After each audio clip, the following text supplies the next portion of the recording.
creating a technical flowing challenge that rewards precision and racecraft. With 2 races set to close out the year, the Junior GP grid is ready to deliver one final showdown.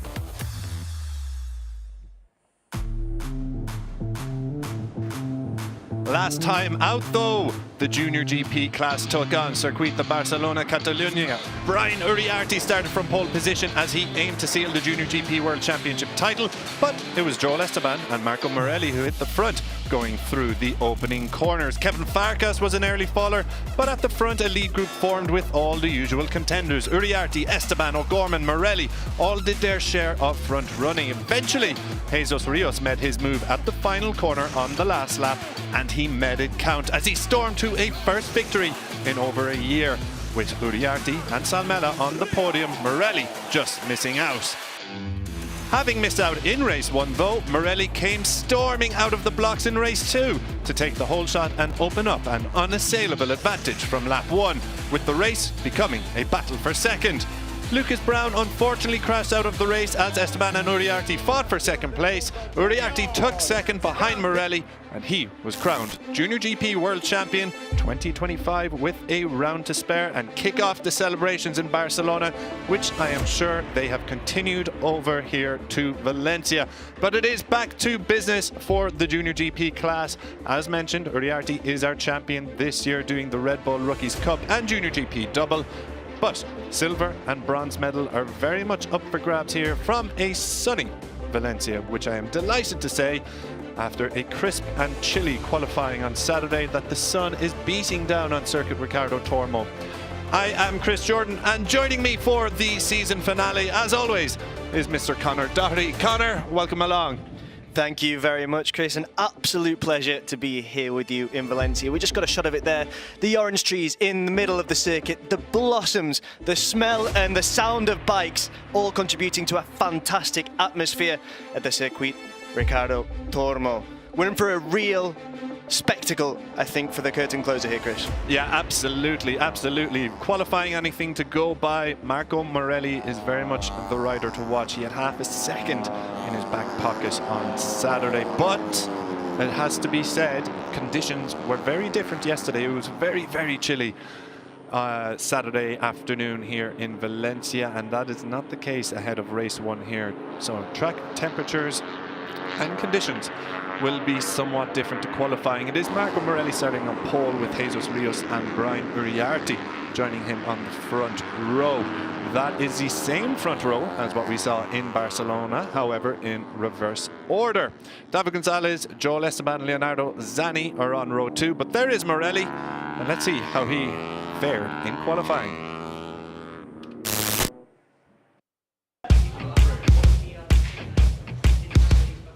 It's very important, had a good qualifying, and we did it. We are working really well during all the weekend. I feel good, it's just come easy, and that's the important thing, no? Let's see tomorrow, it will be a difficult race. Everyone want to push because it's the last one of the year. So let's see, I want to enjoy and spend these 2 last races more with them, love junior talent team. That is my family and will be my family forever.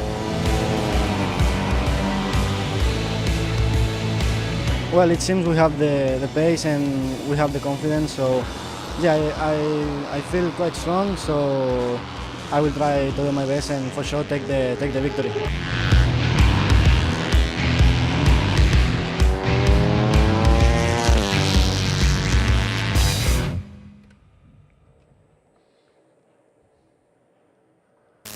That 136 flat then, enough to see Marco Morelli on pole, and as we mentioned, it was more than enough. He had half a second in his back pocket over Jesus Rios, and he very much is a rider in form.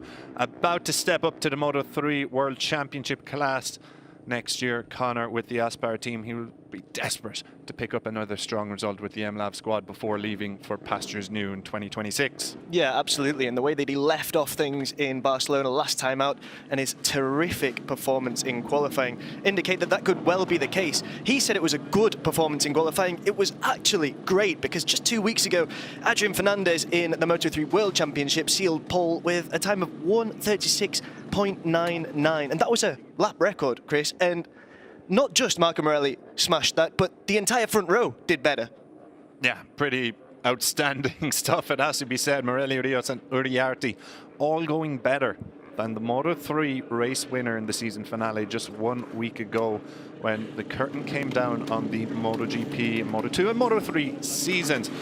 So expect an electric start to this one. Of course, all our front row will be getting a little bit more accustomed to them in the World Championship stage.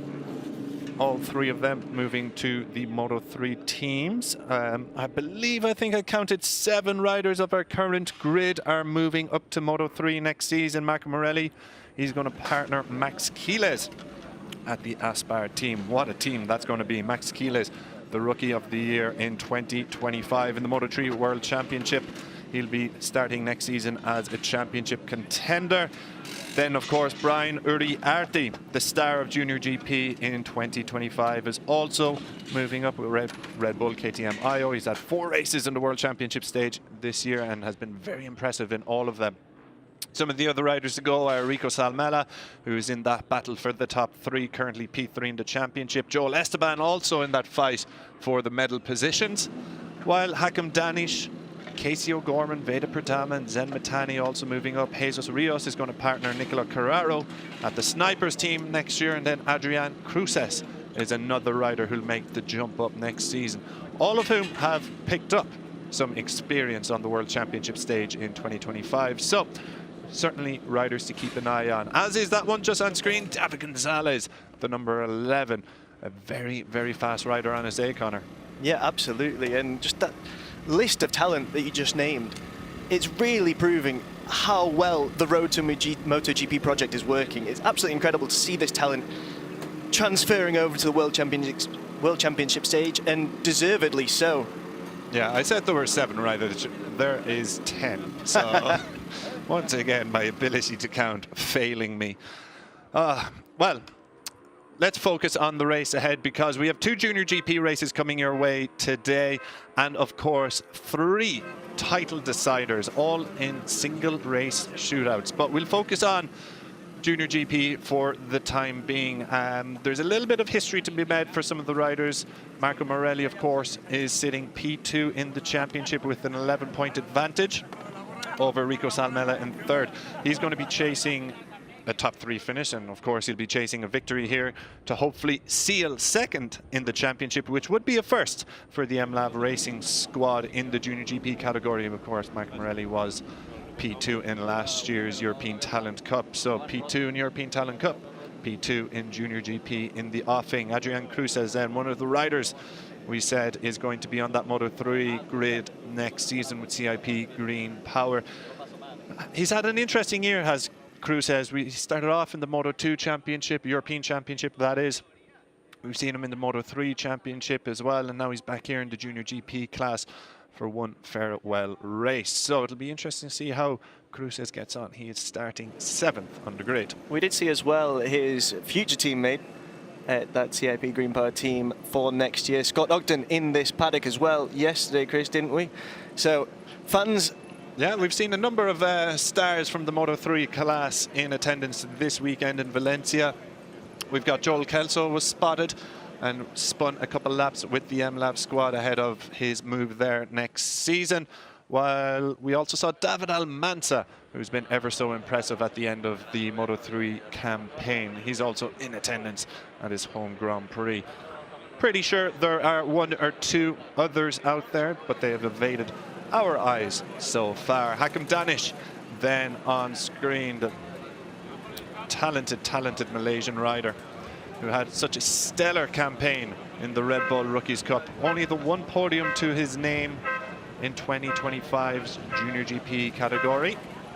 But he's been brilliant in the Red Bull Rookies Cup, where he, Veda Pratama and Brian Uriarte went toe-to-toe for the title. It was Uriarte who stole a march on the rest of the field towards the end of the season. Of course, picking up a double win at the Red Bull Ring, and of course Misano as well, helping him seal that title. Hakim Danish picked up a win in Aragon in the Red Bull Rookies Cup, as well as a number of P2s for a top 3 finish. So Hakim Danish, one to watch here, charging from the outside of the 3rd row, as is Casey O'Gorman. Casey, ever so impressive. Has not got that win yet in Junior GP. This is his final chance to get that win, with Casey stepping up next year with the 658 Squadra Corse team in Moto 3. Yeah, he has been extraordinarily impressive, especially in the middle of the season when he got that run of 3 P2s in a row in Magny-Cours and in Aragon. So now that we're back in Spain, maybe he'll be in with another opportunity here. Yeah, he's also in the battle for the medal positions. Just to give you a state of play, so Uriarte is our champion with an unassailable 199 points with 2 races to go. Marco Morelli then is on 133 points and on pole position here. He's got an 11-point cushion over Rico Salmela, who's on 122. And then it's Joel Esteban and Casey O'Gorman tied on 120 points. So 3rd, 4th and 5th are separated by just 2 points. Then, of course, Victor in Barcelona, Jesus Rios, goes from the front row, and he is just 11 points behind Rico Salmela. Leonardo Zani and Hakim Danish both have small hopes of getting into the medals, but they need some slip-ups from the riders ahead of them.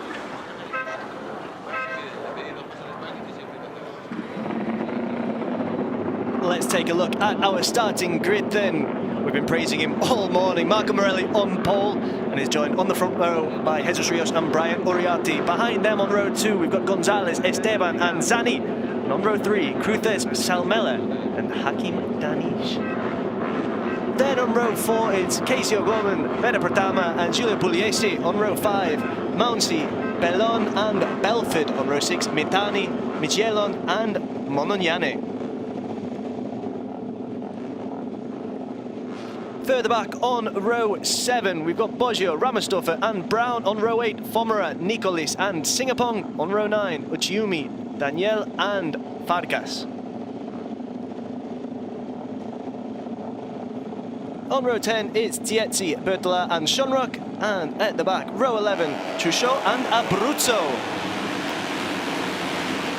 So almost go time here as the bikes come streaming past our commentary booth here for the warm-up lap, and it is Uriarte who's going to lead them around on this warm-up lap.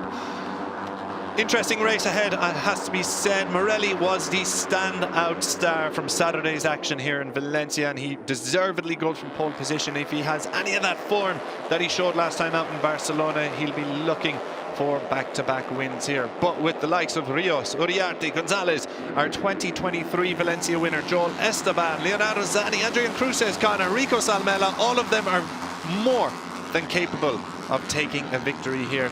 Let's not forget about some of the other riders who are starting a little bit further back, looking to make an impression too here in this season finale. Who's your money on, Connor?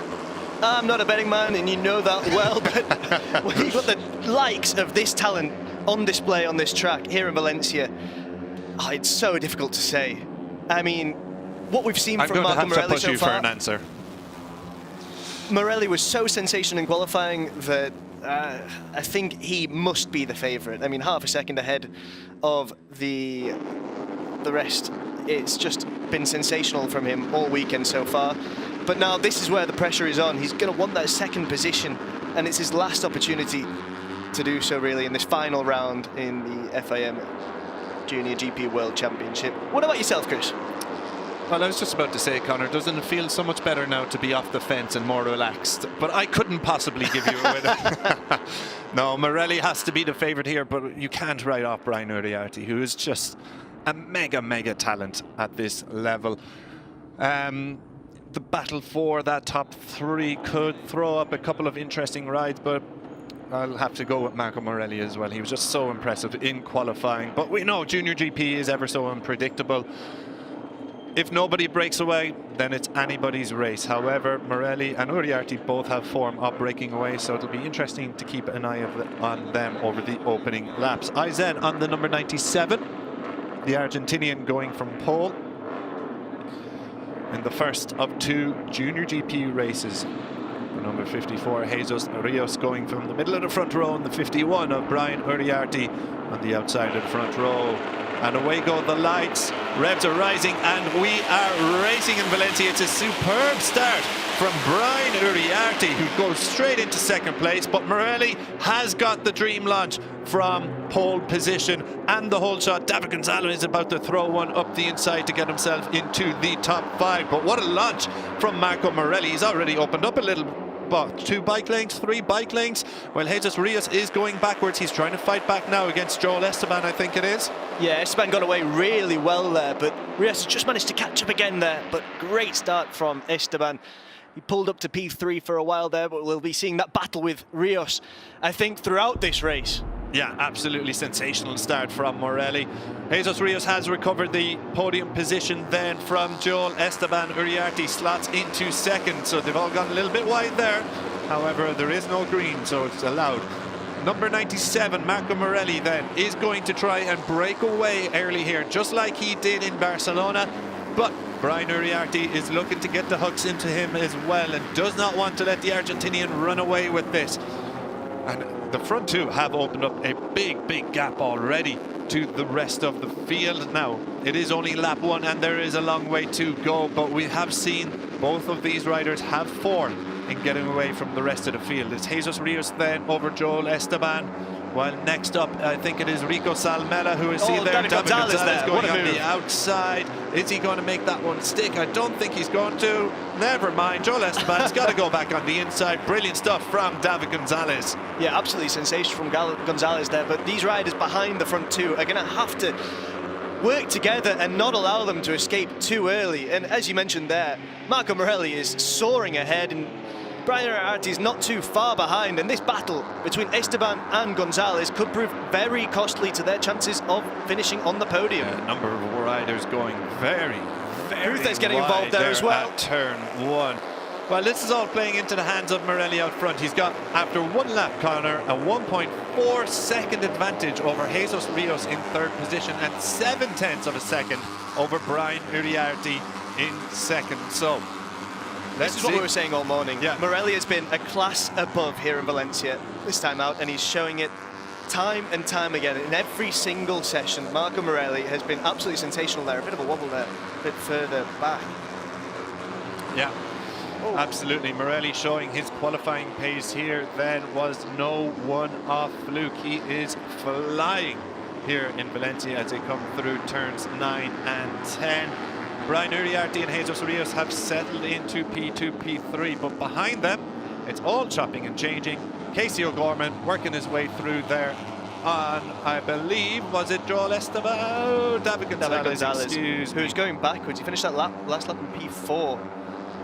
Yeah, David Gonzalez was battling. We've got yellow flags to turn 11, but Gonzalez was outside that top 4 with Esteban, and he is pushing himself, going the wrong way here. He's got Leonardo Zani of the FIM Network Mirror team in that pink helmet all over his rear wheel. Then there's a little bit of a gap back to the likes of Veda Pratama and Hakim Danish.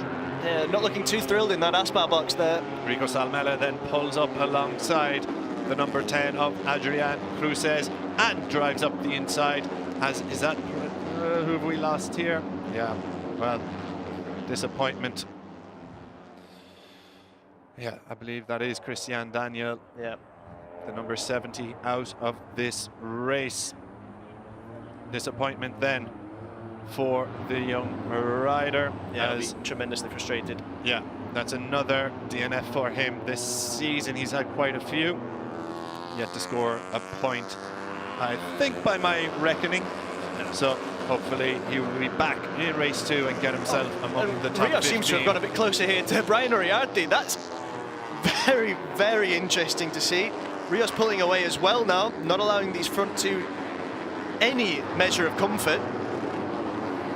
Yeah, Uriarte is now 1.2 seconds behind, and it's about to get worse because Jesus Rios makes the move Brilliant stuff from Jesus Rios, and that puts him into second position, and I believe into the bronze medal position in... It should. I'm not going to trust my maths, but... Wait until T-Bay Direction gives us the stats. Yeah. So Marco Morelli then looking to seal silver, but the battle for bronze is very much alive. Brian Uriarte, we're not used to seeing this from him. It looks like he'll just have to settle in behind the number 54 here for a little while. Rios seems to have the superior pace. Is he going to make a move coming into turn 1? Yeah, what do I know, Connor? Never mind settling in. Uriarte fights right back, but goes wide very again. Wide there. Time and time again, we've been seeing this. We saw it as well in the MotoGP finale as well. Riders just running it wide at turn 1 plenty of times. So, a battle for second and third here, which is music to the ears of Marco Morelli. He's now got a 2-second advantage over Rios and Uriarte, and what, 3 laps in, 3.5 laps in almost. Huge advantage for the Argentinian. And it's what we saw in Barcelona as well. Morelli really displaying the talent that he's got.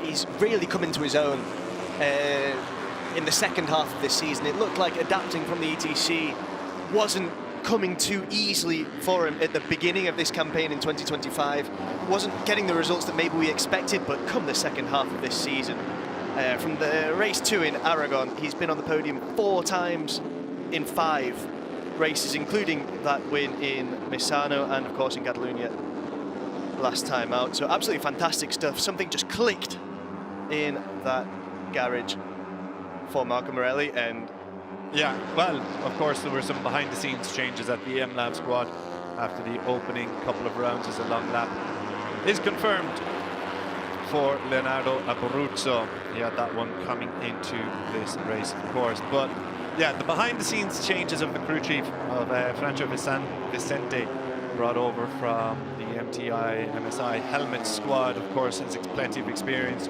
with Ayagura, has clearly had a positive effect as Uriarte and Rios battling in going through turn 1. It's Rios holds on to second position, but going back onto Morelli, the uptick in his fortune seems to coincide with the introduction of Franco Vicente into the garage. So good to see it's having the positive effect, because we've always known, as you said, Morelli is a fast rider. We saw that in ETC. He battled with Carlos Cano, of course. We saw Emilio Alzamora on screen just there, one of Alzamora's other riders in the European Talent Cup. The reigning ETC champion is Carlos Cano. He won it in 2024. Morelli came second, and we saw the talent that he was. And now that is translating into Junior GP, and of course the Aspar team, known for picking and plucking the very best talents. Absolutely. You look at Max Quiles has been there, David Alonso is there, Danny Olgado had a stint there as well, currently having a stint there in Moto 2. Morelli is going to go into that environment, and you would have to say, or have to hope, that all the ingredients are there for him to thrive in that paddock in Moto 3 World Championship, as the Australian Galicias now go side by side. We're watching Rico Salmela and Casey O'Gorman, both of whom started on the 3rd and 4th row. Salmela P8, Casey O'Gorman at the head of the 4th. It's Salmela who does hold the advantage for P4 as things stand, but it looks like there might be a little move coming up here. Well, we see Uriarte reclaim 2nd place from Rios. Salmela seems to have held on to 4th as we get another shot of the 72-hour box team, and O'Gorman now has made that move through on his teammate Salmela. So it's Uriarte in 2nd place ahead of Jesus Rios, Casey O'Gorman ahead of Rico Salmela, and Joel Esteban in 6th. Yeah, these two Australia Galicia riders really ought to start working together now to try and reel in Rios and Uriarte at least. I mean, for the time being, barring anything sensational, Marco Morelli is running away with this, at least 3 seconds ahead. Yeah, Marco Morelli is on another planet right now. He has been for the majority of this weekend. He was, of course, on another planet to everybody else in race 2 in Barcelona. He only just missed out on the race. He came 4th, but he just missed out on the race victory in race 1, of course, up in the Circuit Barcelona Catalunya. with Jesus Rios pulling off a last lap move and Morelli running wide, allowing some of the other riders to barge on through. As Casey O'Gorman has a little look down there. Something's gone wrong for the Irish rider. He's back in 8th position. He was running in 4th just a couple corners ago. He ran it wide coming out of, was that turn 12, I think? And he had a little look down to his right-hand side. So is there an issue? So here we go. The standings see Uriarte, of course, the champion, but Morelli will take 2nd place if things remain as they are. Rico Salmela is still holding out to 3rd position with his P4, but Joel Esteban is right behind him in both the race and the championship standings, and they all run wide there. Is that going to shake things up? Not quite, as they all hold on to their positions, but it looks like 2nd is going to be wrapped up, provided there are no frills and no dangers for Marco Morelli, and then the battle for bronze will go down to the season finale later this afternoon. Something that could shake things up is a long lap penalty for Rico Salmela there.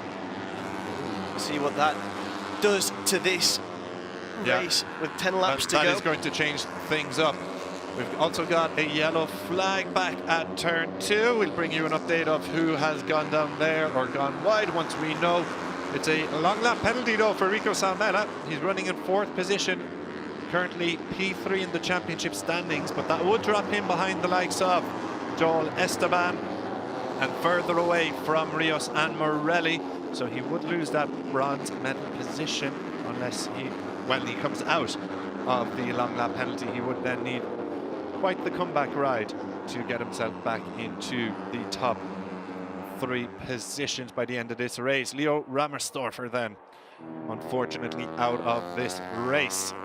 Yeah, tremendous frustration for him, and we are back at the front with Marco Morelli. It's a wonderful shot there that really underscores the difference in his riding there, and there it is confirmed. 3.749 seconds of a gap between Morelli and Uriarte, who is still engaged in this battle with Rios. It's going to be very interesting to see a bit further back exactly where Salmela does end up, and it does mean that his chances of getting that all important but ever elusive win, well, there's a real dent in the possibility of that for Salmela as he bids goodbye to Junior GP ahead of his move to the Moto3 World Championship. Eyes just now on the battle for 10th. Veda Pratama, the Indonesian rider, another rider who's going to make the step up to Moto3 next season, leading Giulio Pugliese, Zen Mitani, Sullivan Mounty in that group of 4. Zen Mitani, of course, will also step up to Moto3 with the Honda Team Asia next season. 2 very, very talented riders coming from Asia. Zen Mitani, pretty impressive in his appearances in the Moto3 Championship this season. Rico Salmela pulls out into the long lap penalty. Yeah, well, it looks like he's gotten through no problems. It wasn't the smoothest of efforts, but that has dropped him back to 8th position behind Leonardo Zani. So that will move Joel Esteban. There you have it, Joel Esteban into 3rd, 3 points ahead of Rico Salmela. So there's not much in it, it has to be said. And if Salmela can display some of the pace he's already shown, you would imagine he can find his way back towards the top 5. Long way to go in this race, yes, as we clock off another lap. 8 to go, to be a little bit more precise. Rico Salmela then hunting down Leonardo Zani, just ahead of him for P7.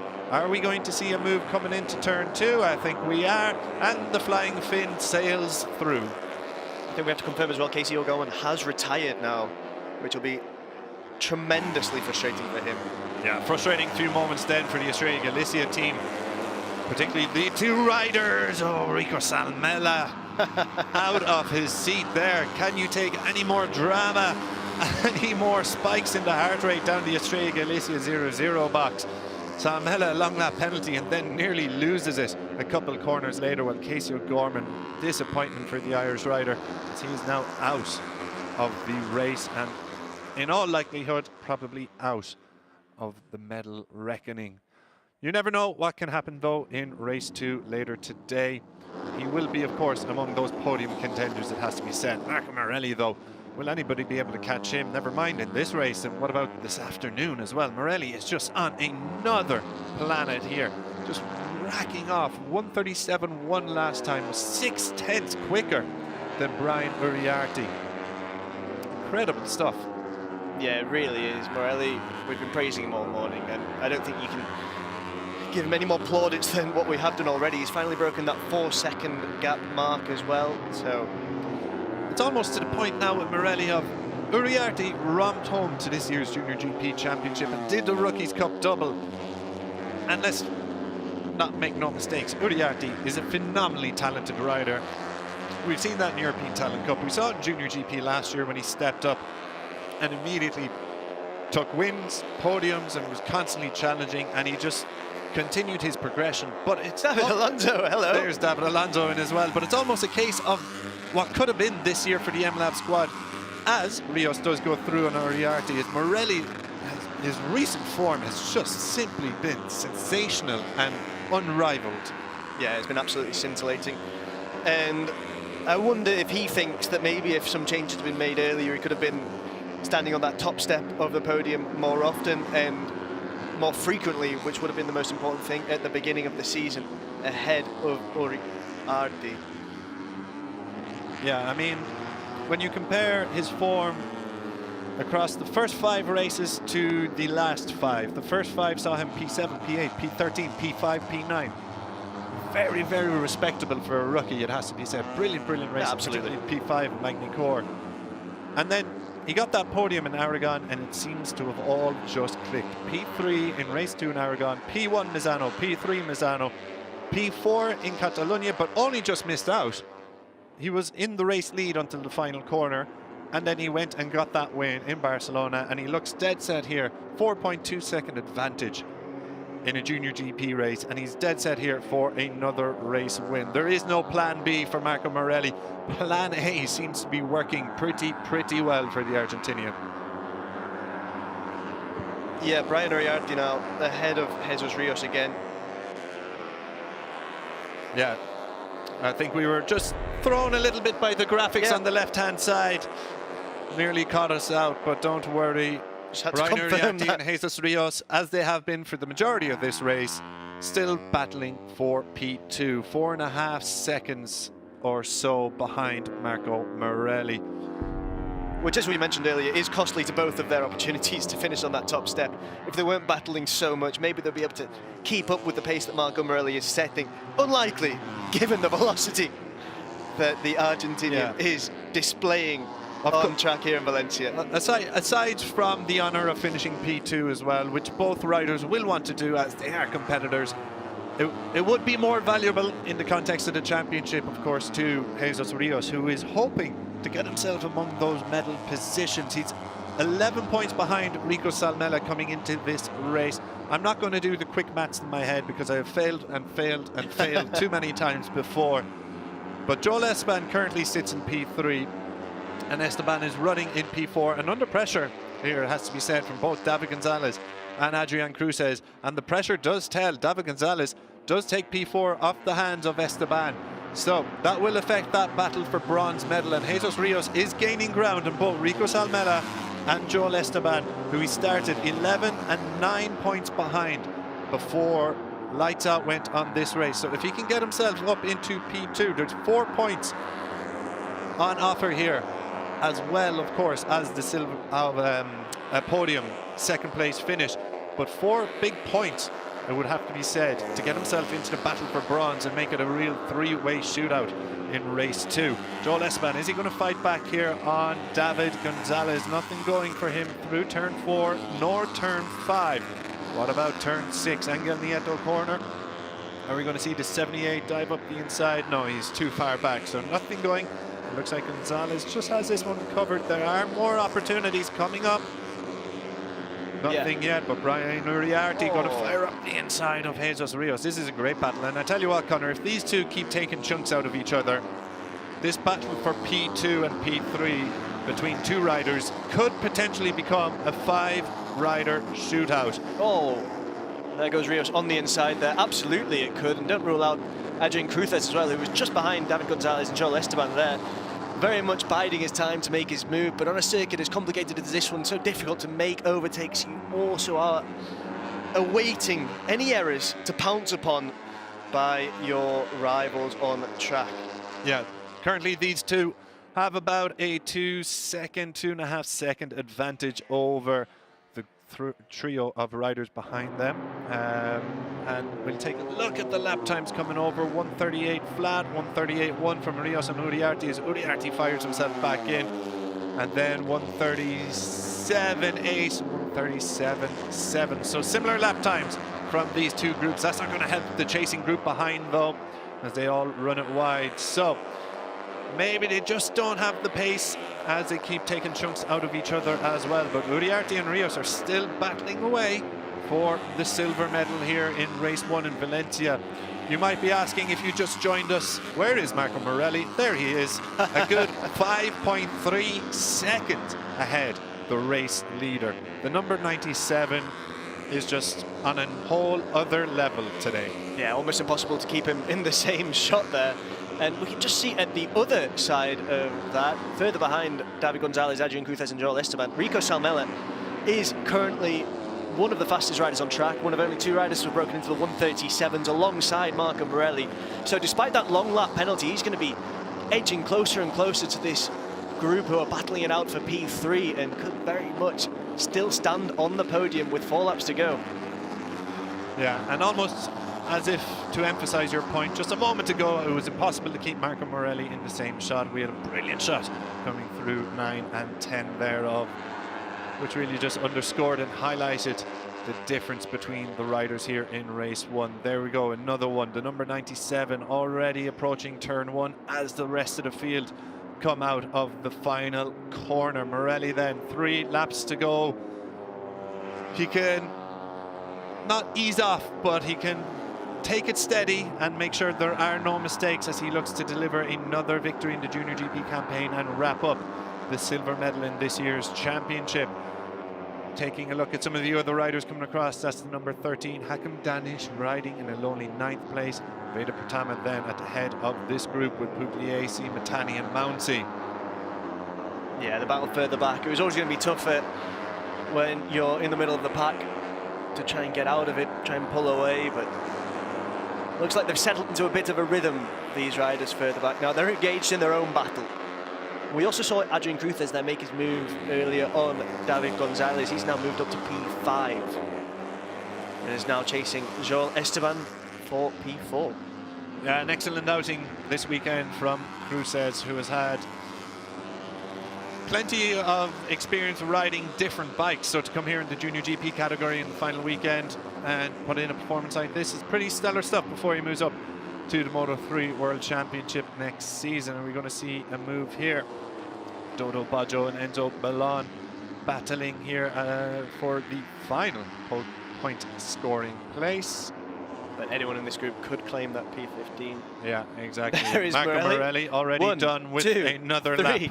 4 seconds until anyone else appears on the screen. That's the extent to which Marco Morelli is running away with this opening race in Junior GP here in Valencia.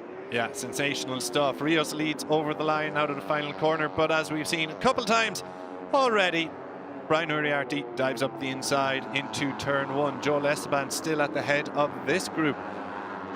Well, Adrian Cruz did, of course, make a move, but Esteban has regained that. Rico Salmela then in the background, the number 27, served a long lap penalty. And just looks to be closing in, but it might just be a little bit too late for him to make a move on these guys ahead of him. He's got about a second or so to catch Leonardo Zani ahead of him and Adrian Cruzes. Excuse me, not Zani, Adrian Cruzes and David Gonzalez. Leonardo Zani running behind Salmela, the number 57 in P8. So a reminder then that this battle for P4 does have some larger consequences. Joel Esteban currently sits in the bronze medal position.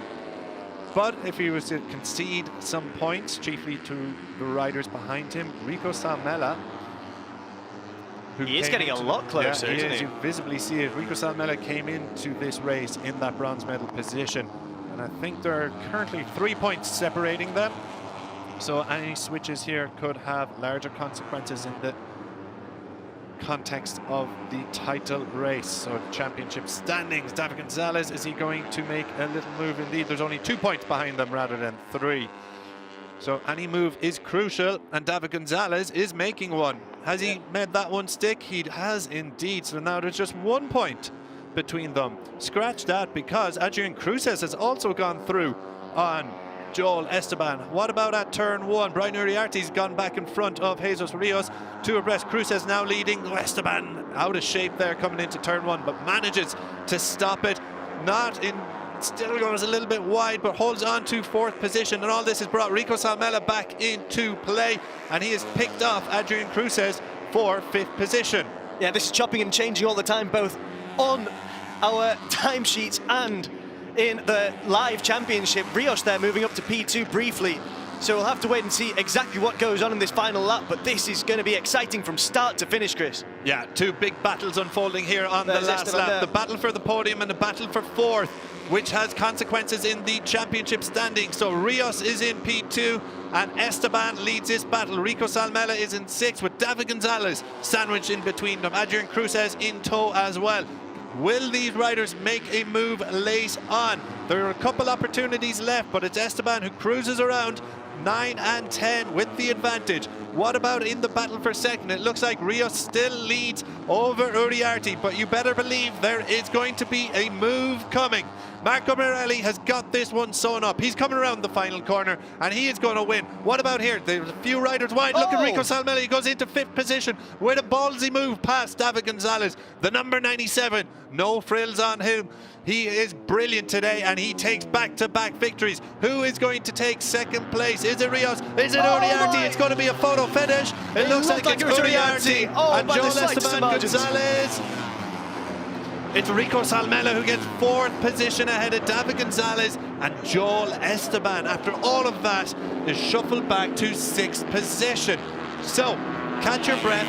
Brilliant last lap. Marco Morelli wins in emphatic fashion, 6.1 seconds over his closest contender, which was Brian Uriarte, who had 9 thousandths of a second to spare over Jesus Rios in that battle for P2.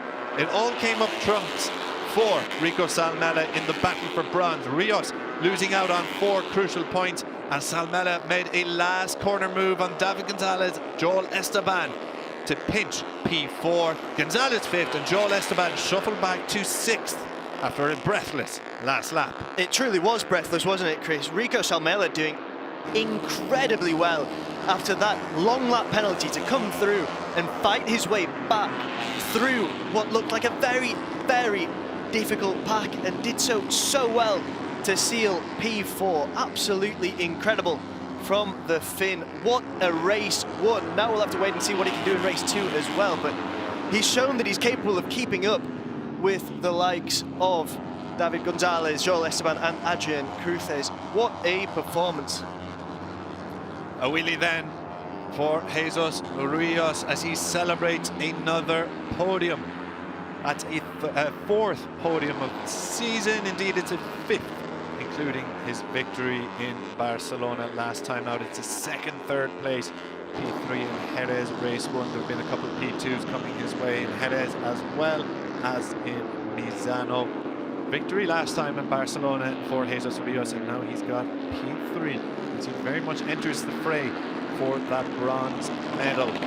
Rico Salmela will hold on to it going into race 2 after all that late drama, but Rios does close up on him as Joel Esteban loses a little bit of ground back in P6. Casey O'Gorman, of course, was also in the reckoning for a top 3 finish, but unfortunately the Estrella Galicia rider had to retire with a mechanical issue by the looks of things.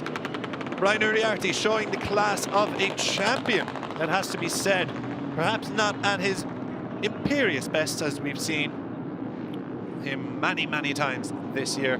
Uriarte dogged it out, toughed it out, where Jesus Rios pinched silver medal for Valencia race 1 on the line with just 9 thousandths of a second. You could have thrown a blanket over them. But what about this young rider here? The number 97, Marco Morelli, goes back to back Race 2 winner in Barcelona. Race 1 winner here in Valencia. He will be looking to do 3 in a row, and it would take a brave person to bet against him, because he was utterly sensational. He has been all weekend. We mentioned it before the race. He had half a second to spare in qualifying. He was quicker than the Moto3 World Championship guys. There we go, the celebration. He was quicker than the Moto3 World Championship front row last weekend in qualifying yesterday, as were Uriarte and Rios in qualifying. But sensational stuff from Mark Morelli. Let's take a listen in. Has cortado un poco, ¿no? Al final. Sí.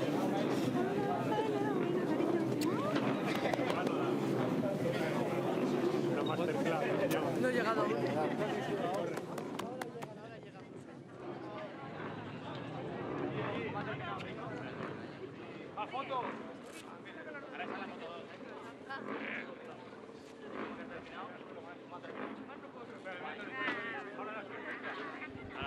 Good to see plenty of fans out in attendance as well here at the season finale. 1 week on from the MotoGP season finale as well.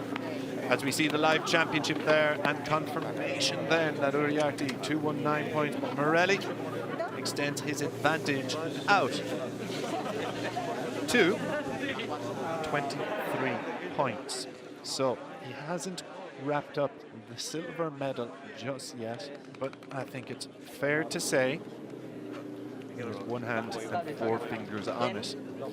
The top 14 finish will see him take the silver medal in the 2025 Junior GP Championship. As battle for bronze is well and truly alive. Jesus Rios all smiles then. Another brilliant outing from the young Spaniard, who picks up a podium before his move to the Snipers team in 2026 in the Moto3 World Championship. We will, of course, hear from Marco Morelli very shortly, once he is done debriefing with the Grid M Lab team. Here are some of the key moments then from the opening race of the day. Brian Uriarte firing it up the inside of Jesus Rios, and this is the photo finish. Look how close this is. Oh, 9,000ths of a second. That's what that looks like. Absolutely sensational stuff from those two riders, while Rico Salmela has to be mentioned, a superb ride. May not have got any silverware in race 1, but he came through the long lap penalty and battled his way back to P4. So he holds on to P3 in the championship for the time being. So without any further ado, race 1 belongs to Marco Morelli, and we can hear from the Argentinian now. He's down with Connor. That's right, Chris. Marco, you were absolutely incredible yesterday sealing pole, and today you've shown us just how brilliant you are again. How does it feel to take this win? Yeah, I feel amazing. We did a fantastic job yesterday. It's true we did a super lap in the qualifying, but from all the weekend we had a good pace. I feel quite strong with the bike. It just comes easy now, and this is a good thing. I don't need to push as hard as sometimes I did. So when you are in this situation, it's quite easy to go fast, no? And today in the race, I tried to do a good start. I did it. I arrived first on the first corner, and I can do all my pace during all the race.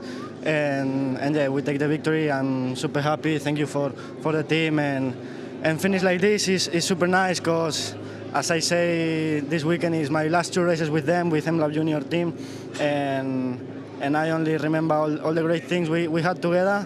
So yeah, one more, and let's see if we can do the same. Thank you.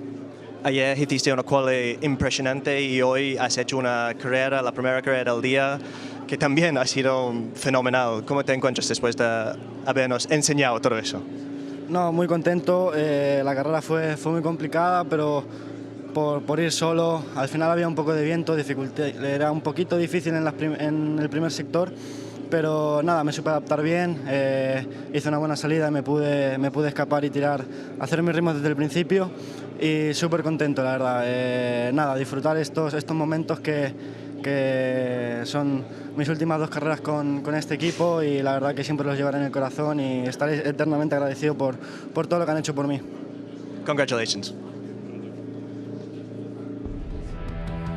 It was perfection from pole for Marco Morelli in the Junior GP Race 1 from Valencia. The Argentinian started P1 on the grid, got the perfect launch and opened up a significant gap on the opening and following laps over Brian Uriarte and Jesus Rios. Uriarte and Rios went wheel to wheel across the race in the battle for second, while a little bit further back the likes of Dav Gonzalez, Rico Salmela, Joel Esteban, Adrian Cruces battled for fourth as Christian Daniel Jr. crashed out of contention.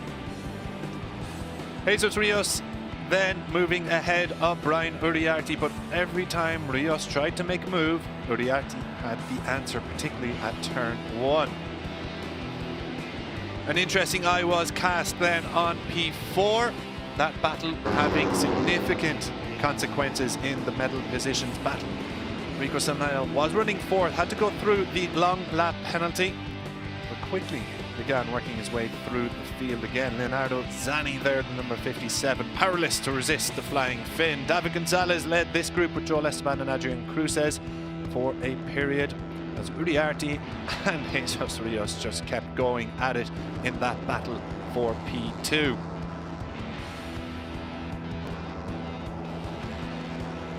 And again, Esteban was doing much of the front running in P4, but Rico Salmela closed up the gap on the final 2 laps, getting ahead of Cruces, then striking late on both David Gonzalez and Joel Esteban to fire himself into 4th position.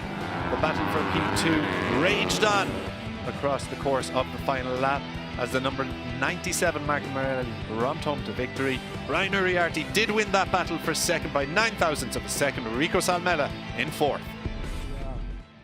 Junior GP, donde el equipo ganador ha sido el Grid M-Lab Racing, representado por Ben Baxter. Podium celebrations time. Ben Baxter of the M-Lab Racing squad, the team representative of Marco Morelli. Jesus Rios first out to pick up P3, his P3 medal. Brian Uriarte second, his 4th second place of the campaign, almost matching his wins total. 5 wins and 4 P2s for Uriarte. Marco Morelli then picking up his 3rd victory of the campaign.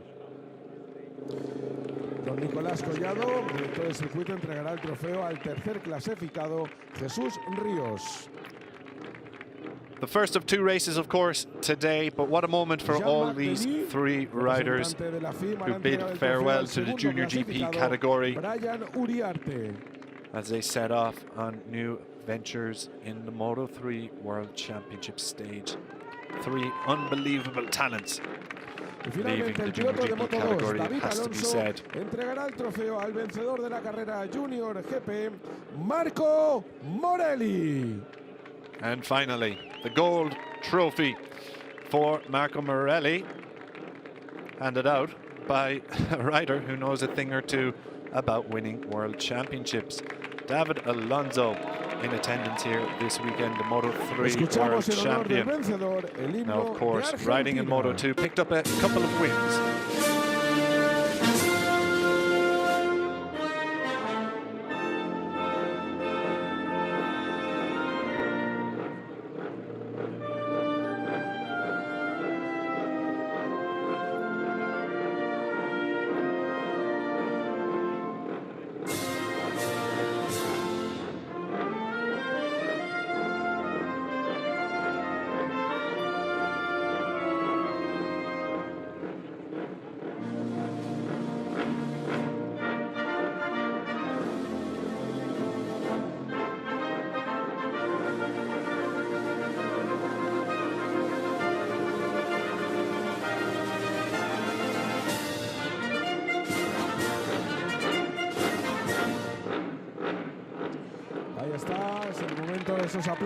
A wonderful rendition then of Himno Nacional Argentino, played once again on the podium here, as that is a flawless execution Todos con cava, from menos Marco Morelli in the race, and of course of opening the Prosecco there.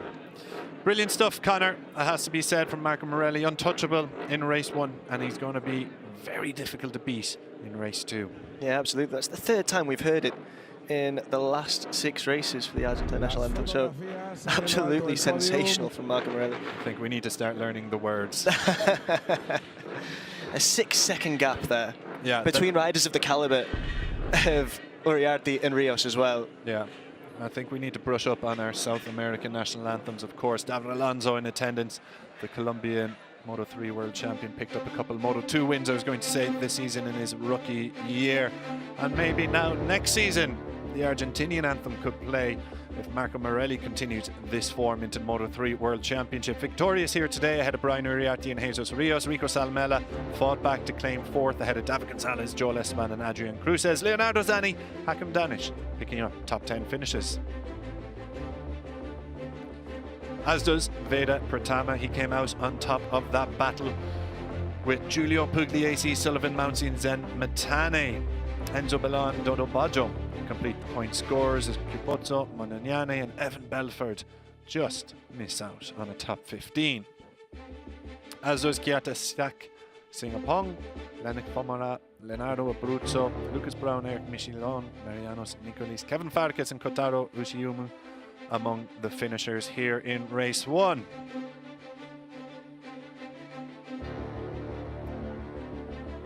Hazard, Cesare Tiesi, Edu Bertala, Randy Truchot and Loris Skunrock. Casey O'Gorman, Christian Daniel Jr. and Leo Ramesdorfer all retiring from the race. And that means that the Riders' Championship is shaping up like this. Brian Uriarte with his unassailable lead, of course, followed by Marco Morelli and Rico Salmela. Currently P4, Joel Esteban. P5, Jesus Rios, who moves up 1 spot. Casey O'Gorman moves down to 6th. Leonardo Zani 7th. Hakim Danish 8th. And Dab Gonzalez currently 9th. Then it's Veda Pratama in 10th. In P11, Zen Mitani, who drops down 2 spots. Giulio Pugliese in 12th. Leo Ramesdorfer 13th. Evan Belford 14th. Sullivan Mouncy 15th. Dodo Baggio in P16. And Leonardo Abruzzo 17th for the time being. Beñat Fernandez 18th. Paulo Sina 19th. 20th, Adrian Cruces, who moves up 5 spots there with his performance today. Lennox Famara 21st, Monagnane 22nd, Singapong 23rd, Enzo Bellon 24th, and Michelon 25th. Nicolis in 26th, Lucas Brown 27th, and Kevin Farkas 28th.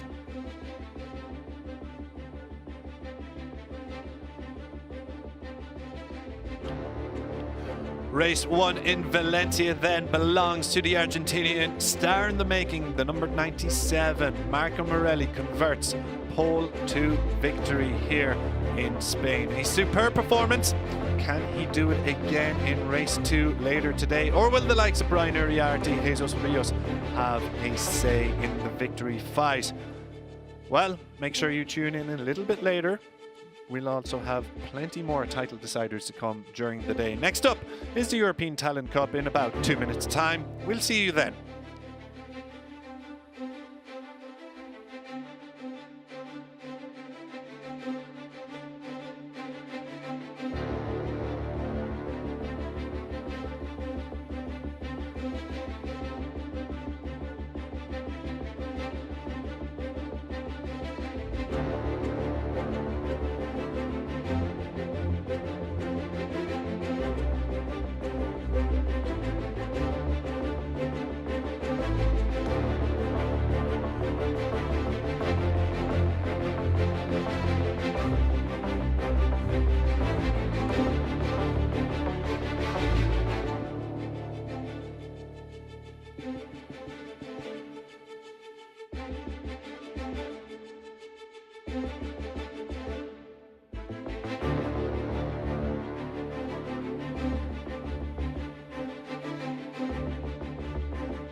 The next generation of racing talent returns to the tarmac for one final showdown, 15 laps to decide the 2025 European Talent Cup champion. Just a week after MotoGP curtain fell, Valencia once again takes centre stage, hosting another title-deciding finale at the iconic Circuit Ricardo Tormo. On a crisp November morning, the anti-clockwise 14-corner layout offers a fresh test for the stars of tomorrow, a technical rhythm-based circuit that rewards bravery as much as precision. The cool air hangs over the track, but the action itself is set to burn hot as Carlos Cano and Fernando Bojosa prepare to battle for the crown. Just 11 points separate the duo as they line up for lights out. Momentum, pressure, nerves, raw talent, it all comes down to this. Last time out, though, Barcelona played host to just the single European Talent Cup race. Carlos Cano started from pole, but it was Lorenzo Pretelli who got the better launch. Title contender Fernando Bojosa served a back-of-the-grid penalty, but quickly began carving through the field as Anton Nativi crashed out early.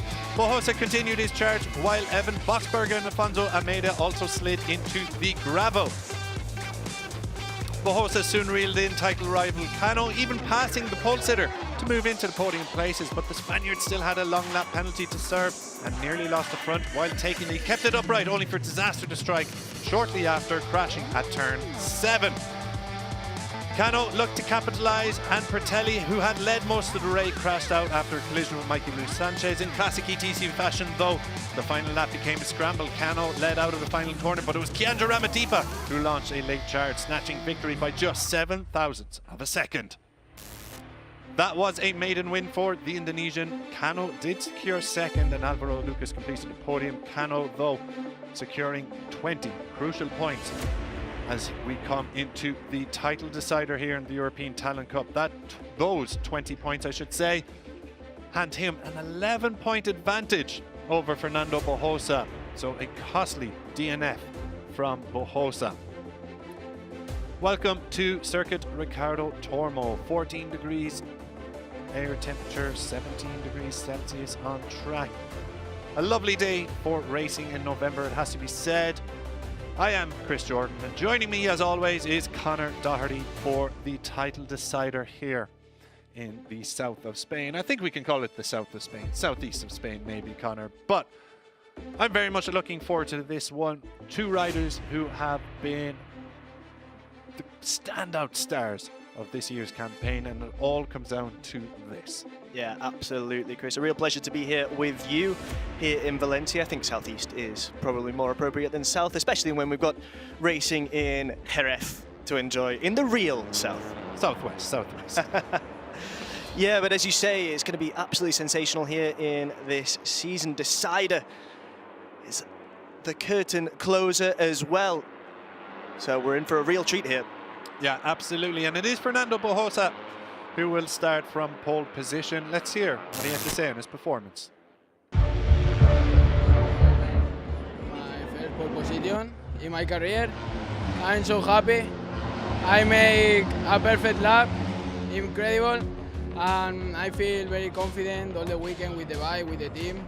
I worked really hard this season for being here, and now tomorrow we'll fight for the win and improve race to race.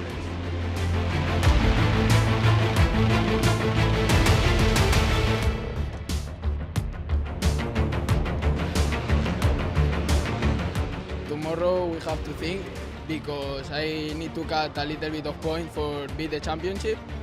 I have a plan with my teammates, and well, tomorrow we'll see.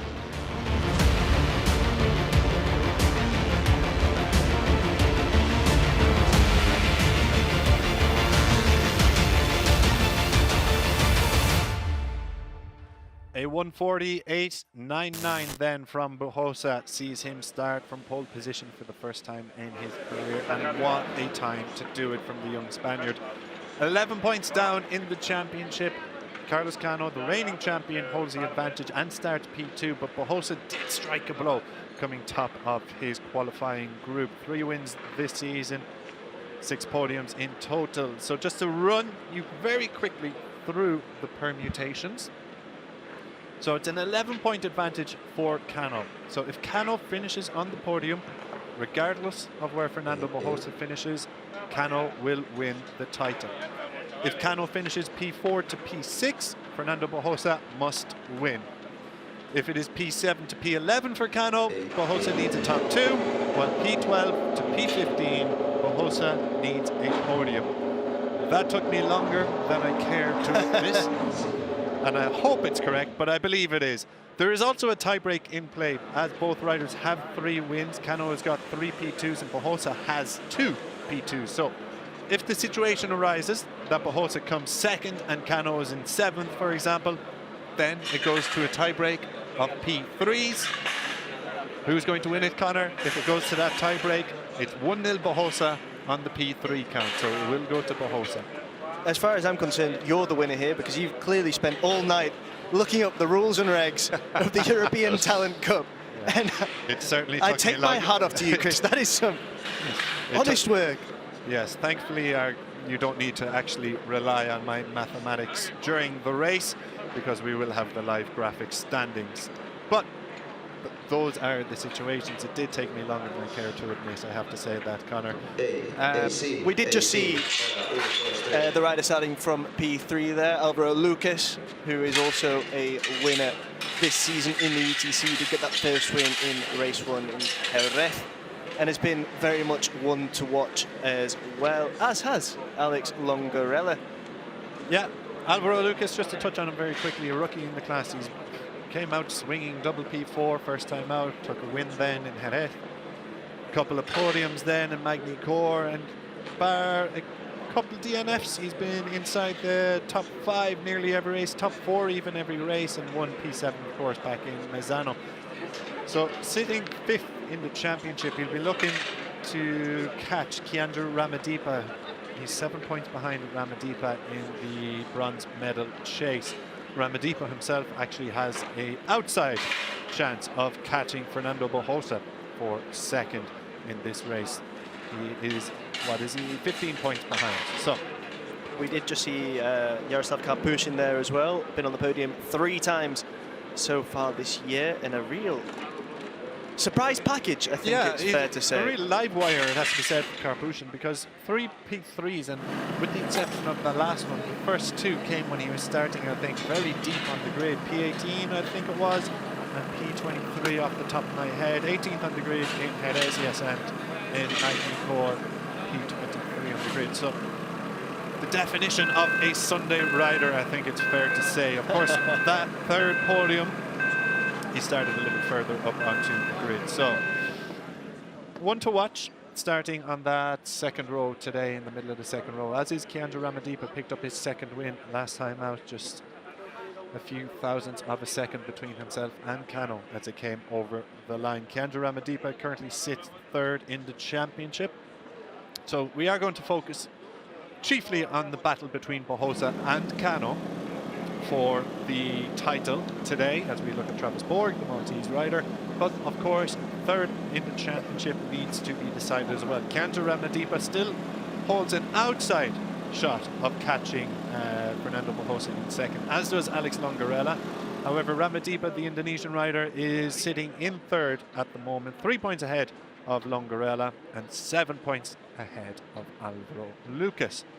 Yeah, it's going to be very interesting to see how that gets resolved here. 3 fantastic riders, all of whom would be worthy of a P3 finish in this 2025 season. They've all impressed, and it's really going to be very interesting to see what happens here in our sole race in the ETC in Valencia. We've seen a lot of fans over the course of the weekend as well, braving this November cold in the south. It's not that cold. It is quite cold, Chris. It was a crisp weekend up until today, and as you can see, the sun is actually shining. It's quite nice out. However, it is cold in the evenings, I will give you that.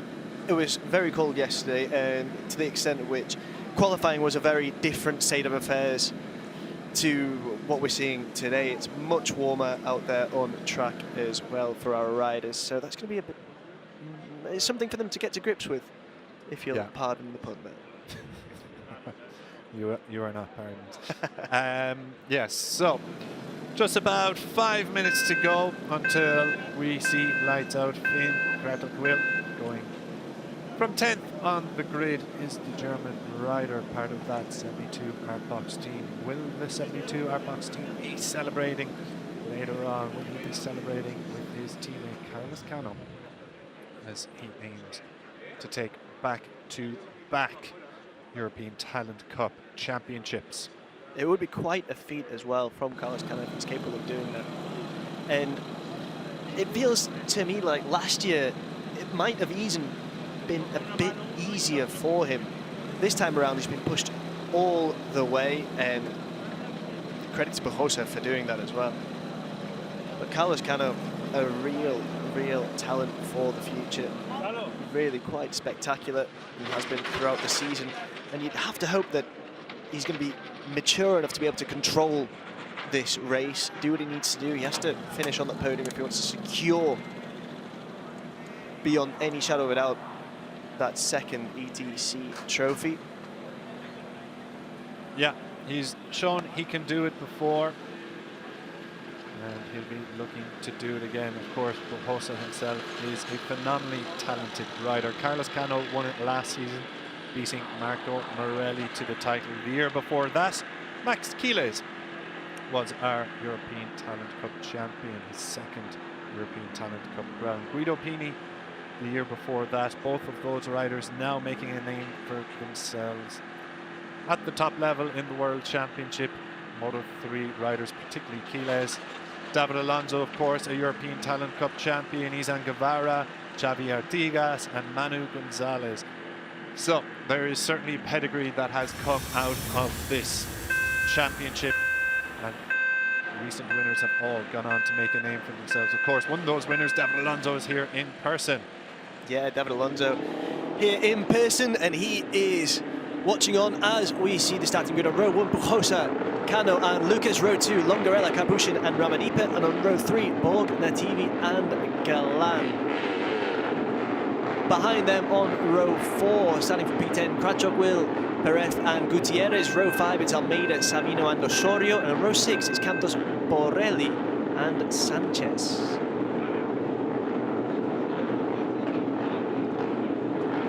Starting from P19, Boxberger, B20, Pritelli, and B21, Ikegami. On row 8, we've got Matos, Sparks, and San Juan. On row 9, it's Tessini, Cubeles, and Galiunto. On row 10, Garcia, Serpa, and Tamburini. Those last two coming through the ETC's last chance race this morning. Almost set to go then here at Circuit Ricardo Tormo. Is about to go off on the warm-up lap, led away by the AC Racing Team rider of Fernando Bujosa. Carlos Cano pulling up right alongside him there. I wonder if there's a little bit of mind games up there. I would not be surprised if there were mind games between those two. Any edge could mean all the difference here in Valencia.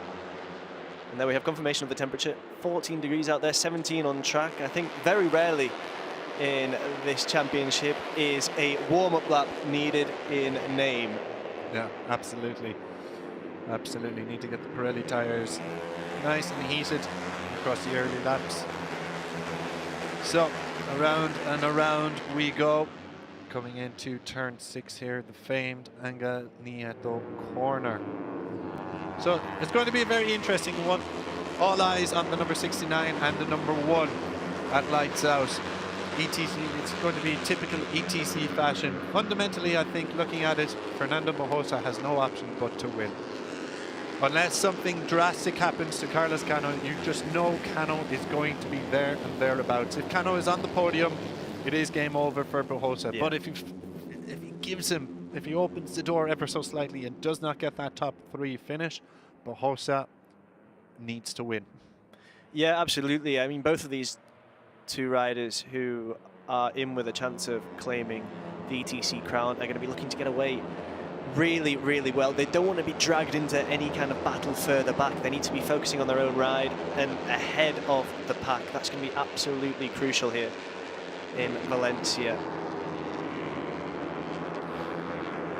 Yeah, we've also seen it through the season. Both these riders are capable of breaking away from the pack particularly Bojosa. I think it was Estoril, the opening race of the season, when he took the victory. Cano He broke ended up away. retiring in that race, I think, as well. Bojosa broke away from the field and dominated. Race 2 then saw Cano and Bojosa go wheel to wheel, elbow to elbow over the finish line. Unfortunately though for Bojosa, he was disqualified later after post-race. That has proven costly now in the championship standings. Now, we are about to go racing here in the title decider for the European Talent Cup. Fernando Bojosa starts from pole position. A slight delay here as the red flag comes back out, but now all clear on the track. The safety car pulls up behind, the eyes are on the lights. And we are ready to go racing in title decider Sunday. Bojosa gets the start. And he does tuck in front of Cano, but there's a long run down into turn 1. It could all change. Cano is tucked right in behind Bojosa. Alex Longarella then getting involved as well and drops Cano behind him. So Bojosa gets the perfect launch through turn 1. He leads. Cano is dropped back to 3rd position, but for how long? Not very long. Is it going to be? No, Cano was having a little luck up the inside of turn 2, but Alex Longarella now is P2. So dream start for Bojosa. Yeah, Longarella got away really well, contrasting with Alvaro Lucas, who just found himself going backwards a bit, didn't get away well at all. And this is absolutely perfect for Bojosa. He's got a bit of a cushion now in the shape of Longarella. He said it there after qualifying that he has a strategy in mind as Alex Longarella does go wide, but slots back into P2. And Alvaro Lucas now putting Cano under a little bit of pressure. But Bojosa said he has got a strategy with his team. What is that strategy going to be? Is he going to try and block up and slow the pace down as we've lost a rider at the back? That's the number 4 of Gabriel Tessini, who's gone out. So what is the strategy for Bojosa here, Connor? Does he slow the pace down and try and get a big lead group and bunch up on Carlos Cano, or does he just try and break away and take the win? Well, it looks like he's just going to try and break away. I was just going to say, he set the fastest time in Sector 2 and Sector 3 there already, so very much looks like his plan is to break away as soon as possible. And now he's got 2 riders between himself and his title rival as Alvaro Lucas pulls through on Carlos Cano. Yeah, so if you were to throw the checkered flag out after 1 lap, Carlos Cano is down in 4th position and Bojosa is leading the race. So as things stand, it's going the way of Bojosa. Absolutely, Cano off the podium as well. I know, but we are very early days here in what will be undoubtedly an absolutely thrilling European Talent Cup race. It always is, Connor, it never disappoints. But Bojosa has got the dream opening lap. He is leading, and there are now a couple of riders who have slotted in between him and Carlos Cano. Just having a look to see where Edu Gutierrez is, one of the AC Racing Team riders. He's a little bit further back, so he won't be able to help his teammate out unless he gets a little bit of a move on. Edu Gutierrez is now P15 at the moment, yeah. Well, the 2 riders between Bojosa and Cano, we were singing their praises whilst we were taking a look at the grid. Longarella and Alvaro Lucas, both of whom have got a single win to their name so far this season. They've impressed, they've been on the podium more than once. They're not going to be easy for Cano to pass at all. We were saying how important it would be to get away well, and Cano simply hasn't managed to do that. But a rider of his caliber is more than capable. As difficult a track as Valencia is to overtake on, he is a rider who's capable of doing it. But there do seem to be a few bike lengths between him and Alvaro Lucas there. Yeah, a long way to go, yes, in this race. We're just coming off lap 2. Cano by no means is going to be hitting the panic button just yet. I'm sure he'll actually be quite content with his position just behind the podium trio. He's coming under threat from Carbuchin there. Yeah, Alex Longarella then moves into the lead as Alvaro Lucas pulls up alongside Bojosa, and there you have it. It can all change in the blink of an eye. A reminder of how quickly things can change here as Alex Longarella runs it wide, opening the door for Bojosa and Alvaro Lucas, and it's going to be Bojosa who reclaims the lead. So I would have to imagine this is a lead group of 5. Carlos Cano will be relatively content. He just needs to be in and around this group until the end. As things stand, you see it there, Bojosa would win by a single point. So at this race, if this is our lead group. Pujosa simply must win. A single point in it. Yeah, simply must win. Cano has to get onto the podium to guarantee the title. If he is P4 or below, then the permutations come into play. Pujosa, of course, there are lots of permutations in play, but the reality of the situation is he must win this race. Cano is tucked into this lead group of 5 riders here. It looked like he had made the move to move into P3 there, but just unable to make it stick, and Alvaro Lucas maintains his grasp for the time being on P3. Yeah, I think this will suit Cano down to the ground, that there are just 5 riders in a lead group, even if he does come P4, P5, Pujosa still must win. And of course the likes of Alvaro Lucas, Alex Longarella, Jaroslav Karpushin chasing a first ever win, they're not going to really care, I would have to say, about the title chase when the chance of victory is there on the line. Yeah, absolutely. I would say that there is currently a gap of around the second between this lead group and the riders behind, but after a fairly poor opening couple of laps from Kiandra Ramadipa, he has now moved to the front of the chasing group and is trying to narrow that gap. You can just see there that he's getting closer.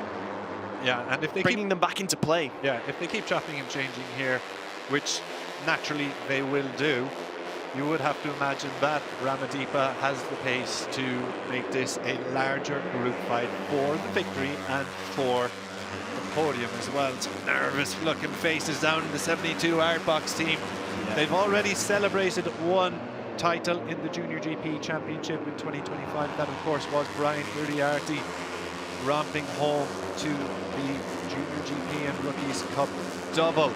72 Artbox now are chasing another title here today. Can their reigning champion Carlos Cano produce the goods? He's having a calm and composed ride, it has to be said so far. Of course he is in P4. I think, you know, he will be very happy to remain here until the final corner and then make a late lunge for those podium places. Talking about lunges there, Alvaro Lucas on the inside of Alex Longarella. Absolutely sensational stuff. Have to remember as well that these two are fighting for the 3rd spot in the ETC this year. Yeah, everything to play for here. Drama is all over the place. P3, as I've said, the number 46, of course, the number 46 famed in motorsport racing. For obvious reasons, I believe, Connor. I think we're looking at the grid there. Grazie male. If you're donning the number 46, you need to have a little bit about you, I think, particularly here where you can see the face of Valentino Rossi watching down. There does go Cano into a podium position there, into P3 as we go through turn 1, Ashbar corner. Pujosa diving up the inside then of Cano, coming through turn 2. Yeah, this is getting very, very close indeed. In this lead pack, they are beginning to chop and change, and now it is Alvaro Lucas who leads from Pujosa, and Cano who now is on the podium and would, in this situation, secure his 2nd consecutive ETC title. And there goes Lucas, round turn 6. Absolutely fantastic stuff. As his team watch on. Of course, they are in that battle for bronze, but they would love a victory to cap off the 2025 campaign. What has been a really stellar campaign, it has to be said, for Alvaro Lucas. Another gem of a talent from the CF Moto Aspar Academy. Cano now off the podium positions as well, but it would require Pujosa to overtake Lucas if he were to claim the crown in this current situation. 11 laps to go. It's too early almost to talk about the championship, but I'm very pleased that our TV direction is leaving that live championship graphic up, because this could change at any point in time. The drama is palpable here. It just goes to show you how close this championship is and has been all season. 11 points between the top 2 coming in to this race, but as you can see, it can all change in an instant. It's Alvaro Lucas, though, who's doing the front running as Pujosa comes under a little bit of pressure from Alex Longarella. Alex Longarella and Alvaro Lucas, we remind you, both chasing the bronze medal, have an outside shot, of course, of getting 2nd place as well, should Pujosa pick up no points here today. But a long way to go in the championship yet as Bahosa reclaims the lead, but for how long? Alvaro Lucas hangs it around the outside of turns 4 and 5, and that is why the Aspar Academy have got Alvaro Lucas in their team. That is just brilliant, brilliant racing on the outside. Unfortunately, coming through the Angel Nieto corner, he can't hold on to the position, and Bahosa has come back through. But Lucas is not going down here without a fight. He's got his nose back in front again, but he is hanging around the outside line. He's going to take something special from there to get ahead of Bahosa, and he just can't do it there. He's going to attack now from the inside. Is he? Nothing going. He does attack on the inside, but it's going to be Bahosa on the cutback. Bahosa looking there to open the door a little bit and then get him on the cutback, but it doesn't seem to have worked for the AC Racing team rider.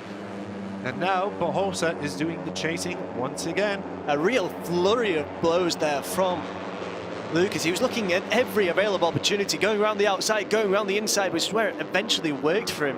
And he found his way through that. Absolutely spectacular stuff from Lucas to forge his path ahead there. Yeah, now he does lead. This five-rider fight that was across the opening laps has turned into a larger group. Kiandra Ramadipa has brought a good 6 or 7 riders in his tow. So the likes of Ramadipa, Borg, Osorio, Galan, Gonzalo Perez, Cratoquil, Pertelli are all there. The impressive Lorenzo Pertelli, who's a part of that VR46 Academy, recently signed and was ever so impressive in the recent rounds. Unfortunately crashed out in Barcelona, but did much of the front running in that race. Capuchin charge from 12. Capuchin's just got ahead of Carlos Cano there, who drops down to 5th. So that's potentially a concern for our reigning champion. As we look at these 3 front runners side by side, they go. Absolutely sensational riding from these 3. So Bahosa doing the front running here as we go half where we were around lap corner 8, I should say, with 8.5 laps remaining. Fernando Bahosa doing the front running. This is exactly where Bahosa wants to be, but he has been coming under pressure from both Longarella and Alvaro Lucas in this race. Lucas most recently, but he has shuffled back down to 3rd position. Yaroslav Karpushin, then the number 70, is ahead of Carlos Cano, the reigning champion. Kiandra Ramadipa, our winner last time out in Barcelona, hot on the heels of number 1. Yeah, very much so.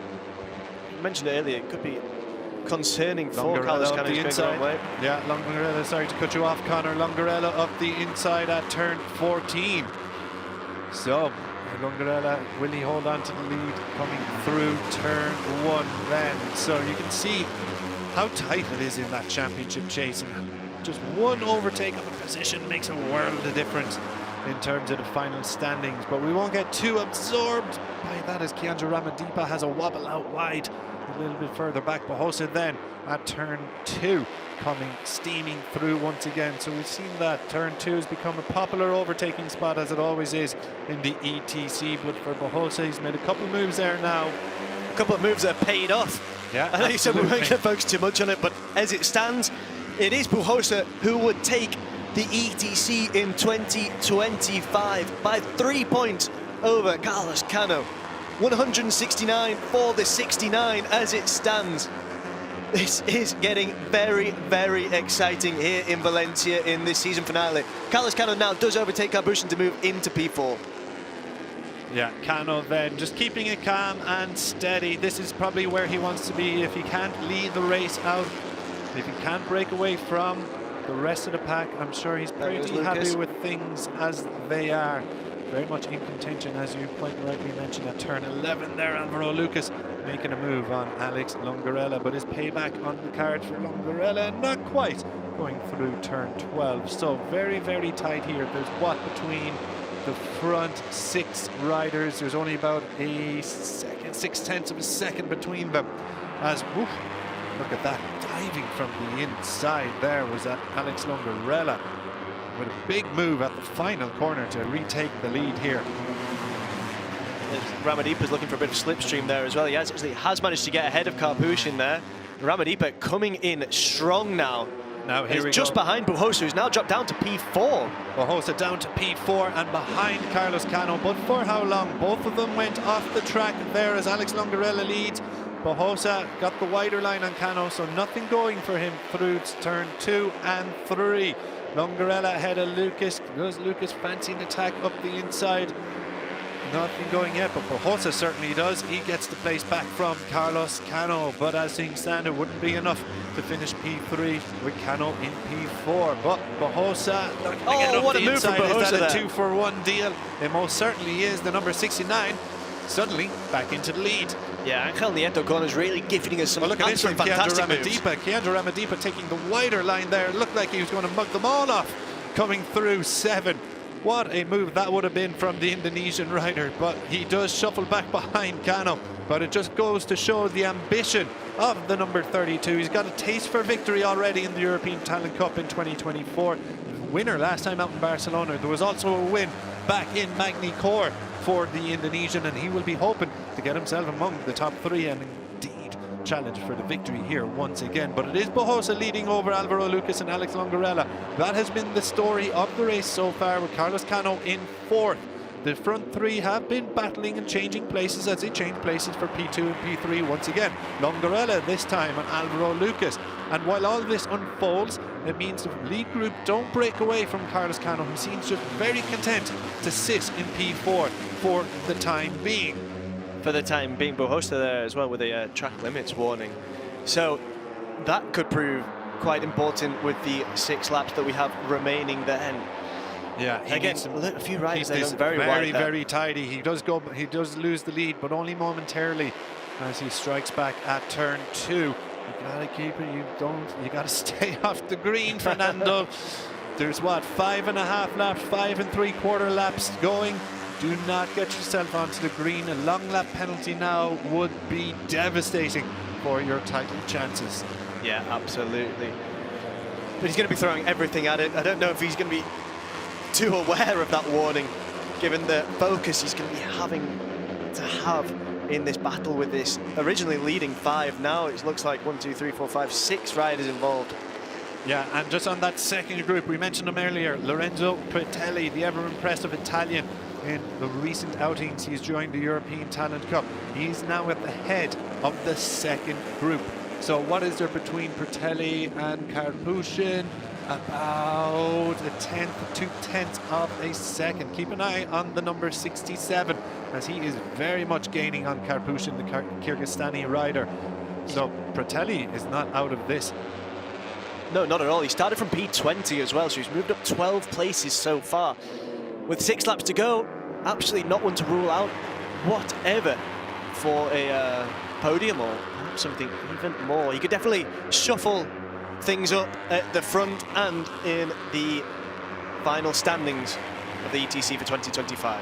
Yeah, Alvaro Lucas then leading over the line into turn 1, but will he lead out of it? He seems to have a couple bike lengths advantage. Well, he runs it very wide there, but he is still in the lead, but for how long? Turn 2, Fernando Bohosa strikes again.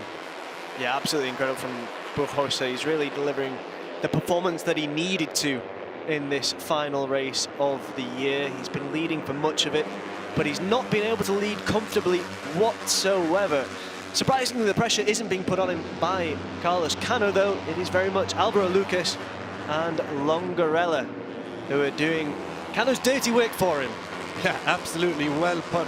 It is bubbling over quite nicely as Bohosa runs onto the red there, but he's about to lose the position again, is he, from Alvaro Lucas, as Lucas shows him the front wheel, but nothing going for the rookie rider around turn 8. That time, Bohosa holds on to the lead. This is bubbling over very nicely, Connor, it has to be said. Bohosa is exactly where he wants to be. Cano is in a very promising position to attack, while the likes of Longarella and Alvaro Lucas, Keandro Ramadipa all want to get involved in this as well. So I think we're set for a pretty grandstand finale to the 2025 European Talent Cup season. Yeah, absolutely. I think this is one of the races when you ask me who I think is going to win prior to a race, and I cannot give you an answer when we've got riders of this caliber and the competition this close in the ETC. It's just impossible. Have you ever given me the correct answer before a race? I try and stay on the fence as much as possible, you know this. A concerned look then from Emilio Alzamoda. Lucas does move ahead there. A concerned look from Emilio Alzamora as he encourages his star rider Carlos Cano to get on with it, as Alvaro Lucas has a big moment with the front end there, and that opens the gap for the 69. Fernando Bajosa to once again go through at turn 2. Lightning striking twice, 3 times, 4 times, 5 times now I think it is. He has made that move at turn 2 on either Longarella or Alvaro Lucas. There seems to be a little bit of a gap opening up then between Longarella, Ramadipa in 4th position, with Carlos Cano just stuck in behind Indonesian. Indeed, there's quite a big gap opened up with 3.5 laps to go. This is going excellently for Fernando Bajosa. He runs it wide once again coming out of turn 6, but he holds on to the advantage. What have you got, Carlos Cano? The pressure is very much on the reigning champion. He's got Ramadipa, race winner, ahead of him, and what is that, 6-7 bike lengths then to make up to the top 3. So this is big moment for Cano's title ambition.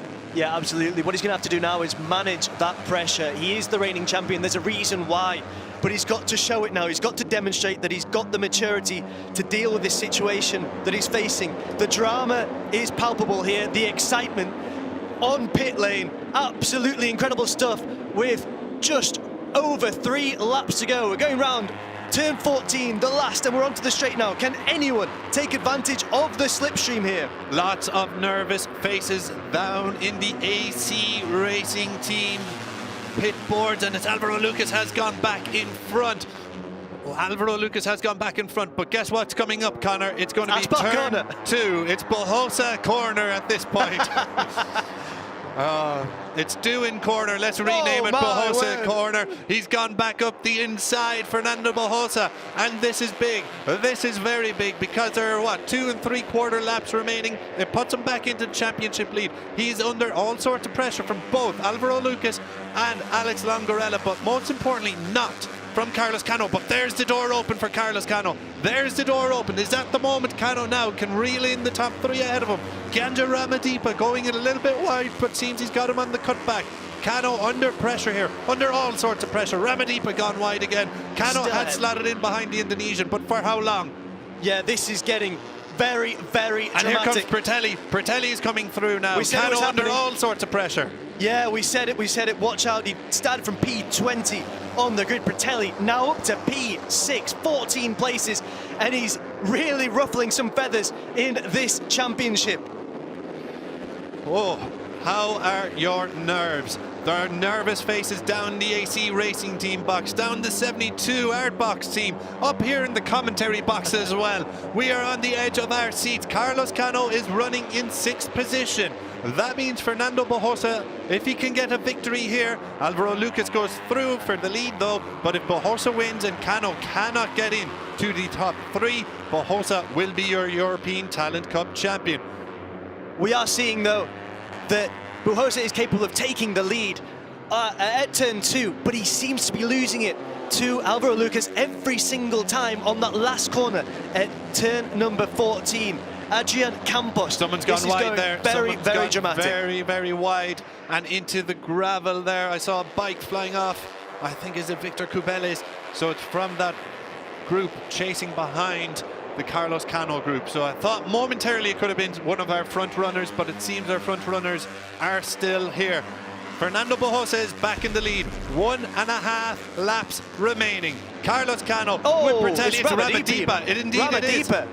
Oh, it is Ramadipa who's gone out, and that is a big moment for Ramadipa, and perhaps in the context of the championship, a big moment as one of Cano's rivals on track is gone. Does that open the door for him to get into P4 and perhaps catch Longarella or Bajosa or indeed Alvaro Lucas in this top 3? It's probably too much time. He's got Jaroslav Karpushin there now in 4th position.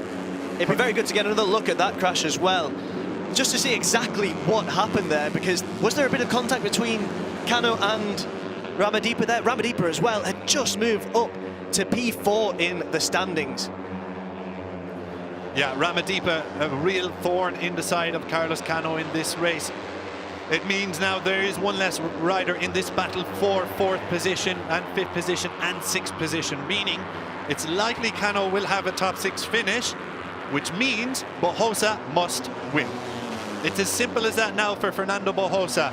Win or bust. He is currently in second. Is he about to be dropped into third position? Alex Longarella makes a move ahead of him on the last lap. On the last lap, turn 2 coming up. We've seen Bojosa do it so many times already in this race. This time he's going to get 2 for 1. He's got the 2 for 1 once again at turn 2. Absolutely sensational from the young Spaniard. The number 69 leads. The number 69 only had, what, 10 corners remaining, and he could be the European Talent Cup champion.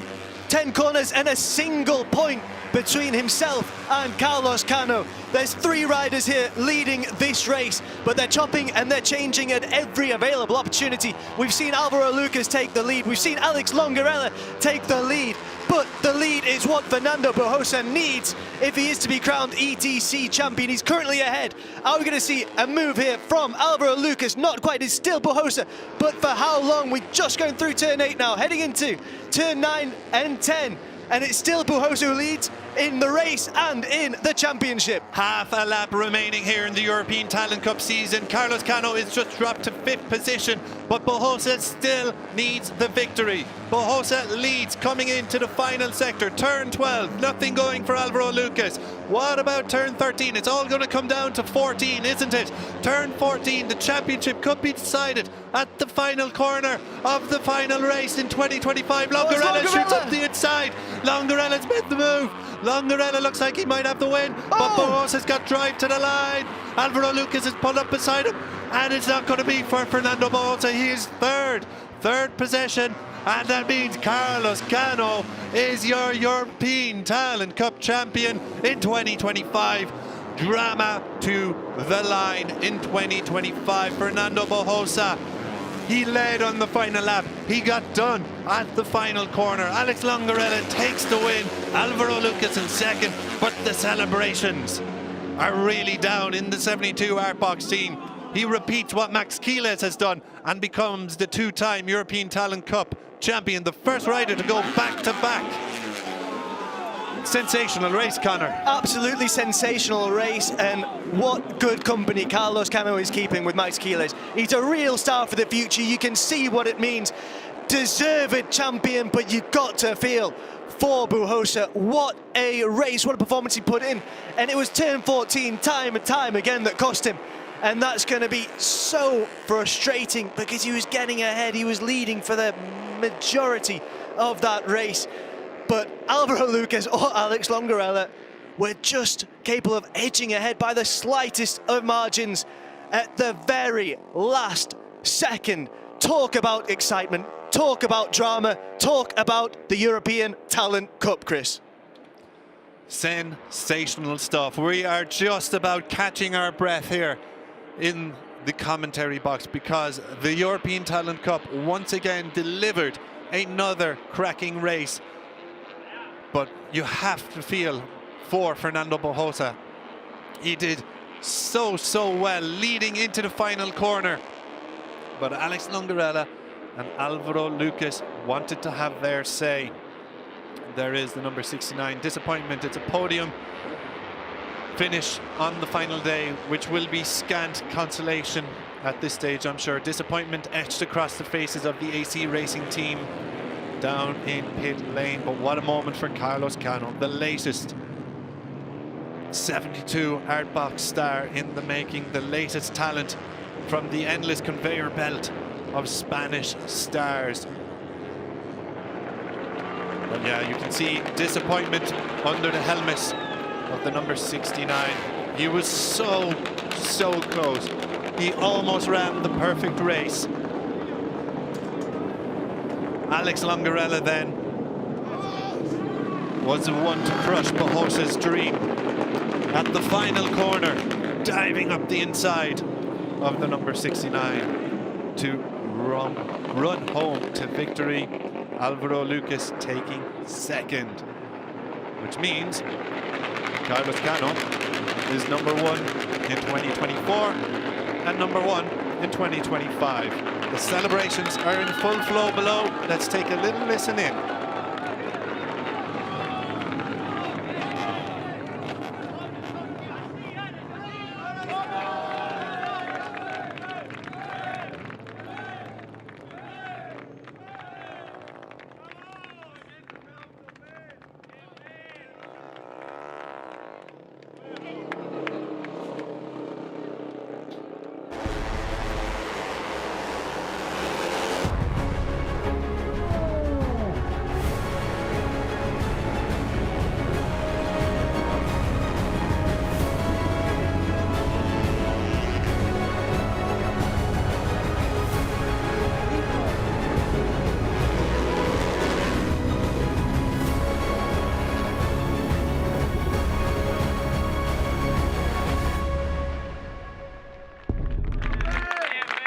Cano at the double then. P4 in the ETC finale. It opened the door for Fernando Barbosa.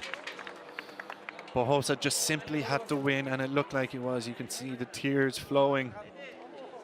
Devastation down in the AC Racing team. Despite the podium, he's fallen just agonizingly short of victory, and victory that would have handed him the European Talent Cup title in 2025. However, he can hold his head up high because he has had a sensational season, and he will have a very, very bright future if 2025 is anything to go by. You would have to expect Barbosa, with nothing signed yet for 2026, but surely will be the apple of the eye for many junior GP teams. As will Carlos Cano. Cano, of course, back in European Talent Cup despite winning last season due to the age restrictions. But he does turn 16 in December, meaning he will take the step up next season. Alvaro Lucas, another Spanish talent then, the rookie rider, with an excellent, excellent outing here. Threatened the victory as much as Alex Longarella and Barbosa did, and was a thorn in the side of Barbosa all race, but has to settle for P2 in the end.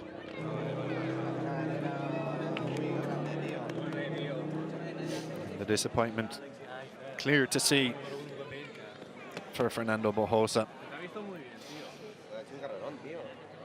In the moment, he'll be feeling all sorts of emotions of disappointment, but I'm sure as the time passes, in a few days, he'll see the achievement he has made to come second in the European Talent Cup, and to be so close to winning it against the reigning champion Carlos Cano, who is just an outstanding rider with a big future ahead of him. And this is the winning move from Alex Longarella. Defensive line from Barbosa to try block out Alvaro Lucas, and that opened the door wide open for Alex Longarella. And then there was the drive to the line where Lucas pipped Barbosa by what, 9 thousandths of a second between, oh, it was a photo finish indeed between Longarella and Lucas. 9 thousandths of a second between them, with Barbosa 6 hundredths behind Lucas and 7 hundredths behind Longarella. Absolutely nothing in it. And that was the moment Carlos Cano realized he was the two-time European Talent Cup champion. Celebrations in full flow for the number one, who remains the number one. What a bright future Carlos Cano has in front of him, and it has to be said, his racecraft during that race was absolutely excellent. Slotted into 4th position. It did open the door for Barbosa, but he kept it calm, neat and tidy. He did fall off the lead group towards the end and managed to get himself ahead of Karpushin as Keandra Ramadipa crashed out of contention as well. And this is the only issue he has really had all day, Carlos Cano, needing to get a lift back to Parc Ferme. The marshals on hand as they do a stellar job down here in Valencia. How about this? A way to arrive in style in your crowning race.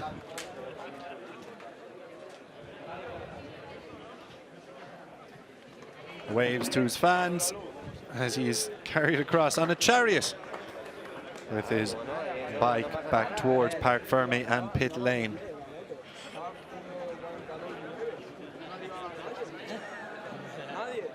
We will hear, of course, from the race winner very, very shortly.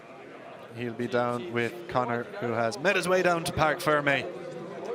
We're just waiting on the final steps of the celebrations down in Parc Ferme, and the final pictures are being taken down below. Alex Longarella, the race winner, snatching victory away from Fernando Barbosa at the final corner, while Alvaro Lucas made a late charge at the line, but only 9 thousandths of a second separated the duo. Only 7 thousandths of a second separated our race winner Keandra Ramadipa and Carlos Cano on the line in Barcelona, and only 9 thousandths of a second today, this time around.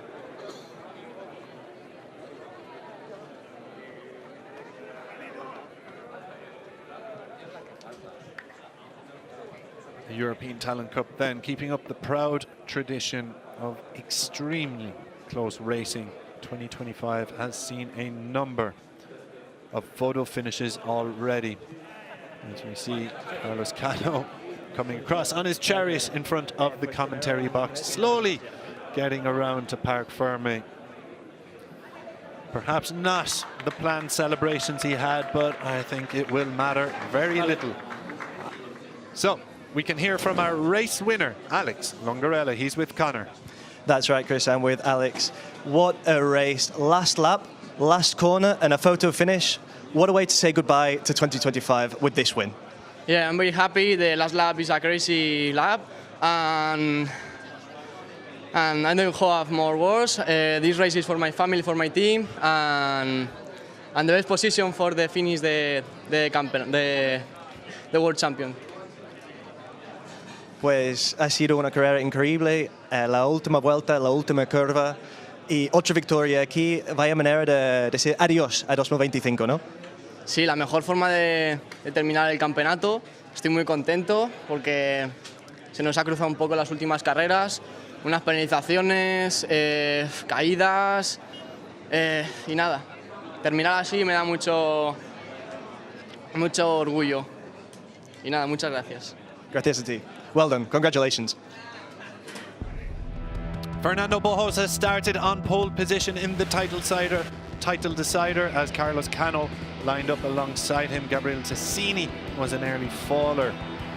Bojosa did much of the front running, but Alex Longarella and Alvaro Lucas got themselves into a position to attack. It was a five-way fight for the lead. Carlos Cano sitting in P4, Yaroslav Karpushin also part of the lead group. Fernando Bojosa came under all sorts of pressure from Lucas and Longarella throughout the race, but always had a response ready for them. He was desperate to win. Win was what he needed to take the title. Alex Longarella firing one up the inside there at the final corner, but once again Bojosa responded. Turn 2, a favourite overtaking hotspot of his, as was turn 6. Here was the final corner. Alex Longarella diving up the inside. Once again, Alvaro Lucas then diving up the inside of Alex Longarella as Cano got himself among the podium positions. Bojosa was shuffled off the top 3, but quickly went about working his way back towards the lead. Carlos Cano then settled in for 4th position as the top 3 broke away. Keandro Ramadipa, Yaroslav Karpushin, a thorn in the side of the number 1 all race. Lorenzo Pertelli as well making a late charge. Keandro Ramadipa crashing out late in the race as well as the top 3 went toe to toe for victory. Bojosa had to win and he led going into the final corner, but Alex Longarella led coming out of it and over the line as Alvaro Lucas took 2nd and Bojosa took 3rd. Cano's 4th place finish was enough to crown him European Talent Cup champion in 2025. El Sniper y Gas Team representado por Alex Martínez Mas. El tercer clasificado ha sido Fernando Bojosa. Time for the celebrations then on the podium. Fernando Bojosa missed out on the championship but does take home P3 from the race in Valencia. Muted celebrations from the AC Team racing rider. Aspar's Alvaro Lucas taking 2nd with Alex Longarella taking victory. Equipo ganador, el Sniper y Gas Team representado por Alex Martínez Mas.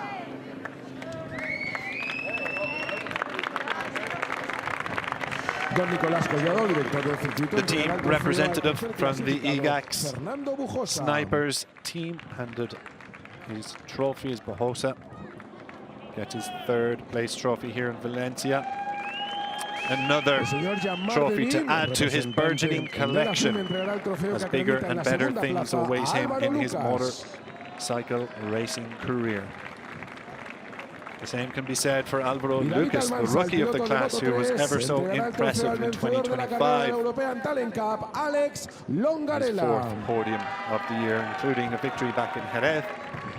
And Alex Longarella gets his second winner's trophy of the season, handed to him by David Almanza, the Moto3 World Championship rider Escuchamos with en honor del Leopard Racing. vencedor, el himno de España.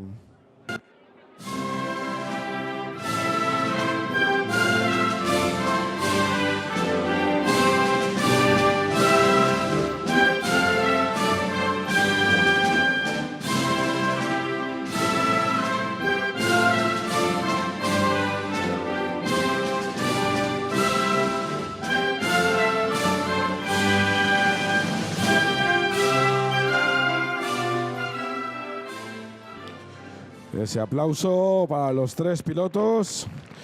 Ya será el momento de celebrarlo. En este caso con la gaseosa. So Los pilotos de la European Talent Cup. For our podium finishers Que here no llevan el Prosecco. in the European Talent Cup. As the bubbly water gets a little bit of a spray around. And a smile on the face, which is great to see for Fernando La Bujosa fotografía para el recuerdo as he takes another de podium. Fernando Bujosa, de Álvaro Lucas y de Alex Longarella, los tres juntos en el podio. A big future awaits all three of these riders, it has to be said. 2025, a year to remember for all of them. Esa imagen de los tres They may jóvenes not have won pilotos the de esta title, European Talent Cup but en they una showed carrera que what se they decidió are por all milésimas. about. Picking up several wins and podiums between them. And no doubt Junior GP Moto3 teams will, of course, be keeping an eye on their progress over the coming years, as they most certainly will be. Carlos Cano, your two-time European Talent Cup champion, back to back for Cano.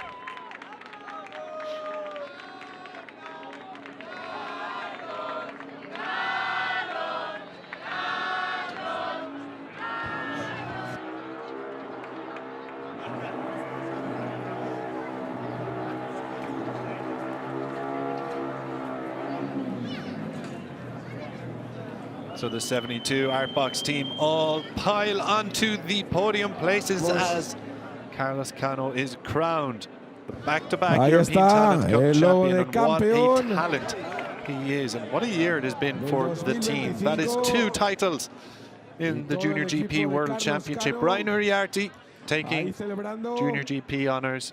Carlos Cano now set to follow in his footsteps after back-to-back wins in the European Talent Cup, set for a move to Junior GP, and he will certainly be a rider to watch next season. Vamos a ver las últimas fotos. Y vamos ya a disfrutarlo al box.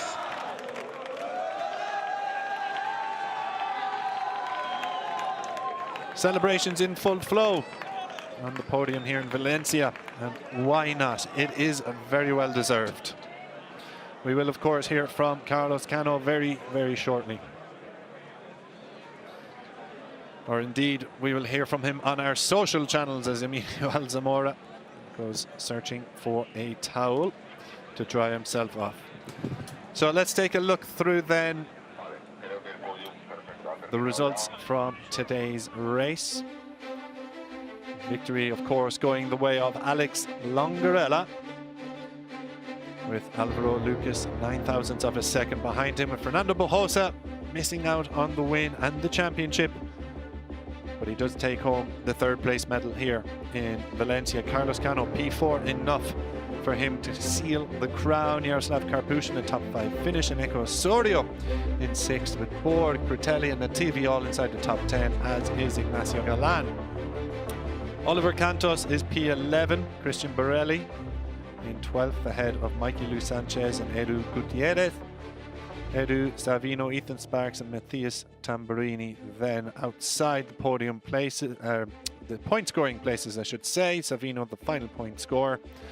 Alfonso Almeida, Pedro Matos, Seiru Ikigami, Remy George San Juan, Evan Boxberger, Victor Kubeles and Ivan Serpa, the rest of our finishers here. In the season finale, Finn Cratoquil and Gonzalo Perez were both lapped, but did finish the race indeed. So your final standings for 2025.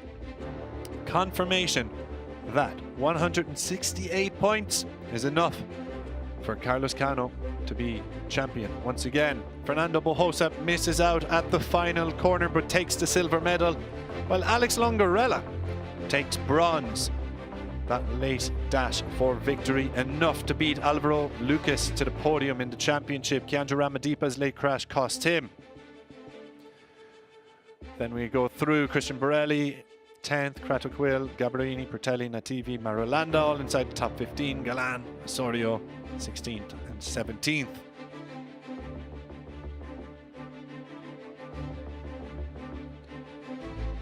Rodriguez, Gonzalo Perez, Gernandinez, inside the top 20. Mikey Lou Sanchez, 21st.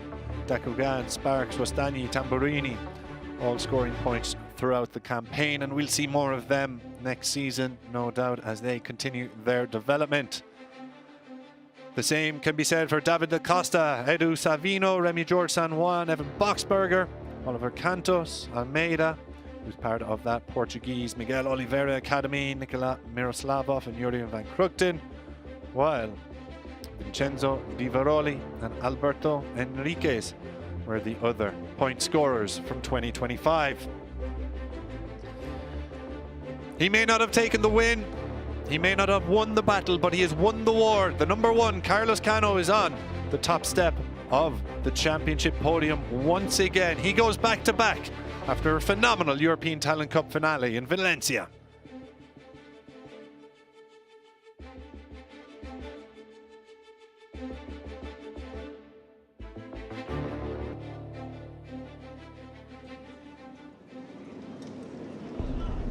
And indeed, we can actually hear from Carlos Cano, who is joining us late in the day. He's down with Connor.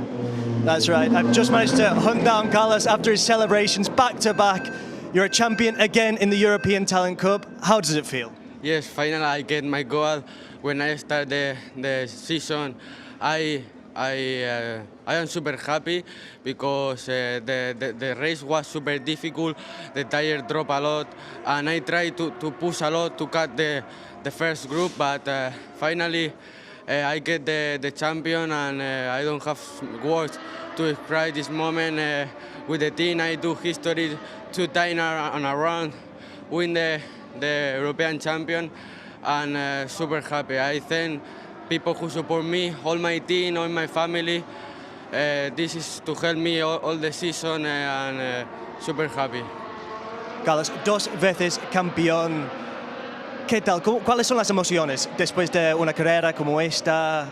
¿Cómo te encuentras ahora mismo? Bueno, la verdad que ha sido increíble, ¿no? Al final he podido ganar el campeonato haciendo además historia que quedará escrito. 2 veces campeón de Europa seguidas, que no lo ha hecho nadie, así que súper contento de esto. Y también esto gracias al gran trabajo que he hecho con mi equipo, que ya sabíamos que este año iba a ser difícil porque he crecido bastante y el peso se ha notado encima de la moto, pero bueno, solo agradecer a todo mi equipo, a mi familia, que hemos trabajado también fuera de los circuitos muchísimo para conseguir el objetivo que teníamos a principio de temporada, y se lo quiero agradecer a ellos, y estoy súper contento y ahora a disfrutar. Congratulations, well done, Carlos.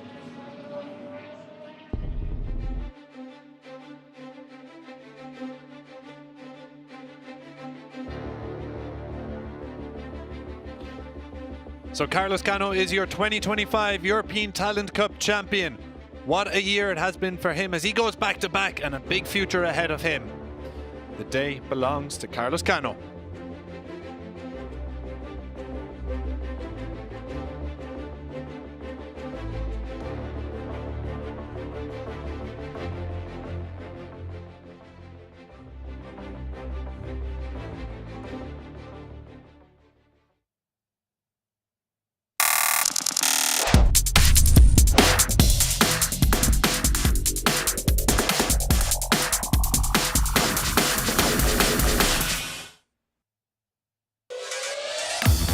Just one race remains in the 2025 Moto2 European Championship season, and what a race it promises to be. After 10 brilliant rounds so far, it all comes down to the final day. Unai Oradre heads the standings with Milan Pavlitz, Alberto Ferrandez and Alberto Sura all hoping for some race 11 slip-ups. For the second year in a row, the title will be decided on the final day. Will Oradre follow in the footsteps of recent champions like Roberto Garcia, Senna Aegis, Lucas Tulovic and Fermin Aldeguer? Or are we set for a dramatic last-minute turnaround? It is time to go racing in Valencia.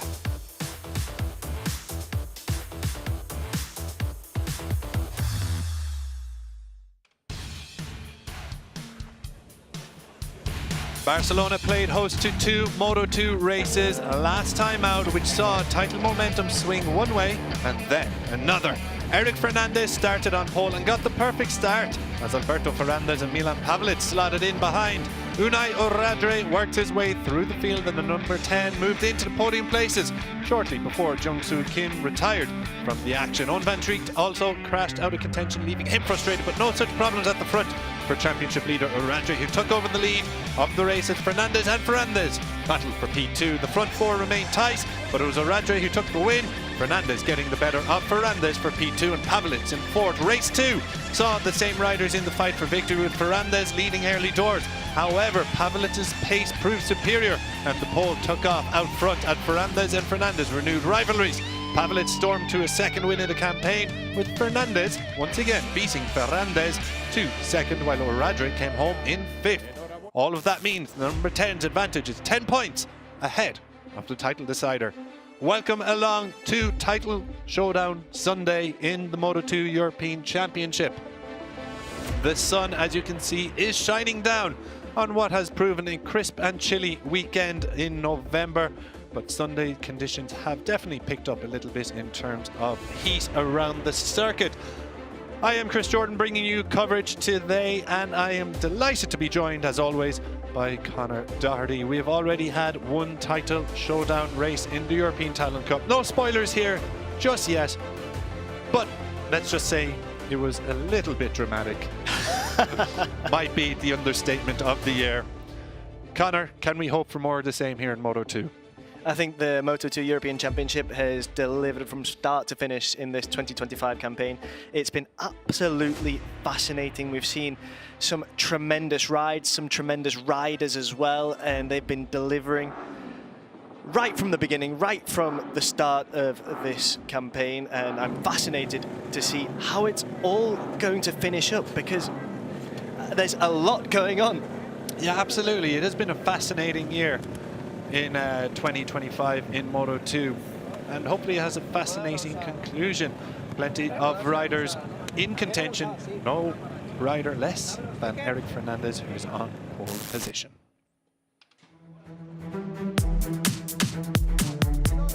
Muy contento de el ritmo que estamos haciendo este fin de semana. Nos vemos, la verdad, que muy rápido, y daremos el máximo mañana en la carrera para llevárnosla.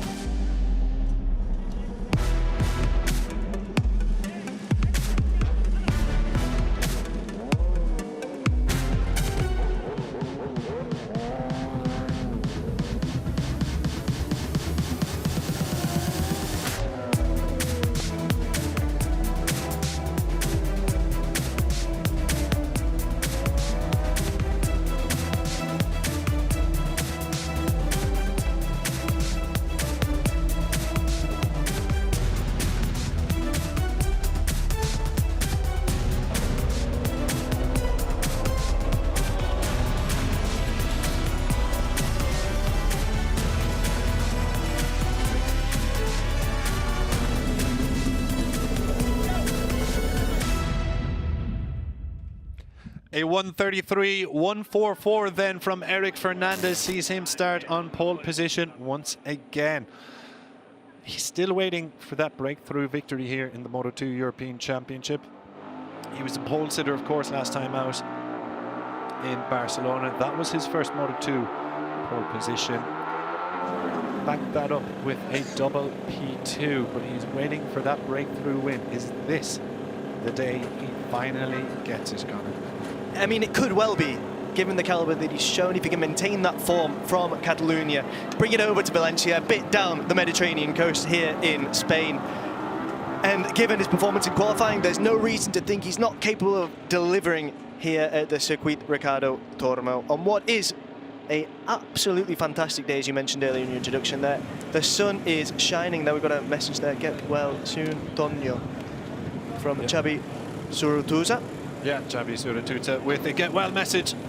And he will start from the front row. Zurutuza, talented rider. Zurutuza, double podium back in Magny Core.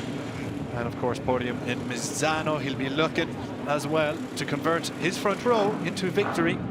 He did have that DNF back in Aragon race 1, if memory serves me correctly. He was doing plenty of the front running, but unfortunately his fairing encountered some damage. What a big day it is then for Unai Oradre. Does he look nervous to you, Connor? Not particularly. A kiss and a wave to the camera, and he is locked in and focused. This is, of course, a title-deciding race. Unai Oradre is our title leader, and he has a 10-point advantage to spare over Milan Pavelic. Pavelic is starting from 4th on the grid.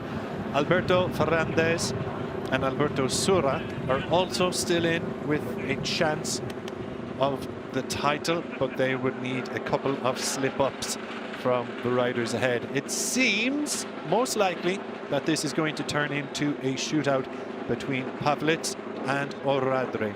Oradre starting from outside of the front row. We can take a look at the grid now for this Moto2 race. It's Fernandez on pole on the front row. He's joined by Zurutuza and Oradre. On row 2, Pavelic, Mongiado and Ferrandez. On row 3, Artigas, Watley and Sura. As Chris just mentioned there, one of our title contenders. Then on row 4, we've got Voigt, Ludenia and Mayor. On row 5, Morosi, Felon and Kersevan. On row 6 is Ruiz, Gutierrez and Yambias. Behind then, in what's sure to be a thrilling race, on row 7 it's Jimenez, Gimbert and Palomera. On row 8 it's Moore, Lolly and Ruda. And on row 9 it's Toth, Algubaisi and Van Chicht.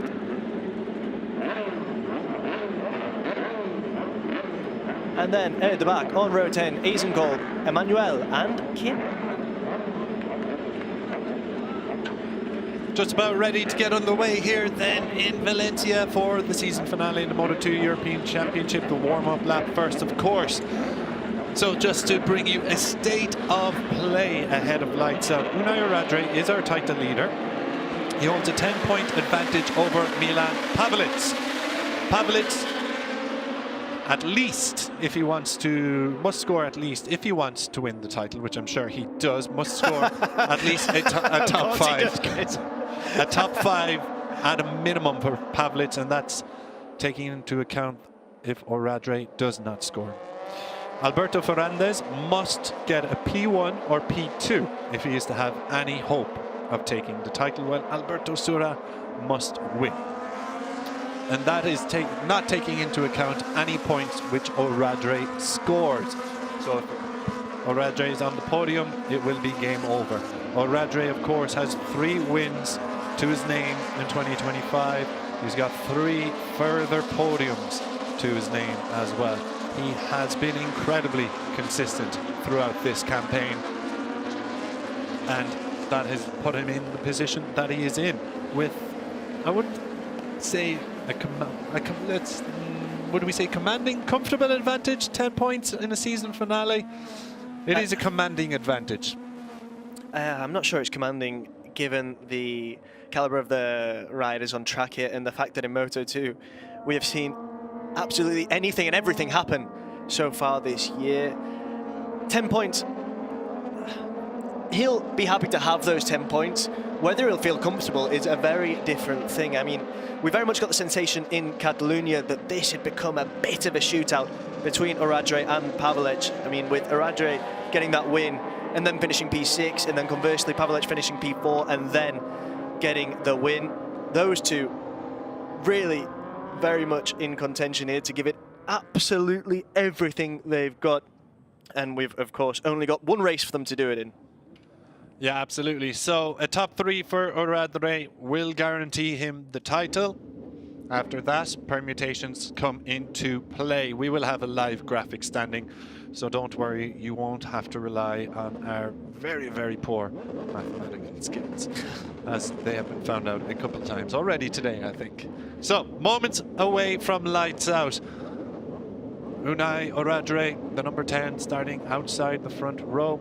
Eric Fernandez, the number 4, launching from pole position. Xabi Zuratutsa in between them. Who's going to get the whole shot? We are racing already here in Valencia. It's a good start for Zuratutsa. It's a good start for Pavlic. The number 44 has fired himself into second position with Fernandez out in front. He has gotten the whole shot. I think I saw Alberto Fernandez in there too. So not an ideal start for Unai Oradre. He's down in 4th position with Pavlic up into 2nd. Yeah, absolutely. A great start from Fernandez, it feels like, as well there. Yeah, he's moved himself up to P3. So absolutely fantastic start for him after the title contenders have made a play early on here to put the pressure on Oradre. We have a couple riders out there at the back. We're not sure who that is just yet, but one of them is less than happy anyways with another. We'll bring you coverage of that once we know a bit more ourselves. Is that one of the... It's a QJ motor machine down as well. Is it one of the American racing machines as well down the back? I'm not sure. Get confirmation of that as soon as we can. We'll double check it. But Eric Fernandez is leading over Pavlic, and it's Fernandez then ahead of Oradre. So the title fight is on and wide open here. Fernandez, remember, as well as Pavlic, both need to win here. And that's a 72 of Ruiz coming back in. Oscar Gutierrez, another rider out of the reckoning. Oscar Gutierrez, it's been... Yarai Ruiz now. Yeah, Johan Gimber as well. Oscar Gutierrez, frustrating campaign for him, ending in a frustrating manner. Mario Mayor, stock champion. And Pavlic is going to make a move here into turn 1, is he? Oh, shows Fernandez the front wheel. Pavlic there eyeing up a move on the inside going into turn 1. Will turn 2 be a better opportunity? Indeed it will be. And now Pavlic is leading. If Pavlic has the pace here, he could gap Eric Fernandez. And where's Unai Oradre? He is in 4th position. So title fight very much game on. Is that Xabi Zuratutsa? I see charging into 4th place as well. It is indeed. Xabi Zuratutsa is on the charge here. So Oradre shuffled back to 5th position. And just to note that Abdullah Al-Kubaisi has moved up 9 positions on that opening lap. So absolutely fantastic stuff from him. Yeah, Pavlic visibly there. You can see he's put a few bike lengths between himself and Fernandez. Fernandez and Fernandez then in the podium positions. They're about to renew rivalries. Both races in Barcelona as Eric Fernandez lunges up this inside of Milan Pavlic at turn 11, and then there's a shake and a wobble and a nod at the head, and now Alberto Fernandez has come charging through. So Fernandez is now leading, Fernandez in 2nd, Pavlic has dropped to 3rd, Zuratutsa and Alberto Soda have come through on Oradre. Oradre is going the wrong way here. Yeah, excitement right from the off here in the Moto2 European Championship. We just saw some of Pavlic's fans there, but it is Eric Fernandez who's leading for the time being. He's also got Eric Fernandez. Pavlic is currently sitting in P3. Is he going to try and make a move here as we go into turn 1? Not quite close enough, but the drama is on display in Moto2. Another absolute classic already. Yeah, Lorenzo fell on then with the fastest lap of the race, but the action out front is incredible, as Connor rightly mentioned. Fernandez and Fernandez, they were battling each other for 2nd as sparks fly on track. So all that means Oradre is going to be your champion if things remain as they are.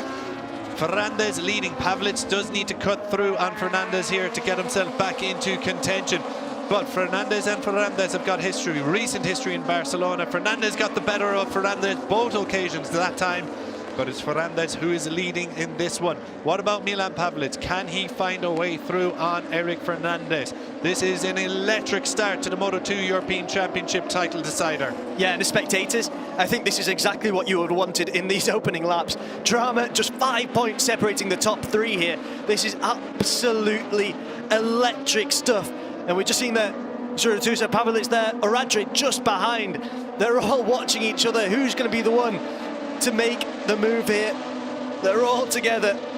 Yeah, is that Pavlic going up the inside of Fernandez? It is indeed, and he needed to make that move, I think, because Xabi Zuratuta was crawling all over him. Fernandez has a little look behind him. I think Fernandez could be in a bit more trouble here. Zuratuta looks to be on the march here. That's a 134 flat from Alberto Fernandez out front. So Pavlic is looking to get the hooks into him, and indeed, Eric Fernandez has been picked off by Xabi Zuratuta. Does Fernandez, number 4, have a response? Nothing going yet. Zuratuta is on the march here. Zuratuta has got incredible early pace, so Pavlic and Alberto Fernandez need to watch out. Fernandez did just set the fastest lap of the race, a 134 flat. That was matched by Milan Pavlic, while Xabi Zuratuta did a 134.1. He's got a bit of open road ahead of him now. Will he reel in Milan Pavlic, or will this front 3 group up into a victory fight? Where is Unai Oradre? He's just moved up to P4 number there. 10. I think our pole sitter Eric Fernandez has got an issue. Yeah, it might well be the case, because Oradre just seized an opportunity there. We just saw it on the edge of our screens for the briefest of moments. He made the overtake there on Eric Fernandez to move into P4 and can now try and chase down these leading 3, but it is Fernandez who leads for the time being. We thought he might be able to pull away. Pavlic is not allowing that to happen whatsoever, and neither is Zuratuta, just behind. Yeah, Eric Fernandez, our pole sitter, has been overtaken by Pavlic, Zuratuta, Oradre in quick succession. And that was important that Oradre got through on him as well very quickly, because it seems the front 3 have got a pretty incredible pace. High 133s that time around. Unai Oradre in the 134.2. So the front 3 had a few tenths of a second over Oradre, but Oradre now has open road ahead of him. Let's see what he records at the end of this lap. But brilliant pace being set by Fernandez, Pavlic and Zuratuta. Yeah, absolutely. I was just about to say actually there that the gap was about 0.6 of a second. It seems to have gone up now to 7 more or less.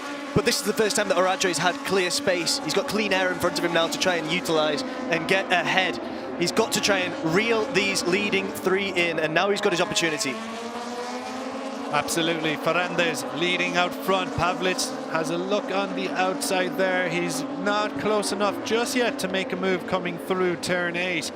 Nothing going for them. Has Oradre closed the gap? There's about 0.5 of a second between Oradre and Zuratuta. It's coming down. Yeah, it's coming down. You can visibly see is that Oradre is getting a little bit closer to Zuratuta ahead of him. Alberto Sura, remember, is in this fight as well for the championship, and Alberto Sura looked like he was trying to make a move on Eric Fernandez there. Fernandez has stabilized as well somewhat. He was sinking backwards, but he is holding Alberto Sura at bay. The live championship standings, if you throw the checkered flag out now, Unai Oradre will win the title by just 3 points. If Pavlic can get ahead of Alberto Fernandez, then it is all changed. Fernandez, there's nothing more he can do. He needs Pavlic and Oradre to go backwards. Yeah, absolutely. And the atmosphere is absolutely electric here now. It's really palpable here, the atmosphere. And there we have Zuratuta setting the new best race lap, 1 minute 33.784. So Zuratuta currently in P3, but he is the fastest rider on track in Moto2 right now as he tries to chase down Pavlic and Fernandez, sorry. Don't worry, it's a tongue twister at the best of times, Fernandez and Fernandez. And indeed, it looks like Fernandez does indeed have a technical problem of some sort. As you see, he pulls out wide there. He has got the technical flag waving for the number 4. So Eric Fernandez is out of this race. Alberto Sura then can begin chasing down Unai Oradre in 4th place. No movement between the top 3 yet in terms of positions changing. Zuratuta though closing up onto the rear wheel of the number 44. Unai Oradre, he's still hovering about half a second behind the lead group here, which will suit him down to the ground as things stand. Of course, we saw him work his way through the field in Barcelona to take victory. It is still very early doors here in Valencia. Yeah, very much so. And given the pace that Xabi Zuratuta is setting, at the time, right now, well, I wouldn't be ruling him out of his first win in this class either. Look, is he going to be close enough to make a move? Not quite. Frustration there for Eric Fernandez. A huge disappointment for the pole sitter. Double P2 in Barcelona. Picked up his first pole in Barcelona. Backed it up with another pole here in Valencia. But unfortunately for him, through no fault of his own, he is out of this race with a technical issue. Yeah, he'll be, I think, devastated given the performance, and you can see it there that he put in all weekend. Very unfortunate for the young Spaniard. Absolutely, disappointment at his home Grand Prix as well. Now, the front three look to have closed up once again on each other as they come around turn 8 once more, but nothing going between them. We're just waiting now. When will we see Pavlitz show Alberto Ferrandez a front tire? Will he even get close enough to Ferrandez? We're just checking our timing screens here. They're matching each other pretty much through the sector split times, so Pavlitz just can't quite close the gap on Ferrandez just yet. A reminder that if Pavlitz does get ahead of Ferrandez, that would put him as our provisional 2025 Moto2 European champion. Xabi Zurituza has opened up a 1 second gap to Oradre. So has Oradre got the pace to go with these front three, or is he just holding something in reserve for crunch time a little bit later? Zurituza, yeah, it looked like he was lining that one up. Maybe into turn 2 though. Turn 2 is a popular overtaking hotspot here. Nothing going either then. He doesn't fancy it just yet. There are plenty more opportunities coming, but it does seem he is building the pressure on Milan Pavlitz in second place. Oradre's playing a bit of a dangerous game here as well. Like, with those front three, he's not in control of exactly what's happening, and he's slipping further and further behind now. The gap is currently 1.4 seconds, more or less. And with the pace that the front three are setting, Pavlitz is very capable of moving ahead into the top spot. Yeah, and it has to be remembered that the two riders behind Oradre are of a significant pedigree in this Moto2 European Championship. Alberto Sura is, of course, a race winner. He's sitting 4th in the championship standings. It looks like he won't be in among the medal positions, but he will want to chase down Oradre for the pride, and the number 43 of Xavi Artigas as well. Double P5 in Barcelona in just his second outing in the Moto2 European Championship this season. And he is a rider who could do some damage if he gets a little bit of pace. As we see, Eric Fernandez is going to rejoin the action. You never know what could happen, of course, in the Moto2 European Championship. A red flag could come out and hand Eric Fernandez some reprieve. But out front, it's calm and composed from our lead trio. Alberto Fernandez got himself in front very early doors and has not looked back. We've been watching the number 85 building the pressure on the number 44 of Milan Pavlitz. But when will Xabi Zurituza feel comfortable making that move? Yeah, he's set the fastest lap so far. He's been incredibly quick, but he's also seemed to be content to hang back just a bit behind these leading two of Ferrandez and Pavlitz. Maybe biding his time. He's definitely a rider with the experience to know what he's doing. So we'll just have to wait and see when he thinks that the time is right. Absolutely. Absolutely. Zurituza, that gap to Oradre is at 1.144 seconds. So it's over 1 second now for quite a time, about a lap and a half, I think it is, while the front three just not showing each other a front wheel at all just yet, just checking out their sector. Oh, but there goes Zurituza. Is he going to be making the move now? It looked like he might have been taking an inside line there whilst we're focusing on Oradre. Oradre has a little wobble in the left leg there, getting it back onto the foot peg. But has Zurituza made a move? Not quite just yet. Yeah, they are matching each other for pace across all the sector times. All three of them on a 21.4 in sector 1, 25.1 sector 2. 22 flat though from Alberto Ferrandez. Has seen him open up a bit more of an advantage through there before they once again matched each other. Pavlic and Zuratuza strong through the final sector, with Ferrandez conceding some time there last time out. So they are pretty much matching each other stride for stride. Francesco Mongiardo then, the number 49, leading this chasing pack in the battle for 7th. It does look like Josh Watley here, there, yeah. Josh Watley is on his tail. And Marcus Ladenia as well in that fight. So precious points on offer to end the season on a high. Here, this is going all the way back to, I think, Lorenzo Felon at the back of this group. The number 5, it is indeed Lorenzo Felon who is in there. So this is a battle for 7th down to 12th. This would be very good for Mongiardo, I think, because he started the season in such strong form with pole position, P2 and P3 in Estoril, so a double podium there. And he's not really managed to reach those heights since then. He did get a P6 in race 2 in Aragon, of course, but maybe in the second half of the season we haven't seen the best of him, which we were able to see in our race opener. Yeah, and there's been a change in the championship standings. Oradre still leading, but only by a point, and that is because Alberto Sura has gotten ahead of the number 10. That happened off screen. Oh, and now there's even more drama because Oradre had slipped behind Xavi Artigas. We were mentioning it only a couple moments ago that these two riders are of immense quality at this level, and Oradre was a sitting duck for both of them on that lap, it has to be said. So Oradre now has got to pull the pin out. Alberto Ferrandez is winning this race. Oh, and Xabi Zuratuza has taken P2, so that puts Oradre back in control of the championship. But what control does he have realistically? It's all open here. Now, does the pace of Sura and Artigas, it was a 1 second gap back to Oradre previously. They are closing in. It's gone under a second between Sura and Pavlic. So keep an eye on that to see if that gap comes down. It might even tow Oradre into play again, into the top 3. As you can see, Ferrandez has indeed opened up a few bike lengths advantage to Zuratuza. So Ferrandez is within 4 points of the 2 points of the title, excuse me. But unfortunately for Alberto Ferrandez, there is nobody behind Unai Oradre to challenge him and take more points off him. I'd still be reluctant to say that this was Oradre's game plan coming into the Race.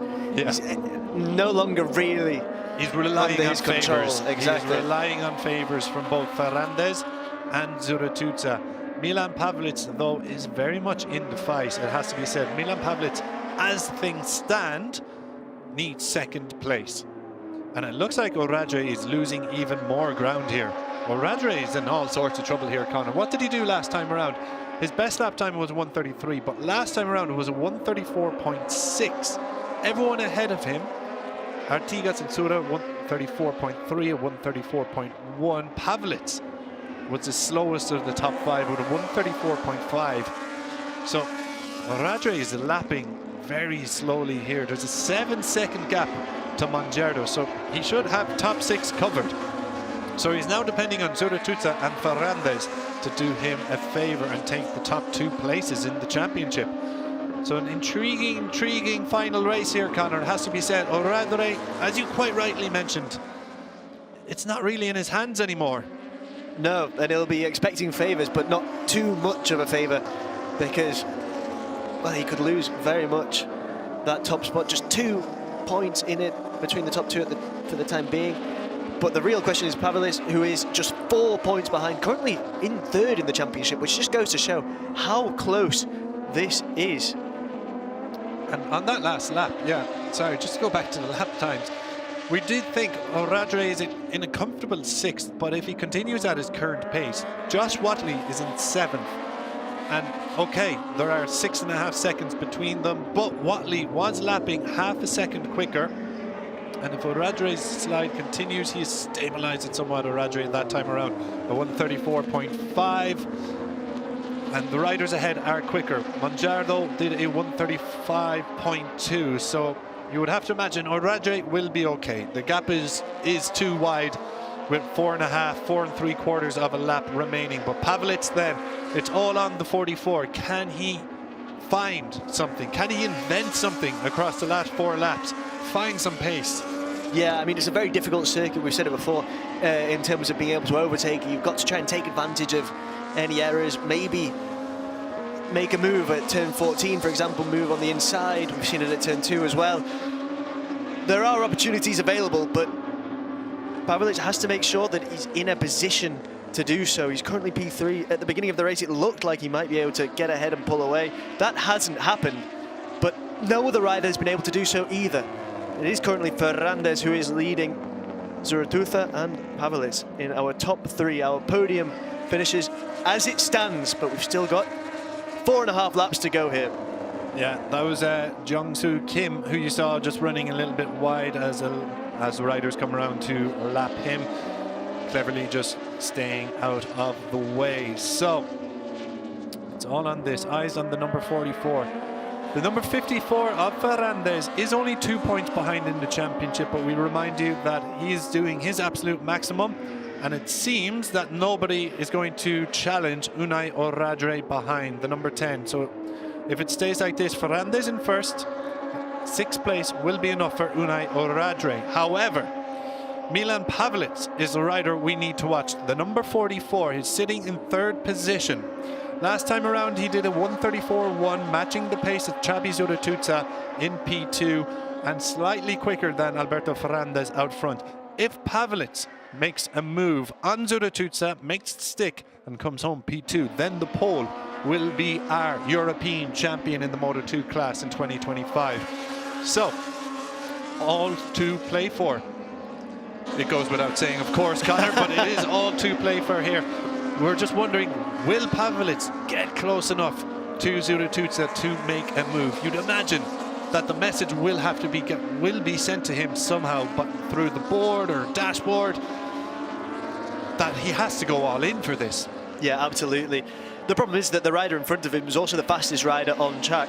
Xabi Zurutuza has been sensational in this race. He's sitting in P2 right now, but you get the feeling that he's still got something left, and it might be him that makes the move on Alberto Ferrandez and tries to claim that P1 spot. Yeah, absolutely. Yes, you'd imagine he has to go. Just overtaken Josh Watley there as well. Yeah, Morosi is working his way through. That chasing group will not catch Unai Oradre. There was a moment we thought it may, because we saw them lapping half a second quicker, but regardless of what happens, you would have to say that Oradre is a pretty safe 6th place. Of course, anything can happen up ahead of him, but the message has to be sent to Milan Pavelic. While a podium would be wonderful, the prize on offer is much, much bigger.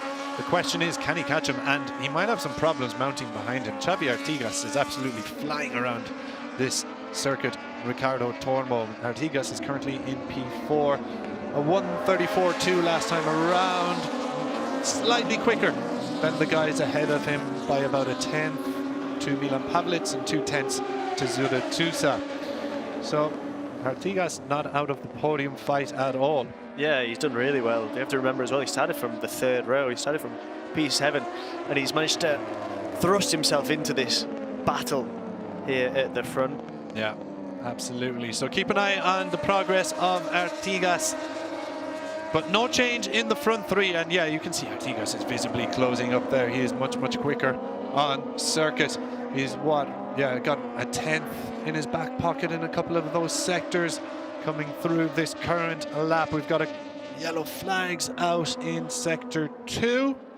It is Jung-Soo Kim, the lapped rider, who has crashed out of contention. So around the line we come again. 3 laps to go. There is 2 laps to go. There is the live championship.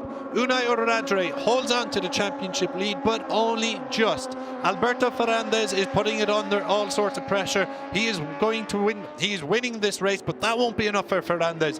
It's the number 44 of Milan Pavelic we have to keep an eye on. And Pavelic looks like, has he made a move? We saw a little change there. As we see, is this what happened to Jung-Soo Kim? Oh, that's a nasty crash for the South Korean rider. Yeah. Hopefully he is okay. But we saw live graphic there changed very quickly. Let's hope he is okay. And Milan Pavlic has moved into second position. Jabi Zuratuca, something has happened to Zuratuca. And Milan Pavlic is in second. It'll come down to race wins indeed. Actually, they will tie on points. So Pavlic has 2 race wins. Oradre has 3. So Pavlic has to go all in for the win here. Absolutely incredible stuff there, Chris, with your homework, working out all the possibilities. Yeah, absolutely fantastic stuff from Pavlic there, getting ahead of Zuratuca, who we were just praising as being the fastest rider on track. And it seems that Milan Pavlic was just biding his time there. If we can just see the move, here we exactly go, what happened. He's just gone, he's gone on the inside, yeah. Brilliant move. Brilliant forcing move. Zuratuca to block pass. Yep. Brilliant stuff from the pole, and now that has he's got the opportunity into this title fight. It is the last lap as well. The last lap of the 2025 Moto2 European Championship, and Ferrandis has gone down. Ferrandis has gone down. He is out of the running. Is Alberto Ferrandis. He had victory at his mercy, and he is out. Milan Pavlic is now your race leader. Milan Pavlic is now the championship leader. The fans are screaming. The drama is alive and well. Pavlic is taking the lead. Zuratuca in second. Oradre is in 5th, but that will not be enough for the former championship leader. Milan Pavlic, though, what type of pressure is he going to be put under by Jabi Zuratuca? You can see it there, the devastation down in the team box. Te 55 team box. What a terrible few moments for them, because they had Ferrandis, who's going to win the race, crash out, and now Unai Oradre is not the championship leader. Pavlic has opened up a couple bike lanes. Yeah, this is absolutely incredible stuff. Drama here on the last lap. We knew Moto2 was going to deliver. And who was watching on as we saw that crash? Well, it was Unai Oradre. His dreams of winning could have just come to a dramatic conclusion here, Chris. Only a couple corners to go for Team Milan before they can start their celebrations. The pole looks set to be crowned Moto2 European Championship in the most dramatic of circumstances. He navigates the final corner with ease. The number 44 is your Moto2 European champion. Sensational late charge from Pavlic. He picked off Zuratuca with 2 laps to go.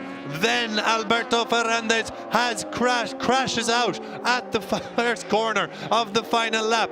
Unai Oradre has come home in 5th position, and I am lost for words. That is an absolutely phenomenal end to the Moto2 European Championship season. Muted celebrations at the moment, but not down in the team box. I think they can hardly believe it. I can hardly believe it, Connor. I think that was an end to this race which could not have been scripted. The last lap, we barely even said we're on to the last lap, and then we see Ferrandis come crashing down. And it was Milan Pavlic who was in place to take the race lead. There he is with the Polish flag. Absolutely incredible stuff from Milan Pavlic. Absolutely incredible. As you said, lost for words. And there's a reason why. That was infinitely more dramatic than anyone, even he himself, could have believed. It beggars belief, Connor. It beggars belief how the Moto2 European Championship We said it at the beginning. Decided. We said it. I was just anything about and to say, everything can happen. Anything and everything can happen in the Moto2 European Championship. We opened the season in Estoril, where Alberto Ferrandis and Eric Fernandez crashed out of the lead. Milan Pavlic was on the podium in that race, and he crashed out. He recovered to pick up some points, and how crucial those points have proven. Well, Oradre doesn't seem to have taken it too poorly there. He is celebrating the culmination of what has been a fantastic season for him with a celebratory wheelie. And it has been a fantastic season for him, but the last lap is what it came down to. And you can see what it means. A bizarre moment for me, Alberto Ferrandis on that last lap. Pavlic was beginning to put on the pressure, but we did not see that coming at turn 1. It didn't look like losing the front very early on and opening the door for Pavlic to take victory and the championship simultaneously. I mean, I cannot imagine the adrenaline, the emotion, the happiness that is going through that man's mind right now. Absolutely sensational from Pavlic.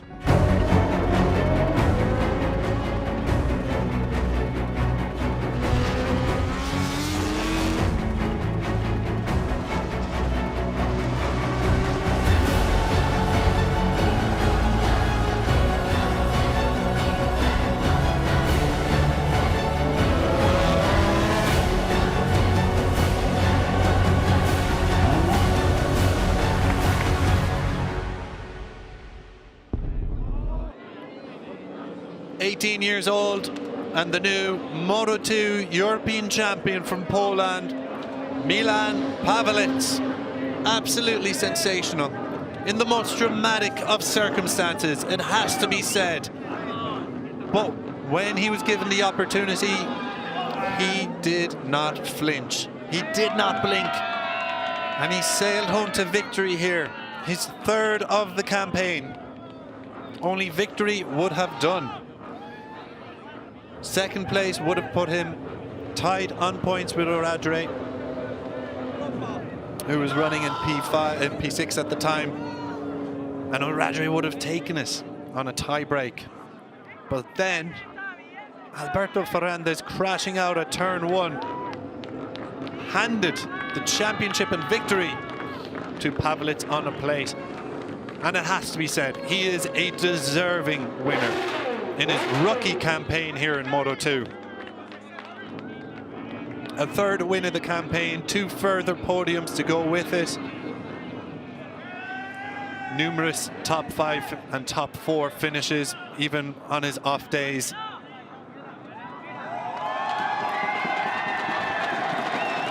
Incredible from Milan Pawełek, and hear the noise. And the celebrations. Let's take a little listen in.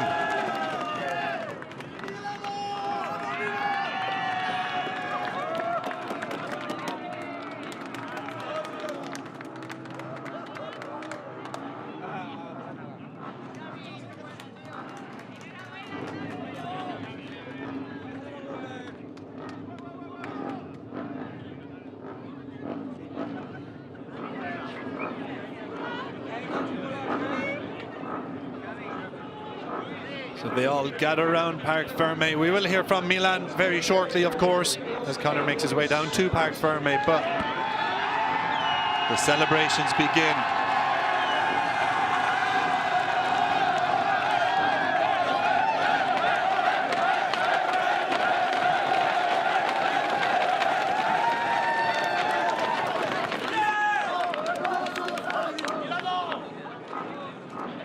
Confirmation 2025 Moto2 European champion, the number 44 Milan Pawełek of the AGR team.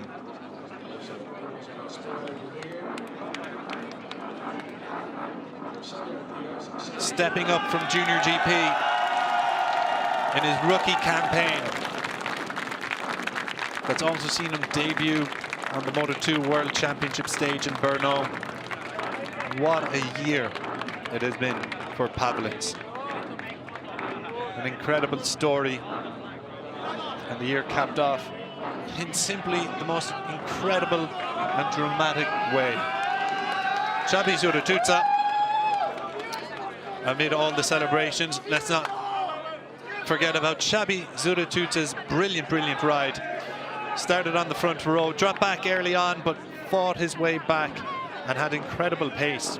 Looked like he could have challenged for the victory at one point. And Xavi Artigas, who started further back on the third row, came charging hard late on to pick up his first Moto2 European Championship podium. Superb result for Artigas.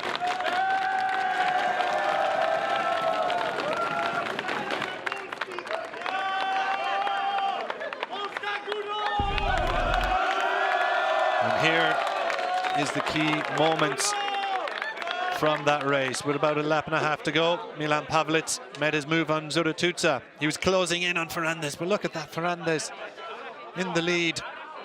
Just lost it very early going through turn 1 and sent flying through the gravel trap. He can hardly believe it. We can hardly believe it.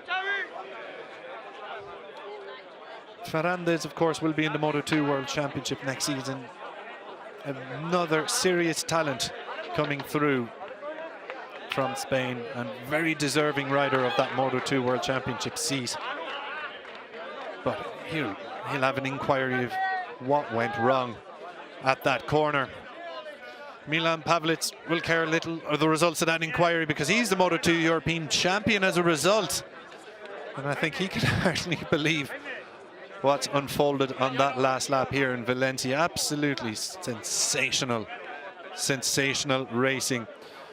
Milan Pavelic is our race winner here in Valencia. He is also the Moto2 European champion, and he is down in Parc Ferme with Conor Doherty. That's right, Chris. First of all, Milan, massive congratulations. It's been an incredible year for you, and what a race here in Valencia. Drama from start to finish. How are you feeling? I feel amazing.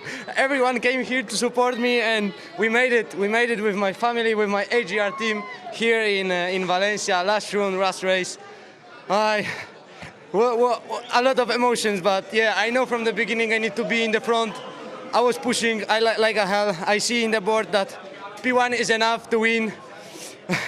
If I cross the finish line, I almost cry under the helmet. It was something incredible. I will not. I don't know. I want to celebrate, and that's all. Thank you so much. And can you tell us in Polish, please, exactly how you're feeling now? Pierwszy debiutancki sezon w Moto2. Cała rodzina przyjechała tutaj mnie wspierać, wszyscy znajomi, wszyscy. Z moją rodziną z AGR-a tu jestem, z którymi wygrałem, cieszę się bardzo. Może nie wyrażam tych emocji, ale w sobie mam tyle, że nie wiem. Wiedziałem, że muszę być w pierwszej grupie, wiedziałem, że muszę być w tej czołówce, żeby wygrać. Widziałem na tablicy, że pozycja pierwsza wystarczy, że Oradra jest nieco trochę dalej, więc jak już tylko zobaczyłem, że jestem pierwszy i przekroczyłem metę, to już nie mogłem naprawdę. Popłakałem się w środku w kasku, ale to wszystko dzięki wam i dziękuję również wszystkim sponsorom i Bogu za to, że cały i zdrowy dotarłem tutaj, gdzie jestem. Dziękuję bardzo. Congratulations again. Eric Fernandez started from pole position in the season finale Moto2 European Championship race in Valencia. Some early drama as a number of riders crashed out, including Mario Mayor, Oscar Gutierrez, Yara Ruiz. Fernandez, though, slipped into second position as Alberto Ferrandez began his charge into the lead. Fernandez sunk backwards, with Ferrandez leading over Milan Pavelic and Xabi Zurituza. Eric Fernandez having to retire with a technical problem before he rejoined slightly later. Unai Oradre was running in fourth position, but not for long. The then championship leader was overtaken by Alberto Sura and Xavi Artigas, dropping him to sixth and blowing the championship fight wide open. At this point, he was still leading the championship, but only just. And sixth place looked like it may have been enough with Alberto Ferrandez leading. Milan Pavelic had to win to take the championship. This is Jung Soo Kim crashing out in a big crash.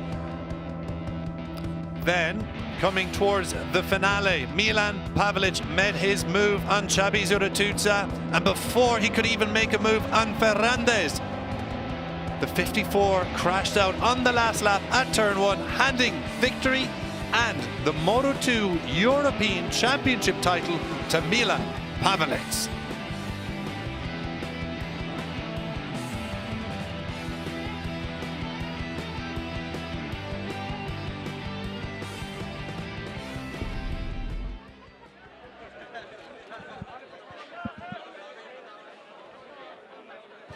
Vamos con el equipo Time for ganador, the el AGR, podium representado por ceremony Oscar here after Nadal. a chaotic, a frantic finale to the Moto2 European Championship season. La tercera plaza de Xavier And look at that, the Polish Artigas. flag sandwiched in between the two Spanish ones. And the team representative Segunda plaza from para AGR. Xabi Zurituza. Up on the podium, Xabi Zurituza Y el vencedor de la carrera, coming Milan out Pavelic. after Xavi Artigas. They embrace one another. Xavi Artigas bringing a flag in memory, of course, for Pau Alsina. Well, Milan Pavelic then, hearty congratulations all around, and a wonderful interview, has to be said, Conor, afterwards. I think he could hardly believe it himself. No, I really don't think he could.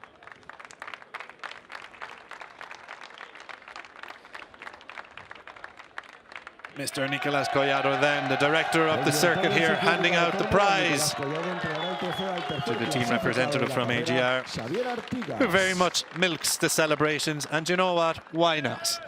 Yeah, a day to remember for the team. Absolutely incredible. What a race. You could really feel just what it meant as well down in Parc Fermé. Xavi Artigas picks up his first Moto2 European Championship podium, as does Xavi Zurtuza picks up his P2, his latest podium. And a big leap of joy for Milan Pavelic as he picks up the winner's trophy here for the race and, of course, for the year itself.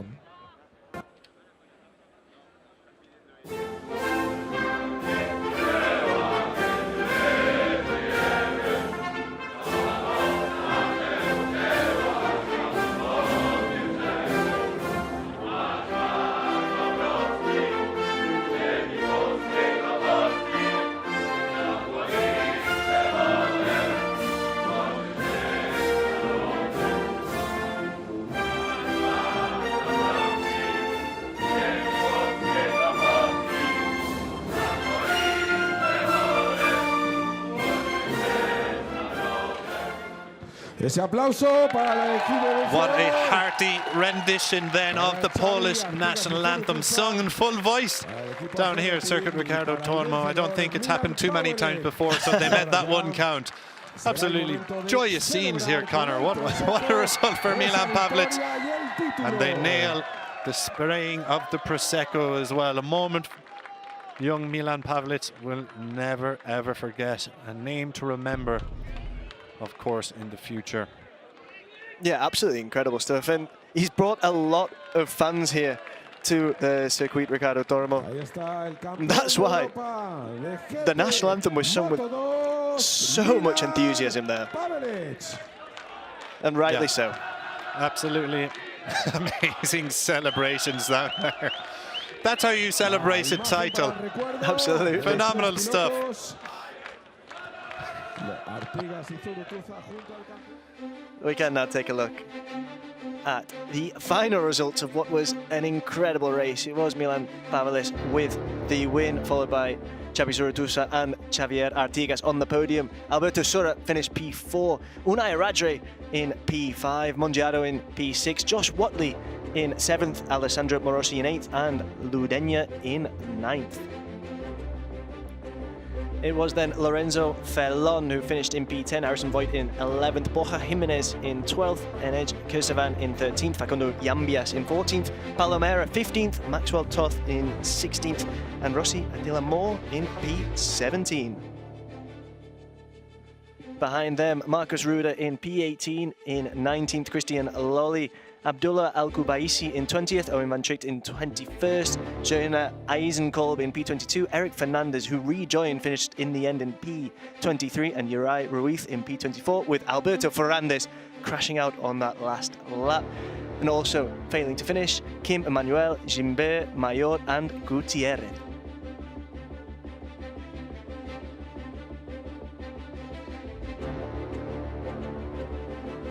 And then we have a final Riders' Championship standings after a sensational season in the Moto2 European Championship. It is Milan Pavelic who wins, ahead by just 4 points of Unai Radre. Alberto Sura finishes in 3rd. Ferrandez drops down to 4th. Xavi Zurtuza in 5th. Mongiado in 6th. Eric Fernandez 7th. Morosi 8th. And Uri Ruiz finishes in 9th. Daniel Munoz in 10th. Jean Gimbert in 11th. Yambias 12th. Gutierrez 13th. Xavi Artigas in a fantastic 14th, Cruzes in 15th, Tapia 16th, Harrison Voigt in 17th.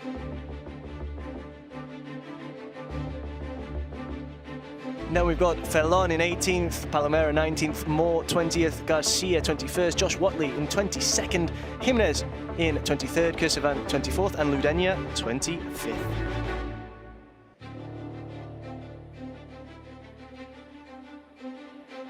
And then at the bottom of the standings, we've got Lolly in 26th, Volpi in 27th, Mario Mayor in 28th, Ramos 29th, and Lorenzo Somariva in 30th.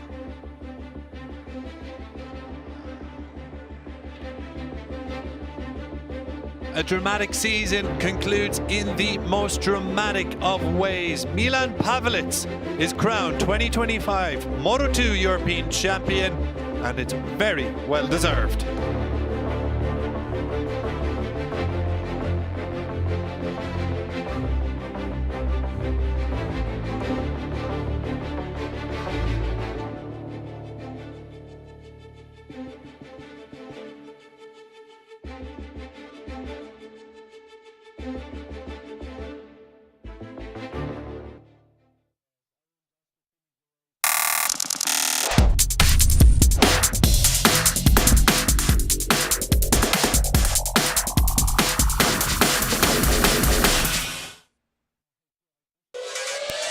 The season finale in the Junior GP category has arrived, and the second race of Sunday is just moments from lights out. Only 16 laps remain in what has been a gripping and unpredictable year, one that has already seen Brian Uriarte clinch the championship, while the battle for the remaining podium places stays wide open heading into the season finale. And what a place to conclude it all. Valencia's Circuit Ricardo Tormo is one of the most iconic venues on the calendar. Its tight, technical layout has produced countless last lap dramas over the years, making it a favourite for riders and spectators alike. With a vibrant atmosphere and a rich racing heritage, there are few better backdrops for the season's curtain call. So without further delay, let's go racing. Well, race one had plenty of drama, but minimal drama for pole sitter Marco Morelli, who was on another planet this morning. The number 97 cleared off into the distance as he took victory. There was a great battle for P4 as well, for P2 and P3 in the battle for P4. We saw the likes of David Gonzalez, Rico Salmela, Casey O'Gorman involved, as well as Joel Esteban. In that battle for the podium places, it was between Jesus Rios and Brian Uriarte. The two kept changing overtakes on one another the entire race. Rios would try one and Uriarte would have the answer. Joel Esteban did plenty of front running as well in that battle for P4. As Leo Ramostorfer crashed out of contention. Casey O'Gorman as well retired early. Rico Salmela was running in 4th position before serving a long lap penalty and quickly began working his way through the field. Leonardo Zani helpless to stop the flying Finn. David Gonzalez, Joel Esteban and Adrian Cruces then battling one another in that battle for P4 as Uriarte and Jesus Rios kept having a go at one another. Rios sat in 2nd place, but Uriarte would always fight back on him. In the battle for P4, it looked like Joel Esteban, David Gonzalez and Cruces had cleared off, but Salmela recovered from that earlier long lap penalty to get himself into the point scoring positions, critically so, with the bronze medal up for grab in 2025. Brian Uriarte then finally got the better of Jesus Rios as Marco Morelli cruised home to yet another victory and solidify his grip on 2nd in the championship.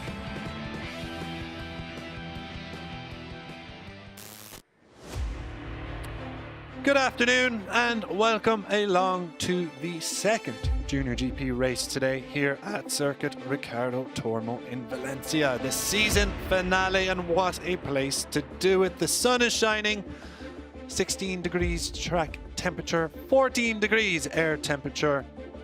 Not too much wind out there. Pretty perfect conditions for some late November racing, shall we say. Welcome along. I am Chris Jordan, bringing you coverage today, and joining me is my trusty teammate and companion, Connor Doherty. Connor, we're 3 races in to 5 races on the menu today. This is number 4. The previous 3 races have all been spectacular, including the opening Junior GP race. What have we got in store for our next race? A spectacle, I think, is the only way that I can respond to a question like that. I'm absolutely thrilled to be here with you, Chris, and I'm thrilled to be watching more Junior GP action. We are watching Marco Morelli make his final preparations, and he has had one incredible weekend here in Valencia. Yesterday in qualifying, he was really just a step above everyone else and a step above some of the riders in the Moto3 World Championship as well. Let's not forget that he set a phenomenal pole lap time, faster, in fact, than Adrian Fernandez did just a week ago at the Valencia Grand Prix. Watching on, someone who I'm sure was very impressed by that was our reigning Moto3 champion there, David Alonso. Reigning? Former champion, of course, Jose Antonio Rueda recently was crowned, but David Alonso is in attendance here, along with a number of other Moto3 stars. We've spotted David Almanza around. Joel Kelso did a bit of track time here on the stock 600s as well throughout the weekend. Scott Ogden, of course. Scott Ogden, thank you. I knew I saw somebody else and it just wasn't coming to me. And there we go. Brian Uriarte will be joining all of those riders on the World Championship stage in 2026 as the Junior GP World Champion. Second place earlier today. And just generally a superb talent, it has to be said, Brian Uriarte. That's 3 P2s in a row for him. 4 P2s in the last 5. Hasn't been outside the top 2 since Aragon Race 1. He's got 2 victories in that time, 4 P2s, and of course the 3 victories at the beginning of the season that kicked off his title challenge. I think he was the first rider to win the opening 3 races of the Junior GP season since, off the top of my head, I believe it was Danny Holgado in 2021. I do believe you're right there. And those are formidable statistics, and it really shows just how wonderful this Road to MotoGP program is, the amount of riders that are progressing up, and the fact that when they get there, they're definitely going to be in contention as well. We've already seen some of them this year, the likes of Uriarte, for example. I'm very keen to see them compete at that level and see what they're capable of doing. I mean, you've got the likes of Rico Salmela also moving up. You'll be paired alongside Valentin Peroni at KTM Tech 3, Marco Morelli, our pole sitter, who'll be with Maximo Quiles at Aspar, and you don't get picked up at Aspar if you've not got a lot of potential. So that's going to be fantastic to see, and that potential is really showing as well. That's going to be a cracking lineup next year, isn't it? Marco Morelli, who has shown he's an absolutely rapid and incredible rider at this level. Going to make the step up, of course, to the World Championship level. It is a step up, but Max Quiles is one of the biggest talents in that paddock, and the two of them make for quite an exciting lineup. Yeah, as you mentioned, we've Salmela Tech 3, Esteban, we briefly saw on screen there as well, is off to NTA with Matteo Bertelli, and a number of other riders as well. Adrian Cruces is back here racing, and he will be off to CIP Green Power, the number 10, just popping up on screen. Perfect timing. Absolutely. I must thank our TV direction. Jesus Rios starting from the middle of the second row, moves up to the snipers, and then Zen Matani, Veda Pratama will join the Honda Team Asia. Hakim Danish. Yeah, and going to be alongside Yamanaka at MSI. And Casey O'Gorman, I think, is our final rider who's going to make the step up. And Casey is, of course, disappointment this morning for him. He had to retire due to a technical issue. So disappointment for Casey as he looked to be in that battle for P4, and through no fault of his own had to retire from the race. But he was super impressive, Casey, when he was on that World Championship stage in recent rounds, particularly Portimao, P6, when he was there with the Dynavolt Intact squad.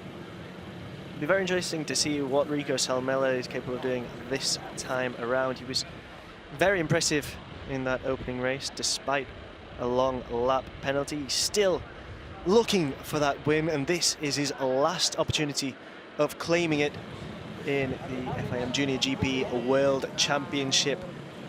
It's been a fantastic 2025 for him. It is a last chance saloon for a lot of these riders to pick up that maiden win in the class. I mean, Casey is among there. Hakim Danish is on screen. Hakim and Veda Pratama both had superb outings in the Red Bull Rookies Cup this season. Hakim, of course, does have a P2 from the opening day in 2025, but hasn't managed to get back on the podium since. Veda hasn't been on the podium yet, and both of them will be starting where on the 3rd and 4th row, looking to charge through from the pack. Undeniable quality for Danish and Veda Pratama. We've seen that through the ATC. Of course, another rider of undeniable quality. Casey there, he has 3 podiums. He's the rider looking for that maiden win. But it's going to be tough because you've got Marco Morelli, who's certainly the rider to catch here in Junior GP Race 2 in Valencia. Yeah, he set a benchmark which is almost insurmountable, especially with yesterday's qualifying and in today's opening race. Yeah, it was 6.4 seconds off the top of my head. He won that opening race by... There was over 6 seconds. Yeah, a huge, huge margin. I mean, we couldn't even get Morelli and in the same shot. In the same shot for much of the race. Yeah. Emilio Alzamora then, the head of that 72 Artbox team, has delivered a Junior GP title in the form of Brian Uriarte. We've been talking a lot about the riders who are making the step up to Moto3 next season, but that does of course leave somewhat of a vacuum for the 2026 Junior GP season. And Giulio Pugliese, just on screen there, on that Aspar Junior team, he'll be one of the front runners, you'd have to imagine, next season.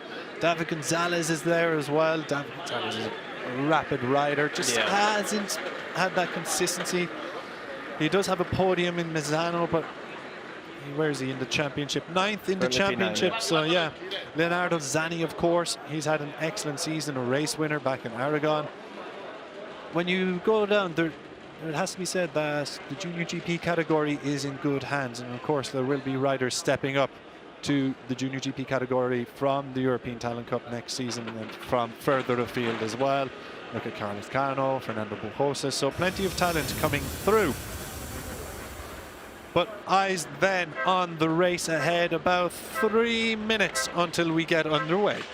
Let's take a look at our starting grid then. It is Marco Morelli on pole, accompanied on the front row by Jesus Rios and Brian Uriarte. On row 2, it's Gonzalez, Esteban and Zanni. And behind them, on row 3, Cruzes, Salmela and Danish. On row 4, O'Gorman, Pertama and Pugliese. Row 5, Mouncy, Bellon and Belford. On row 6, Mitani, Abruzzo and Michiello.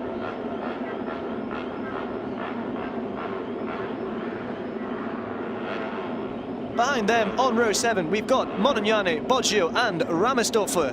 On row 8, it's Brown, Fomera and Nicolis. On row 9, Singapong, Uchiumi and Daniel. And on the back 2 rows, we have Farkas, Tietzi and Bertola. And then on row 11, it's Shonrock and Truchot.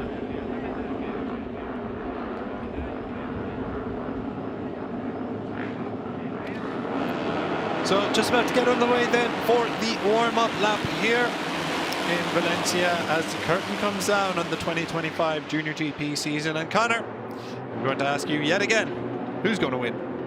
I feel like these questions are very unfair when we've got a field of this quality. I think I might edge towards what I said previously whilst remaining on the fence and point out that Marco Morelli has been unstoppable so far over the course of this weekend in Valencia, and he showed us that again this morning in race 1. Yeah, he was absolutely incredible.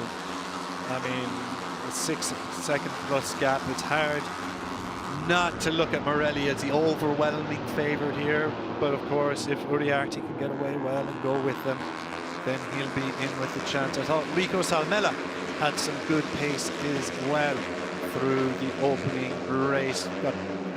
Would have maybe caught that podium battle if it wasn't for that long lap penalty. So just to go a little bit left field, I think I'm going to go for the flying Finn, Rico Salmela, to take a win here. His maiden win. Well, his first win of the season, yes. Yeah. It'll be his first win of the season, and it'll solidify 3rd in the championship for him. Of course, Uriarte has already got the gold medal sewn up. Morelli has 1 hand and 4 fingers on the silver medal. He has a 23-point advantage over Rico Salmela. Whatever happens, Morelli will finish on the podium. And then the battle for bronze continues. Salmela does have a slight outside chance of overtaking Morelli in 2nd if he wins, but he has a 5-point advantage over Joel Esteban in 4th. Jesus Rios is also in contention after his podium earlier today. He's 8 points behind Rico Salmela. And Casey O'Gorman has an outside chance of getting himself among the top 3. No one you can rule out there at all, I think. Yeah, all riders capable of sticking it on the podium. Let's see what happens then. 16 laps of Junior GP fun coming your way, just about to get underway as riders roll up to their grid spots. The green flag waves in the background, the red flag leaves the track, eyes are on the lights. We have the first set of lights coming up and we're ready to go. We are racing. Marco Morelli gets a good start. Uriarte gets a better one. He fires himself right onto the rear wheel of the number 97, does the Junior GP champion. Superb start from the number 51. David Gonzalez off to a good start as well. Pushes himself into the top 3 from the head of the second row. Joel Esteban sits in 5th place, but for how long? Because Jesus Rios is coming through on Esteban. Esteban down to 6th with Rios up to 5th. But Morelli has got the start he wanted, while Uriarte is up into 2nd position. We have a faller at turn 3. The yellow flags are out. Not quite sure who it is just yet. We'll bring you an update once we know ourselves. It might be Nicolis, but I'm not sure. Yeah, the number 37 of Marianos Nicolis seems to have an issue there. The Australian rider. Disappointment for him early door. So let's see what happened here. Oh yeah. He's crashed out straight away. Disappointment then. His race is run before it has even begun. Let's see if he will rejoin. But back out front, it is Morelli leading the field as he has every lap here in Valencia so far. But Uriarte is paying close attention to him. David Gonzalez is hot in the heels as well. Yeah, absolutely. David Gonzalez got away well, it seems, as well, chasing down Brian Uriarte. And Uriarte will be pleased that, unlike in race 1, he's not battling anyone here, because he was chopping and changing for the immense majority of our opener here in Valencia with Jesus Rios. This time around he seems to be able to just have a bit of space, and he's got to try and take advantage of that if he's going to have any chance of chasing down Morelli. So round they come to knock off the opening laps here in the Junior GP season finale, and it's much as it has been this weekend. Morelli at the head of the grid as we've lost. Is that Veda Pertama who's gone down in the background? I think it is. Disappointment then for Pertama. Yeah. Unfortunately, he was hoping for a good result to send him off to Moto3 next season. The young Indonesian rider is a serious talent. An Asia Talent Cup champion, of course, in 2023, if I am not mistaken, and a pretty dominant winner that season as well. Unfortunately, though, hasn't gone his way in Junior GP, hasn't broken onto the podium this year. Red Bull Rookies Cup, though, he was excellent throughout the campaign. So one to watch in Moto3 next season. As is Jesus Rios, who's just behind David Gonzalez there, looking to make a move, or it looked like that, but he'd be biding his time. And just behind there, we do have Adrian Cruzes and Rico Salmela as well, battling early on. And we've got Salmela's out. Salmela is out. And that's got consequences in the championship standings, because Salmela currently occupies P3 in the championship standings. Is that crash going to cost him a chance of the bronze medal? If I'm not mistaken, it should put Joel Esteban or Jesus Rios now, I think. Joel Esteban slightly behind Jesus Rios. So we'll have the live standing very shortly to bring you confirmation, but I think it will be Esteban who sits in 3rd position. Uriarte then not letting Morelli escape early doors here. Jesus Rios works his way through on David Gonzalez. You called it earlier, Connor. Rios is on the charge here, and it's a 1-2-3 as you were from race 1. Yeah, turn 1, they're going to turn 2 now, but Rios absolutely one to watch over the course of this race. Now that he's got a bit of space ahead of him, he's got to try and maintain his calm as he's got Gonzalez just behind. But the real key to this race is Uriarte managing to keep the pressure on Marco Morelli, because he's going to want to win in style. Yeah, absolutely. He's just at the fastest lap of the race there, Uriarte, and that's what happened to Rico Salmela, unfortunately. Unfortunately for the Finn. I think you might have cursed him there, because if I do recall correctly, 5 minutes ago you were suggesting that he was going to be walking away from Circuit Ricardo Tormo with a gold medal. The commentator's curse strikes yet again. My apologies, Rico. And there goes Uriarte. And there goes your commentator's curse. Marco Morelli fighting back, though. Marco Morelli not giving up the lead there. That's the first time he has been challenged for the lead here in Valencia, and Uriarte fired his way through, coming through turn 11. Morelli fighting immediately back. Yeah, Morelli knows he's there now, though. This is going to be a wonderful battle between these two young riders. And just a bit further back there, we are seeing David Gonzalez there, who's moved into P3. Yeah, Jesus Rios, Joel Esteban, David Gonzalez then in that battle just behind. So Jesus Rios actually, as you can see there, tied on points with Joel Esteban for the bronze medal, but Rios does have it by virtue of a better winning record as things stand. But of course, things can very much change in the blink of an eye in Junior GP. We all know that. So, eyes on Casey O'Gorman, who leads Adrian Cruces in the battle for 6th position. Can either of these riders get themselves onto the coattails of David Gonzalez just ahead of them? Just checking the lap times. Lapping the same as the riders ahead of them, so they'll need Laura a little Schonrock's bit down more. as well, I think. And is that Laura Schonrock, who is out of the race? Disappointment for the number 2. He has rejoined, but a crash there at turn 4. So we've had a few early fallers as the sun begins to set here in Valencia. Yeah, down at turn 4, front end washout. Very frustrated. Fair to say he is disappointed with that one. Marco Morelli then doing the front running once again here. Brian Uriarte challenged him briefly for the lead a few corners ago, about a lap ago, but hasn't shown him anything since. Jesus Rios settling into a comfortable 3rd with Joel Esteban, David Gonzalez in chase. Then there's Casey O'Gorman. Is that David Gonzalez who's gone down? Like it is David Gonzalez. Gonzalez is out of the running here. Yeah, the number 11 is out of the podium battle. What a disappointing way for Gonzalez to finish his season. Again, another rider who has crashed but quickly rejoins. So the back of the field now has the likes of Marianos Nicolas, Rico Salmela running at the back, and David Gonzalez will be joining them. Laura Schonrock as well in there too. Crashing out of 5th place. Rios getting closer there to our leading duo of Morelli and Uriarte. He just recorded a 1:37.462, which is faster than both the current race leaders.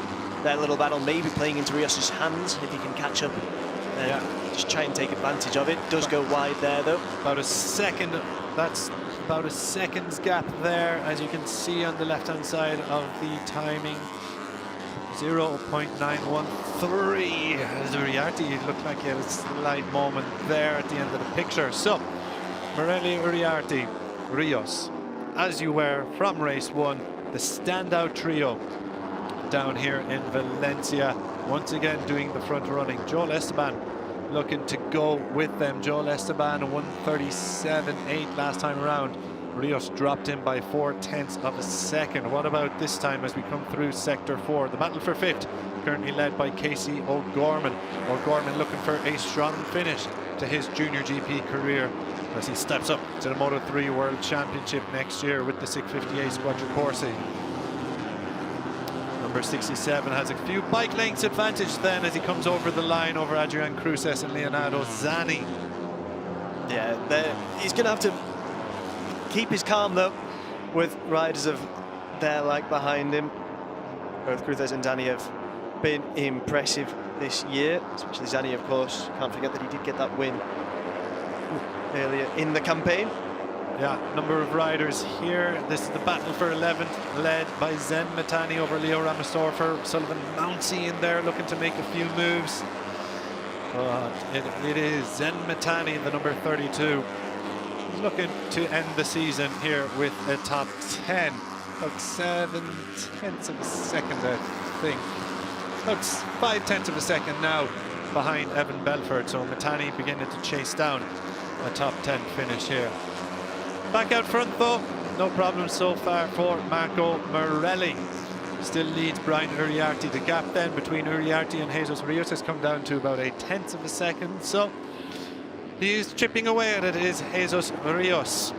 Third place as things stand would be good enough to seal 3rd in the championship ahead of Joel Esteban for Rios. So you'll have to see how much he is willing to risk. here in the season finale. Yeah, Mitani's doing incredibly well. Of course, started from P16, moved up 4 spots, and qualifying really proving to be a bit of an issue for him, because you get the feeling that if he started a bit further up the grid, then maybe he would have been able to maintain the pressure on the riders that are currently leading. But Uriarte, as you see them going through turn 1 now, doing so well. It looks like Uriarte was maybe going to line up a move into turn 2, but it seems the boat ran off circuit slightly there. It looked like he was trying to get the better drive out of turn 1 to maybe fire one up the inside of turn 2, but nothing going for him on this occasion. Plenty of time left in this race, of course. 1:37.557 from Uriarte was the fastest lap last time around, I believe, or his own fastest one. Jesus Rios in the 1:37.5s, as was Marco Morelli. So a pace above these riders, the only riders in the 1:37s last time. So Uriarte, has he got anything for Marco Morelli coming around turn 8, maybe into turn 11? Rios slowly chiseling away at that advantage as he a little bit of a wobble coming around turn 8 there. So nothing going this time. Morelli calm and composed out front. He has been absolutely sensational this weekend, the young Argentinian. Pole sitter with half a second to spare in his back pocket, and then race winner in the morning race here in Junior GP with about 6.5 seconds to spare in his back pocket. And this is the most pressure he has had all weekend or all day, and he is managing it quite well, it has to be said. Brian Uriarte did make a move for the lead at turn 11 a few laps ago, but Morelli responded in kind almost immediately. Yeah, absolutely. I mean, the duel between these two is absolutely sensational. You can see Carlos kind of watching on there from the outbox box. Star of the future, the next star coming through the 72 outbox system. Rios and Cruces then with track limit warnings. Yeah, one to watch for Jesus Rios as he tries to keep pace. 1:37.4 last time around though for Marco Morelli, the fastest lap. At 1:37.4 from Uriarte, also 1:37.4 from Jesus Rios. These three guys are in a world of their own in terms of pace. The next fastest rider going around was 1:38.1, so over 6/10 of a second, nearly 7/10 of a second to Casey O'Gorman, I think it was. No, indeed it was Leonardo Zani. So they are just in a whole different world. This is what Marco Morelli had in race 1. Look at this moment here. He's out of the seat, is Brian Uriarte. But this is what Marco Morelli had in race 1. Just unmatchable pace. But this time around, he is being matched by Uriarte and by Jesus Rios. Rios does have more ground to make up, as a little bit of a gap does open up between the 97 and 51 for the first time in this race. But Uriarte has slipped to 5/10 of a second ahead of Jesus Rios, so Rios is gaining at them. Yeah, Rios is edging slowly but surely towards these leading two. You'd have to hope that he's capable of matching their pace for what's left of this race, because he's going to be using those tyres, those Pirelli tyres, quite significantly as he tries to catch up. But there he is, confirmation that he's just set the fastest lap, 1:37.427. Yeah, superb stuff. He's really coming into his own now, is Jesus Rios, around the halfway stage of this Junior GP race here in Valencia. The number 54 looking to close the gap to Morelli and Uriarte ahead of him. It's about 6/10 of a second on our timer screen, 7/10 on the graphic. Morelli and Uriarte run a little bit wider, but it does look like, it looks like the 54 has visibly closed up by a bike length or two in the last lap on the two riders ahead of him. So this looks like it's going to be a three-way fight, and there we have confirmation. Lap 8, he took nearly 2/10 of a second out of Uriarte. Yeah, fantastic stuff from the Spaniard as he looks to get closer, and as you mentioned there, we are seeing him visibly get closer to the back wheel of Brian Uriarte. There it says 0.472 seconds between the two Spaniards. Yeah, it's down to 4/10 of a second now. The gap between Rios and Uriarte. Rios by far has the best pace here. 137.4 last time around, the only rider in the 137.4s last time around, and that is the fastest lap of the race. What have we got coming for us this time around? 137.3 from Jesus Rios. Absolutely sensational pace from the FIM Network Near Racing rider. He is now closing in fast on Uriarte and Morelli. A 137.3 from Rios. The other two riders were in the 137.4 mids. So he is quite a bit quicker per lap coming around. Sullivan Mouncy then making move on Leo Ramersdorfer a little further back, but Mouncy runs it wide there. Just ahead of him is Giulio Pugliese and the number 52 of Evan Belford, both of whom fighting for the final top 10 positions. Would be a strong result for both riders as they sign off the season. Is that Jesus Rios, and is a pace that is just too hot to handle. Can he rejoin? Because if he rejoins, he will be in point scoring positions, but he's brought some gravel onto the track there. That is Adrian Cruces, who is behind him. So he's joined in 6th position. So that is a costly mistake from Jesus Rios. We were complimenting, we were praising him for setting such an unbelievable pace, and indeed it proved to be unbelievable as he crashed out. Disappointment. That is a podium gone up in smoke for Jesus Rios, and it may be P3 in the championship there. We had a quick glance at the FIM Network box.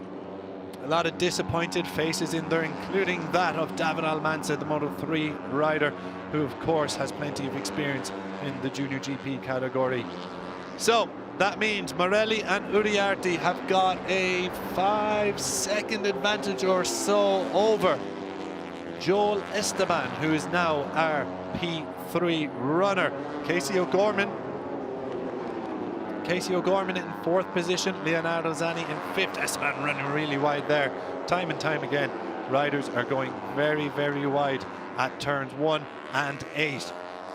But there's a podium on offer here for Casey O'Gorman, has to be said. And all the bronze medal position, or all the bronze medal hopefuls, better said, they're not enjoying the best of days here. Joel Esteban now, if he finishes here, he will win or take the bronze medal at a canter.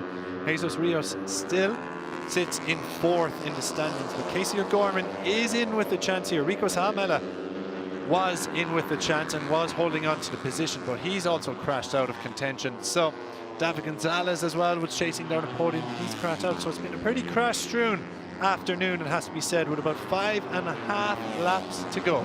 Yeah, it's been dramatic to say the least. There's still about a second, 1.3 seconds between Joel Esteban and Casey O'Gorman, but O'Gorman has performed fantastically. He's got to maintain his calm if he's going to try and reel in Esteban here.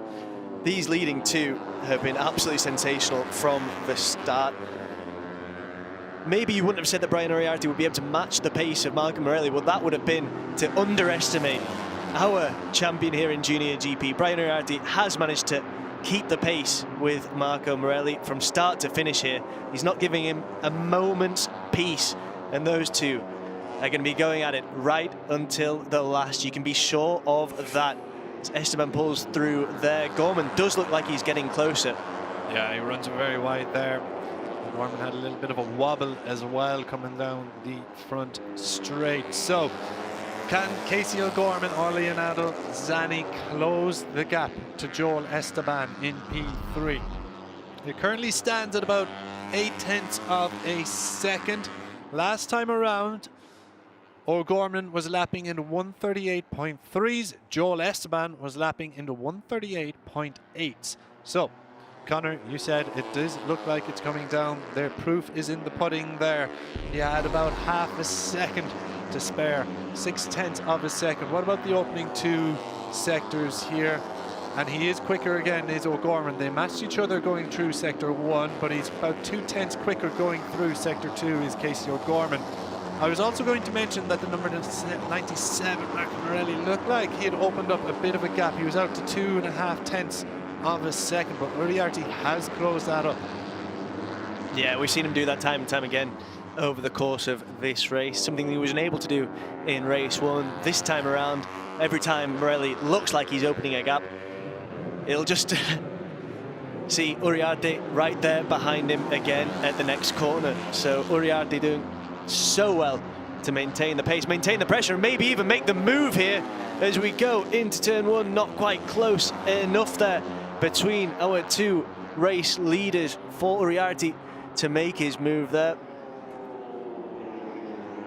Yeah, nothing going that occasion, but just showing him the front wheel, as here we see now the battle for the podium. The final podium place is beginning to really heat up. O'Gorman and Zani have caught Esteban. There's only a couple tenths, about 4/10 of a second, I think, between those podium hopefuls. Back out front though, Marco Morelli is still in the lead. We saw some nervous faces there in the MLab box.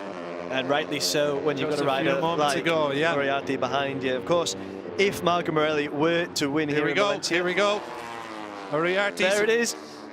There's the move. He's been building to that over the last few corners. Uriarte, what does Marco Morelli now have in response? Coming through left to 9, right through 10 and around turn 11. Can Morelli cut back on the inside? It looks like Uriarte's gone defensive and closed any possibility of the inside line, but here he comes through 12. Nothing yet for Marco Morelli. Turn 14 is his next big opportunity. He was slightly onto the green there, but will Morelli make a move? He's done all the front running. This is the longest he has not been in the lead down in Valencia, and Uriarte's going to hold on to the lead coming out of the final corner. What about going into turn 1? Morelli into the slipstream of the number 51. 3 laps to go here in the season finale. Can the Argentinian fight back and get himself ahead? Yeah, this is an opportunity for Morelli if he can just get close enough. It doesn't look like he is, but Morelli's not going to enjoy seeing Uriarte from behind now after having spent so long ahead. And now Casey O'Gorman is looking like he was going to try and make the move there on Esteban, and they go side by side. Is it O'Gorman who leads? It is. O'Gorman now moves into P3. Can he make it stick here ahead of Joel Esteban? Yeah, the inside line there from O'Gorman proving pivotal. He had the advantage coming down the straight, but they both went wide at turn 1. Now Casey O'Gorman has got himself up onto the podium. What a superb result. This would be for the Irish rider on his farewell. Joel Esteban then shuffles that down to 4th. It should still be good enough for the bronze medal in the championship chase. Leonardo Zani, though, is also eyeing up a little bit of silverware for himself here in Valencia. You see the position progression there from Casey O'Gorman, up 7 places. He's got phenomenal pace here late on with 2.5 laps remaining. We've got yellow flags out in turn 2. It's Kiatsek Singapong who's gone down. Kiatsek Singapong, disappointingly for him, now is out of the running. So, eyes on this battle for P3. It's really heating up now, the action in both the battle for the victory and the battle for bronze here in Valencia. O'Gorman's got a couple bike lengths to spare over Esteban, with Leonardo Zani in P5. Yeah, it looks like Zani has been waiting for the right moment as well, whether it's going to come now or he's still got a bit of time left. But Zani, again, a phenomenal rider, and as O'Gorman has very much managed to catch up with Joel Esteban. When is he going to find an opportunity to try and make his move, get ahead of Joel Esteban? But for the time being, it's still Esteban who occupies P4. Yeah, some more nervous faces there in the FIM Network box. There could be an attack coming here from the number 57. It looked like he was about to line up the inside move at turn 2, but nothing going for Zani that time around. Got a little bit out of shape going in on entry there. So it's as you were in this battle for P3. Casey O'Gorman's got a couple bike lengths advantage and is looking cool, calm and composed with just over 1.5 laps remaining. Back out front, it's still Brian Uriarte over Marco Morelli. Nothing to separate that duo, the standout riders of the 2025 European, the Junior GP Championship, I should say. So, a fitting finale, Connor, here from what has been an incredible season in Junior GP. Yeah, absolutely. And if Brian Uriarte is able to maintain his lead over Morelli, he would deny him 3 wins on the bounce, which of course Uriarte was able to achieve at the beginning of the season in both Estoril and Jerez. So that'd be a little thing that Uriarte would like to maintain, I'm sure. His record of consecutive wins. Absolutely, absolutely. So, Uriarte over Morelli with 1.5 laps to go, not even. We're coming over the last corner now, and it's Morelli, who has fought back and taken the advantage. The number 97 has gotten himself ahead of Uriarte at the final corner. Last lap then of the Junior GP season. Marco Morelli leads the champion, Brian Uriarte, through turn 1 to go. Uriarte has no move in the offing. They both run it very, very wide. Marco Morelli still holds the advantage, but is there a move coming up the inside from Uriarte at turn 2? There absolutely is. Can Morelli get him on the cutback? Nothing going for the Argentinian on the cutback. Turn 11 is his next big opportunity. Perhaps he'll do something before then. Perhaps he'll do something before then, won't he? At turn 4 and 5. I'm getting ahead of myself. I forgot about half the turns. Brilliant stuff from Marco Morelli. The number 97 is back in. Turn 6, Angel Nieto corner, holds it steady through there. Emilio Alzamora and the 72 Airbox team watch on nervously. Now, turn 8, Brian Uriarte. Has he got anything for the Argentinian out front? What about in the battle for P3? Has Joel Esteban got anything for the 67 Casey O'Gorman coming through turn 8? I think he was going to try and move up the inside there. Turn 10, turn 11 then. Nothing going here for Uriarte just yet. Turn 12 and 14, his next big opportunities. Esteban has indeed taken P3 away from Casey O'Gorman back at turn 11. So, O'Gorman will try and move surely at the final couple of corners, overtaking hotspot through 12 and 14. Marco Morelli, though, has he got this one covered? Uriarte coming to wider line there, looking to cut back. They touch rear wheel and front wheel, but it is going to be Marco Morelli, surely, who takes the victory here. The number 97 goes back to back over Brian Uriarte. What about the battle for bronze? Joel Esteban looks to have it covered. Can Casey O'Gorman get out of the slipstream and take a podium? Nothing going. Joel Esteban takes P3 in the race and the championship. So there you have it. Marco Morelli, back-to-back race winner, 3 in a row for the Argentinian. Absolutely breathless stuff here in Junior GP. What a last lap. Marco Morelli and Brian Uriarte battling it out there for the top spot on the podium here in Valencia. It could have gone either way. Uriarte gave it absolutely everything he had, but it wasn't enough to match what Marco Morelli has done here in Valencia over the course of this weekend. He's been absolutely sensational, and he can proudly wave that Argentinian flag. He steps on the top spot of the podium for the 3rd time in a row, and the 2nd time here in Valencia. And a good little sporting moment between the two as they congratulate each other for what has been an absolutely sensational race.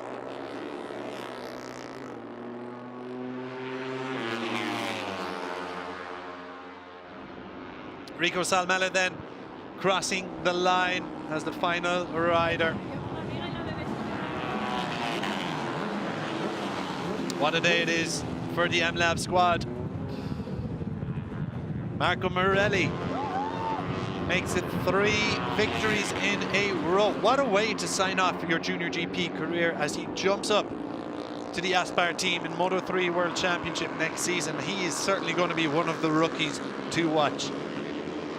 I, for one, cannot wait to see Morelli and Uriarte do it all over again next season. 2 of the finest talents to come through the Junior GP series in recent years. Gave us a phenomenal showing to bring the curtain down on the 2025 campaign. Uriarte, though, takes P2 today, but most importantly, he is your Junior GP World Champion. He wrapped that up in Barcelona last time. It's 4 consecutive P2s. It's an incredible record which Uriarte has. He won the opening 3 races of the year. Magny-Cours, he led the race before crashing out in difficult conditions. He still came P10, P8 in Aragon, and then he went back to winning ways in race 2 in Aragon. Picked up a Misano race win in race 2. Race 1 saw him on the podium, and now it's been 4 consecutive P2s. It's an incredible record. Incredible consistency from Uriarte. Whereas Marco Morelli's end to the season, equally as incredible. He picked up his podium. Now, a reminder that he is just a rookie in the Junior GP category, and he got his first podium in race 2 in Aragon. Then he got that breakthrough win in Misano. Race 1 followed up with the podium. P4 in Catalonia, where he led going into the final corner and was unlucky not to be on the podium, and also unlucky not to win it, and then he's gotten 3 straight wins. Superb stuff. Then, to close out the season with a hat-trick of victories from the Argentinian. Celebrations are very much in full flow down in Parc Ferme after an incredible Junior GP season.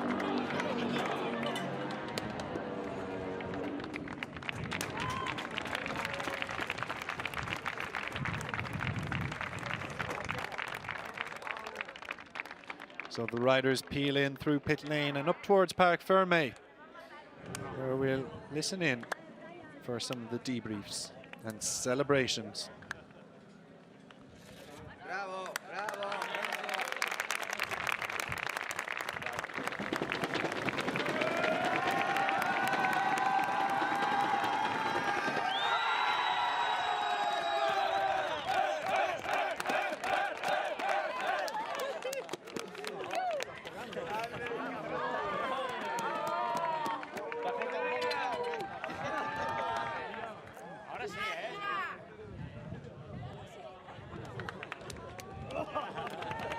A big embrace, Marco Morelli leaving for Pastures New from the MLab squad. A big embrace with the team manager, Macaulay Webb, as they bid farewell to one another in the most fitting of circumstances, or in the perfect way, shall we say, with 3 straight victories. Brian Uriarte also going to be leaving the 72 Artbox team as he prepares for life on the World Championship stage.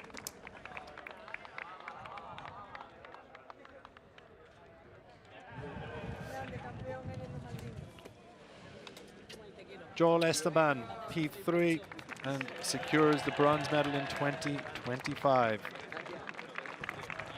Capitalizing on that late crash for Jesus Rios. He too will be returning to the Moto 3 World Championship. Esteban, of course, jumped up in 2024 with the CF Moto Aspar team before returning to the Junior GP category full-time this season. Of course, he did appear plenty in the Moto 3 Championship as a substitute rider and wildcard rider on a number of occasions. As we look at the battle for first here, those were the first moves from Uriarte, but Morelli responded immediately. And this was the wider line Uriarte tried to adopt. They touched tires at the final corner. Uriarte gave it his all, but it was Morelli who took the win.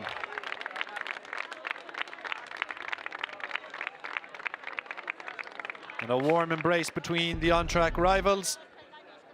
And we will be seeing plenty more of the two of them in the years to come on the biggest stage of all. That is the World Championship stage in Moto 3. We can hear from our race winner then. Marco Morelli is down with Connor.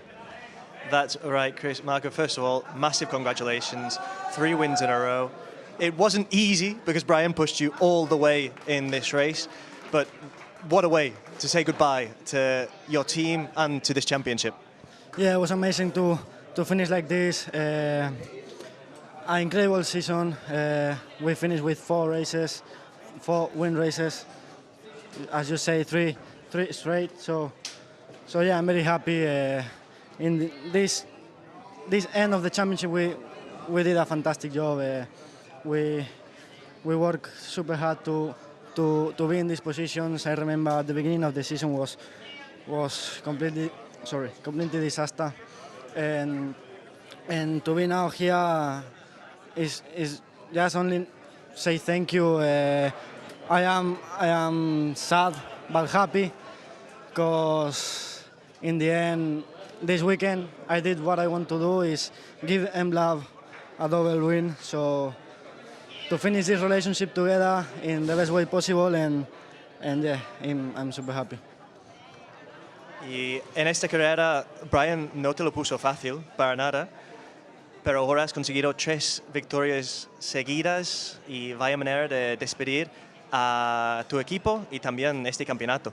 Sí, la verdad que súper agradecido. La carrera no fue fácil, Brian estuvo muy fuerte esta vez. Pero bueno, jugué mis cartas, al final tuvimos una bonita batalla al final, la última vuelta. Y nada, súper agradecido, súper contento. Al final nos vamos con 4 victorias esta temporada. Ya, si me lo llegas a decir al principio de temporada, no me lo hubiera creído porque estábamos sufriendo un montón. Y al final terminar así es una manera muy bonita de terminar, sobre todo con el equipo, con el campeonato, dar el salto al campeonato del mundo de esta manera es increíble. Solo tengo palabras para decir gracias y gracias a toda la gente que me ha seguido durante este camino. Congratulations again. Marco Morelli launched from pole position in race 2 in Valencia, and he got the dream launch, taking the whole shot as Brian Uriarte fired himself onto the rear wheel of the Argentinian. We had a couple fallers early in the day. Marianos Nicolis and Veda Pertama amongst them, as their seasons came to close in a disappointing fashion, as it did for Rico Salmela. A crash cost him the bronze medal for the 2025 championship. Loris Gunrock also crashing out of contention. David Gonzalez was running in 5th position when the number 11 went down into the gravel. But out front, there were no such problems for Marco Morelli or Brian Uriarte. Jesus Rios was setting an unbelievable pace behind the lead duo, but it was too unbelievable as he also crashed out of contention late in the day, though he did rejoin to pick up a finishing position inside the top 8. That handed Joel Esteban P3, while Morelli and Uriarte battled for victory. Casey O'Gorman and Leonardo Zani caught up with Joel Esteban and set their sights on the final podium place. Uriarte was looking for victory and made a move up the inside of Morelli, but Morelli did manage to respond quickly. Casey O'Gorman took P3 off the hands of Joel Esteban, going around turn 2 late on.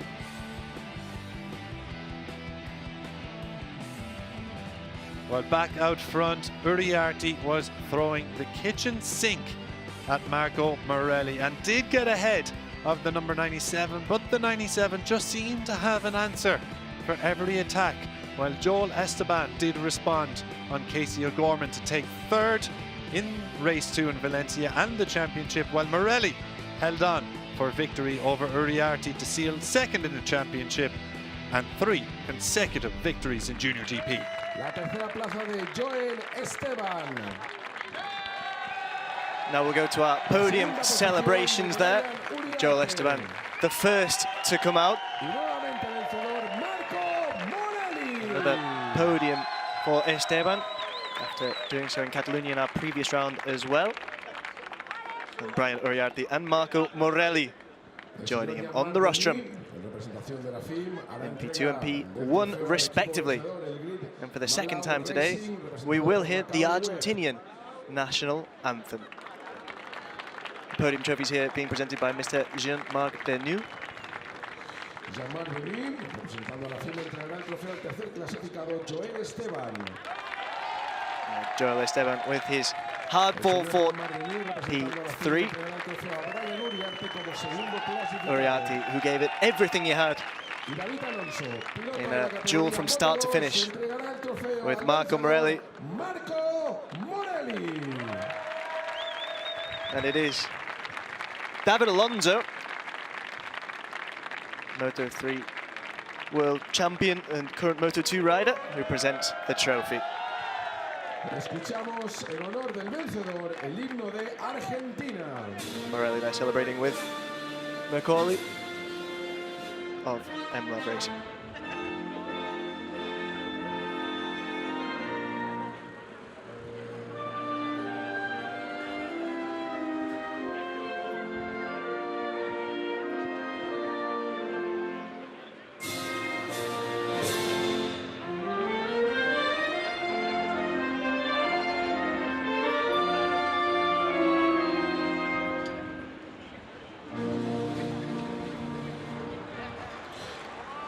Ahí está la celebración, esos aplausos Wonderful to see there.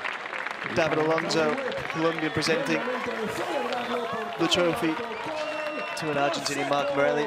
And great to see the union in that MLAV team as well on the podium as they enjoy their Prosecco and Rosewater, I believe it is.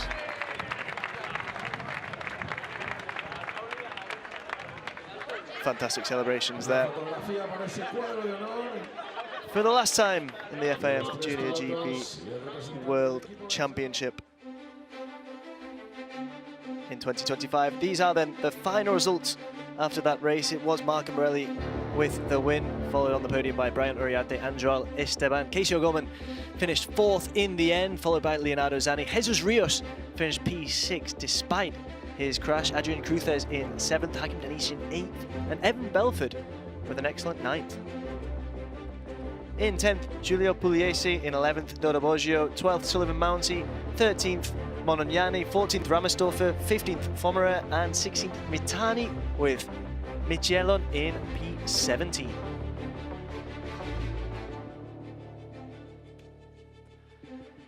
Uchiumi in 18th, Farkas in 19th, Abruzzo in 20th, Daniel in 21st, Brown in 22nd. In P23 is Cesare Tiezzi, 24, Eduardo Bertola, and 25th, Rico Salmella.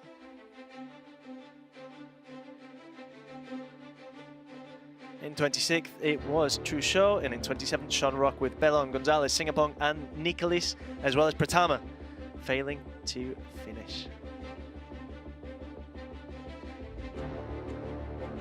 And those results mean that our championship standings at the end of the 2025 campaign finish like this. Brian Uriarte is the leader. Morelli in P2. Esteban moves into P3 at Jesus Rios' expense. Rico Samela drops to 5th. O'Gorman 6th. Zani 7th. Danish 8th. And David Gonzalez finishes 9th. Pratama 10th. Mitani 11th. Pugliese 12th. Evan Belford finishes ahead of Ramersdorfer in 13th. Mounty 15th. Boggio 16th. And Adrian Cruces finishes in 17th.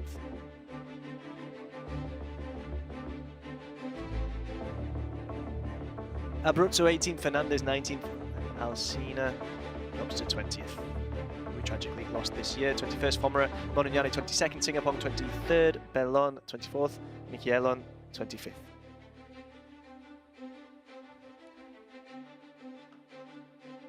Nicholas 26th, Brown 27th, and Kevin Farkas in 28th.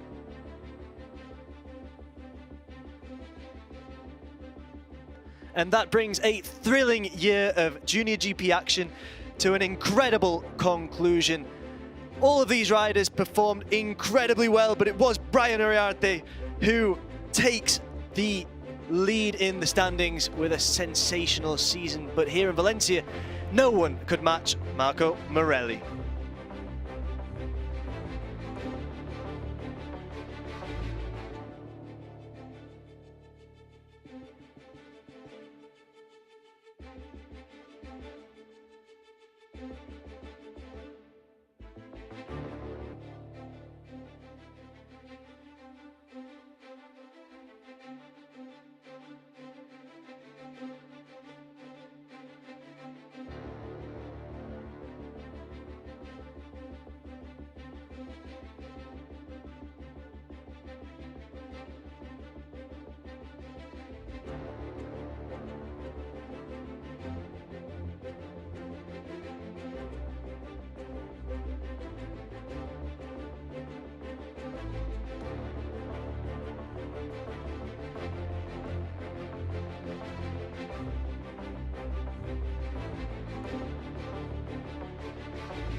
The fifth and final race of the day and the last chapter of the 2025 season sees the stock class thunder onto the iconic tarmac of Circuit Ricardo Tormo in Valencia. The riders face 14 sweeping turns on the renowned anti-clockwise layout, a circuit carved into the heart of the Valencian community and famous for a stadium-like atmosphere. Today, it sees 3 riders come into the race with title ambitions. Fresh from claiming his maiden victory last time out, Tibor Varga arrives as a rider everyone wants to beat. The Hungarian carries the momentum, but not much margin for comfort. Just a single point separates him from the ever-dangerous Iker Garcia in the standings. Lurking in third is Jacopo Quartaro, who needs both of his rivals to falter if he is to steal the crown at the final hurdle. All the ingredients are in place. Time to go racing. There were plenty of fans in Barcelona last time out as Iker Garcia lined up on pole position. But disaster struck early for the then championship leader. He went down in a turn 1 collision with Filippo Follini and David Real, opening the door for his title rivals to pounce, and so they did. Venturini and Quartaro immediately began dicing it out at the front as David Jimenez also crashed out. Tibor Erik Varga was pushed down the order in the chaos of that opening corner incident, but the Hungarian kept his composure and steadily worked his way back to the front. Garcia rejoined after the crash but eventually retired, while teammate Nicholas Bevelakwa's fall only added to a difficult day for the GB Tamoil squad. Back at the front, Alvaro Fuertes made a late bid for the lead, but Varga launched a decisive move into turn 1 on the final lap to retake control. Fuertes ran it wide, slipped off the podium as a result, and from there, Varga managed the closing corners perfectly to claim victory and the championship lead. Welcome to Valencia for this season finale. Circuit Ricardo Tormo has hosted 2 title-deciding races already, and this is the 3rd one. Just 1 point in it ahead of lights out. Tibor Varga, your championship leader in the stock European Championship. It is Iker Garcia 1 point behind, while Jacopo Quartaro is still in mathematical contention. But who knows what can happen, as has been the case with the stock class all season. I'm Chris Jordan. Joining me in the commentary booth for what should be a brilliant season finale and title decider is Conor Doherty. Conor, welcome along. How much are you looking forward to this one? This is always one of the highlights of any FIM JuniorGP World Championship weekends. The stock race rarely fails to deliver excitement from start to finish, and here in Valencia I expect it to be more of the same. As you mentioned there, the title race is here to be decided, and that in and of itself already provides so much excitement. And then the fact that the atmosphere here is absolutely incredible. We've seen a paddock full of fans all weekend, and they're going to be enjoying this race, I'm sure, as much as we are, Chris. Yeah, absolutely. It's all teed up to be a wonderful end of the season race. Tibor Varga is your championship leader, but it is Iker Garcia who launches from pole position.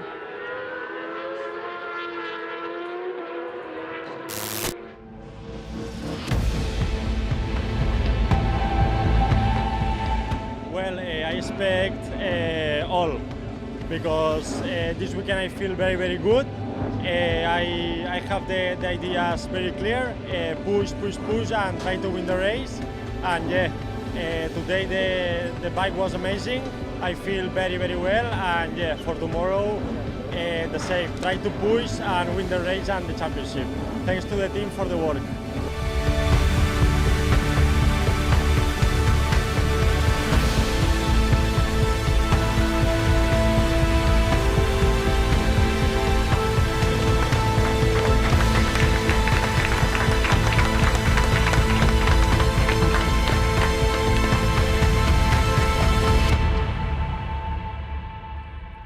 A 1:35.230 then from Iker Garcia sees him start on pole position, and it has to be said, he's very much the form rider this weekend. He has looked a class above throughout the pre-race weekend. 2 wins, 3 podiums this season, 4 pole positions. He'll be looking to convert P1 into championship success. A reminder, he did start pole last time out, but went down in a crash in Catalunya at the opening corner, and that is what has gotten him into this spot of bother in terms of the championship, with Tibor Varga punishing him to the max back then, picking up the 25 points with victory. Varga, however, will be starting on the outside of the second row. Didn't have the best of time in qualifying, but pulled it out right at the very end to get himself onto the second row. Yeah, just what you mentioned there about Iker Garcia. He'd looked so consistent all year, and just what happened in Catalonia would be so frustrating for the Spaniard as well, after having won, of course, in Misano and in our season opener in Estoril.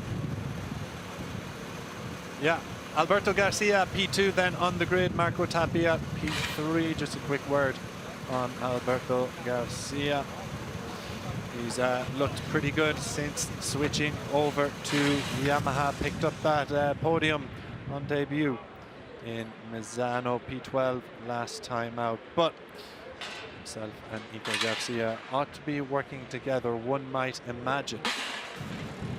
Yeah, absolutely, Chris. It's going to be very interesting to see how this race plays out as we look at Ruben Romero there.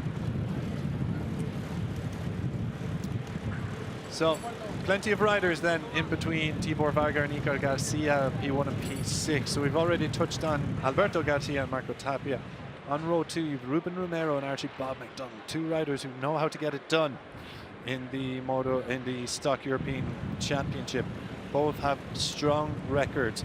Ruben Romero was on the podium in Aragon. He'll be chasing a first victory this season. Archie Bob could have been on the podium in Aragon. Yeah, he was on the podium in Jerez. He's a very hit or miss rider, it seems, at times, isn't Archie Bob McDonald?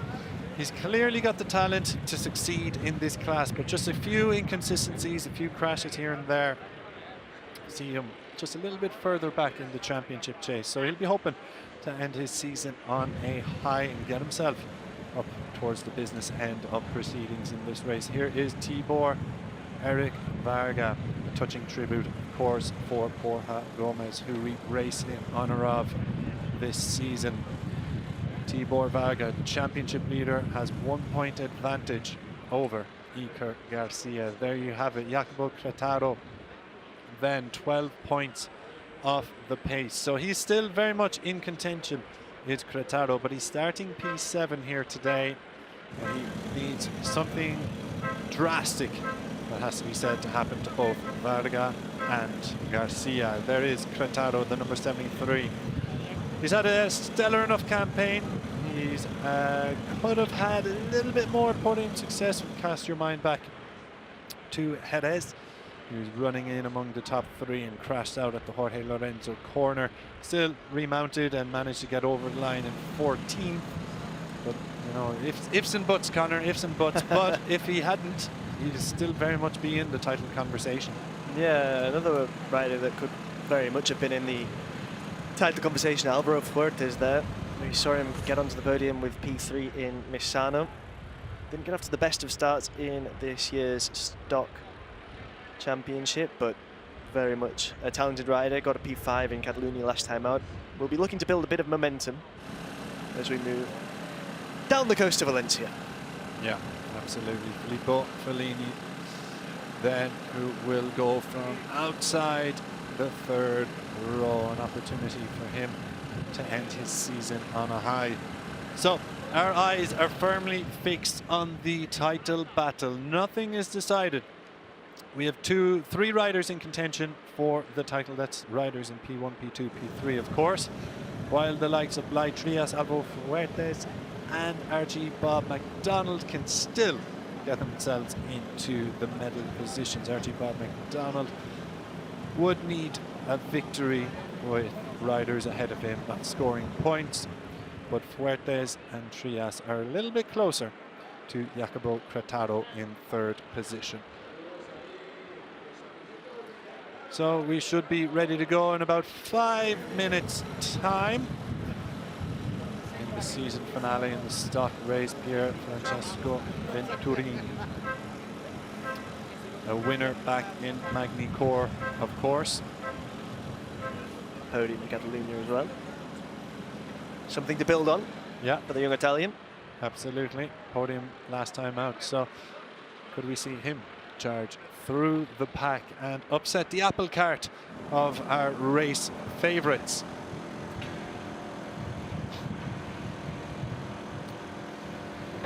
So 4 minutes or so to go as we just have eyes now on Emmanuel Brinton. 4 minutes to go until we get this title decider underway, Connor. And I have to ask you, as I always do, who do you think is going to take victory and who do you think is going to take the title? Can I build my fence before I decide to sit on it? I think it's very, very difficult to call in this class. I mean, the likes of Thibaut Varga, Iker Garcia have been excelling very, very consistently. The one concern I would have for Iker Garcia is obviously that he would have lost a bit of that form that he went into Catalonia with after failing to finish, and that's going to be tremendously frustrating. He'll have to hope that he doesn't have any kind of other concerns as a consequence of that as well. He's got to come out swinging here and redeem himself after what happened in Barcelona. It's still just 1 point separating him and Varga, and I think we're very much going to be seeing a bit of a Texas shootout between those two over the course of this stock race. Yeah, might have to draw an opposing view somewhat that he's bounced back with form. I think he's bounced back already because his pre-race form throughout the weekend has been pretty excellent, and he does look like the race favourite here. Of course, the championship will naturally come into play, so if he and Varga are close together at any point, you'd wonder how much that will play on his mind. Yeah, let's take a look at the starting grid then. On row 1 from Pol, it is Garcia, Iker, followed by Alberto, and Tapia as well on the front row. On row 2, Romero, McDonald and Varga. On row 3, Gretaro, Fuertes and Foligni. On row 4, Diaz, Venturini and Brinton. Row 5, Santos, Trias and Ruiz. On row 6, Sanchez, Aksu and Real.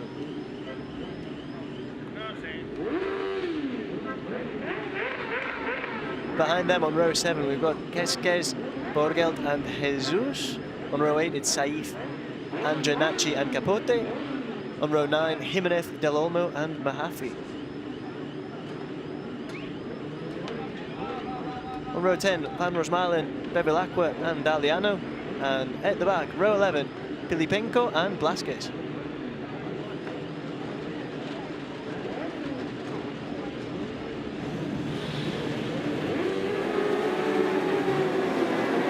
So underway for the warm-up lap here in Valencia.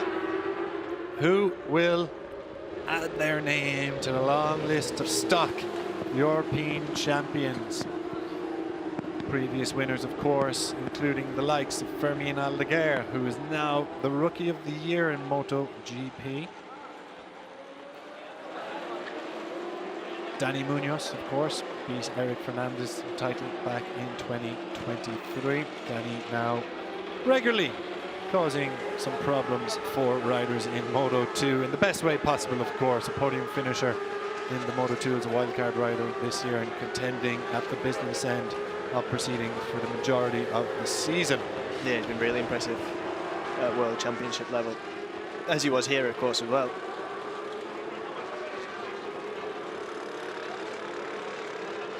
There's Thibaut Varga leading here, and their confirmation of the championship standings, leading in the championship as well, but just 1 point ahead of Iker Garcia.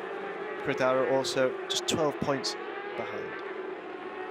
Yeah, it's incredibly tight in the season finale of stock and the final race, of course, of the Junior GP World Championship. We've had 3 title deciders already today, including this one, I should say. 2 title deciders done and dusted, and the third one to come. It's set to be a special race, so do not go anywhere, because we're probably going to have an absolute blockbuster race to see who decides the 2025 stock European champion. Iker Garcia is 1 point behind Tibor Varga, but he has drawn first blood on Saturday already by starting on pole position, with Varga consigned to the outside of the second row. Jacopo Curtado is your outside contender, 12 points off the lead. He starts at the head of the third row. So keep an eye, the number 11 on pole, the number 47 on the outside of the front row, and the numbers of the second row rather, and the number 73 at the head of the third, as the lights are preparing to go out. Green flag waves at the back, red flag leaves at the front. The lights are about to go out here in the Stock European Championship finale. Here we go, and we are racing here, and it's an excellent start from the number 31, Alberto Garcia. Not the best start from Iker Garcia. He slots into second, but for how long? Because Ruben Romero looks to have got the jump on him too. Tibor Varga is up into fourth position. He is ahead of Iker Garcia, so perfection for Tibor Varga. It has to be said, Iker Garcia, though, has pushed his way back. Yeah, absolutely sensational start there from Tibor Varga, who got away so well from the starting line. Now he's pushed himself up into P3, so this is exactly what he needed. Oh, and there's a big crash there. Down here. 3 riders down already.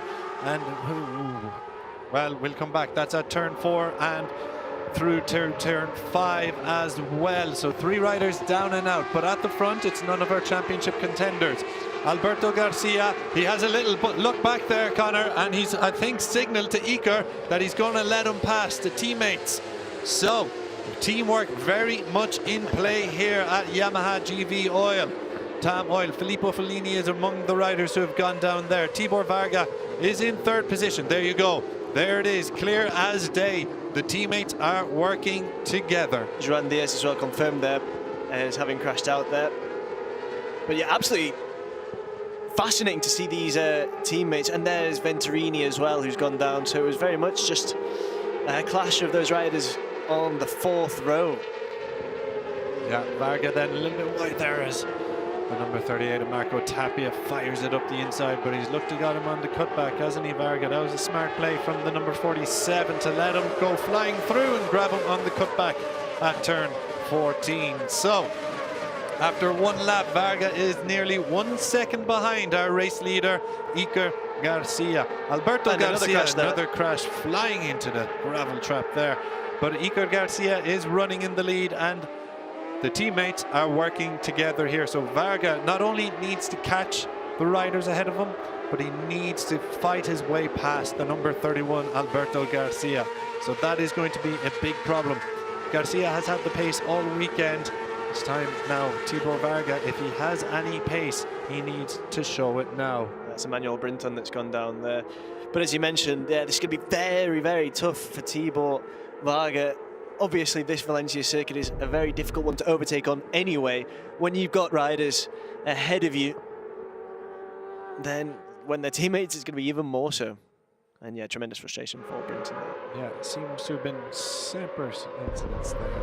But anyways, so back up front, we have an issue for Tibor Varga. It's gone wide and he's going to cost himself two positions there. Marco Tapia, Ruben Romero coming through the door that he has opened up there. Is he going to fight back immediately? So everything going swimmingly so far for the Yamaha team, GV Tam Oil team, with Iker Garcia and Alberto Garcia controlling this race comfortably out front, and Varga is encountering more issues here. That's looks to be Jacopo Curtado who's gone through on him. Yeah, Varga not going the way he would have wanted at all, and shame for him because he got such a great start as well. So he'll be very much frustrated with how these opening exchanges have gone, but he's still got plenty of time to try and make up. There coming through turn 1 as well. Varga running it very wide. He just needs to be careful not to get too desperate here. There's still a long way to go in this race.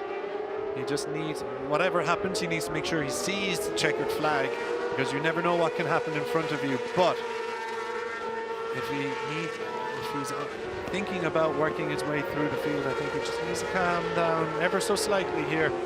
There's a couple wild turns he's taken.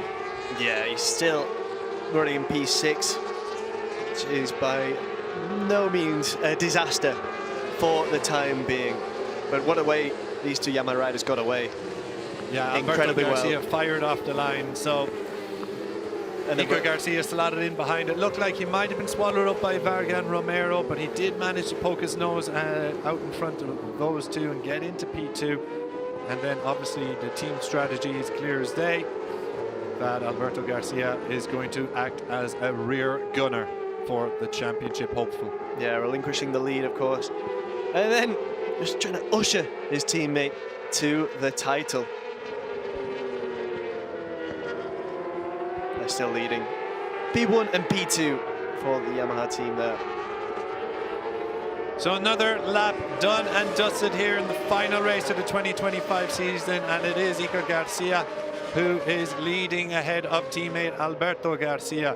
Fastest lap of the race so far coming from Cretaro, a 1:36.2.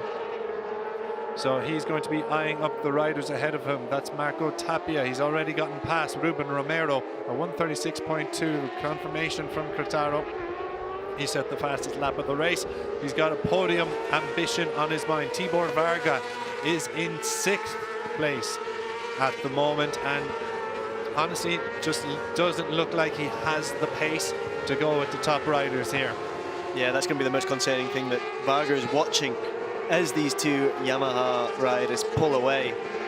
And there's very little he can do about it because he's got a sea of riders between himself and our current leaders. Yeah, and the concerning thing here more than anything as well for Varga, even if he doesn't have the pace, it doesn't look like Romero, Cretaro, well maybe Cretaro, he said a few fast laps there, but Tapia certainly doesn't seem to have the pace to go at the front two. You see they're looking behind at every possible opportunity.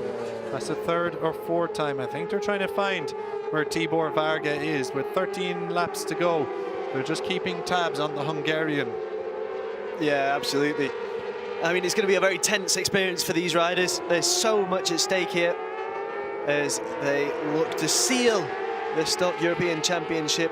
Varga not really making any progress for the time being. Is he going to try and make a move as we pull into the first corner? He's reversing backwards here, so it looks like the championship fight may already be over because Varga just does not have the pace to go with the top guys here, and he may be in danger of even losing 2nd in the championship. If Cretaro can go ahead and pick up P3 and even challenge for 2nd and 3rd, and Varga's slide continues, well then it could be a silver medal lost as well as the gold medal here today. Be difficult for Cretaro with the pace that Marco Tapia is setting, a 1:36.23. Yeah, a reminder, Cretaro is 12 points behind, so a podium would put him in the conversation. Goes down. Declan Van Rosmelo. Well, it's a tough few moments for the IUM Motorsports team, isn't it? Yeah. I have to say, I thought I was Tibor Varga making a big save, but it is Declan Van Rosmelo who falls off the bike and caps a disappointing race for him and a disappointing end to 2025. So Tibor Varga running in 7th place behind Archibald McDonald, Ruben Romero up ahead of him as well. That gap does seem to be getting bigger as well. Yeah, Varga and McDonald. The Garcias, from Iker and Alberto from the Yamaha GB Tam Oil team, just controlling this race masterfully out front, it has to be said. You do wonder, Alberto Garcia has not faded off the pace at all. It seems he definitely has better speed than his teammate, but happy to act as a rear gunner. So you'd wonder, if things remain like this, will Iker allow Alberto back through? Marco Tapia then, the fastest lap of the race, has closed up on the top 3 here. So 1:36.1 from Tapia. The race isn't run just yet, it has to be said. No, not at all. 38 closing up. Jacopo Cretaro in there, Ruben Romero as well. Last time around they're in the 1:36.2s. 1:36.1 from Tapia, while the lead 2 are in the 1:36.3s. So just seeing could that become a 5-way fight halfway through here this lap with 10.5 to go. Could become a 5-way fight, yes, because it seems, it does seem that Iker Garcia is just a little bit slower than the riders behind, but Alberto Garcia is not going to make that move. No. the safety net then of Tibor Varga back in P7. You see both of them almost like synchronized motorcycle racing, looking back over the left-hand shoulder. Yeah, of course, Alberto Garcia hasn't won yet, and this very much is a race which he would maybe have been able to claim a victory at. An absolutely packed GV box, Tam Oil box down below. Double long lap penalty for a jump start coming the way of Mitja Borglet. He's currently running outside the point scoring places, and that will end any chance he has of a top 15 finish.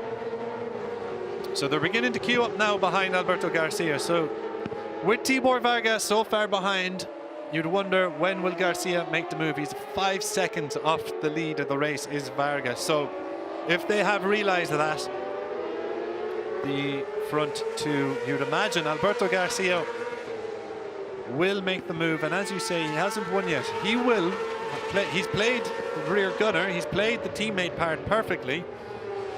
But now with Varga so far behind, you'd wonder, is he going to go and make the move and go get that victory for himself? I mean, well, the Stock European Championship isn't one in which you'd necessarily be taking those kind of risks if you aren't sure of what's going to happen.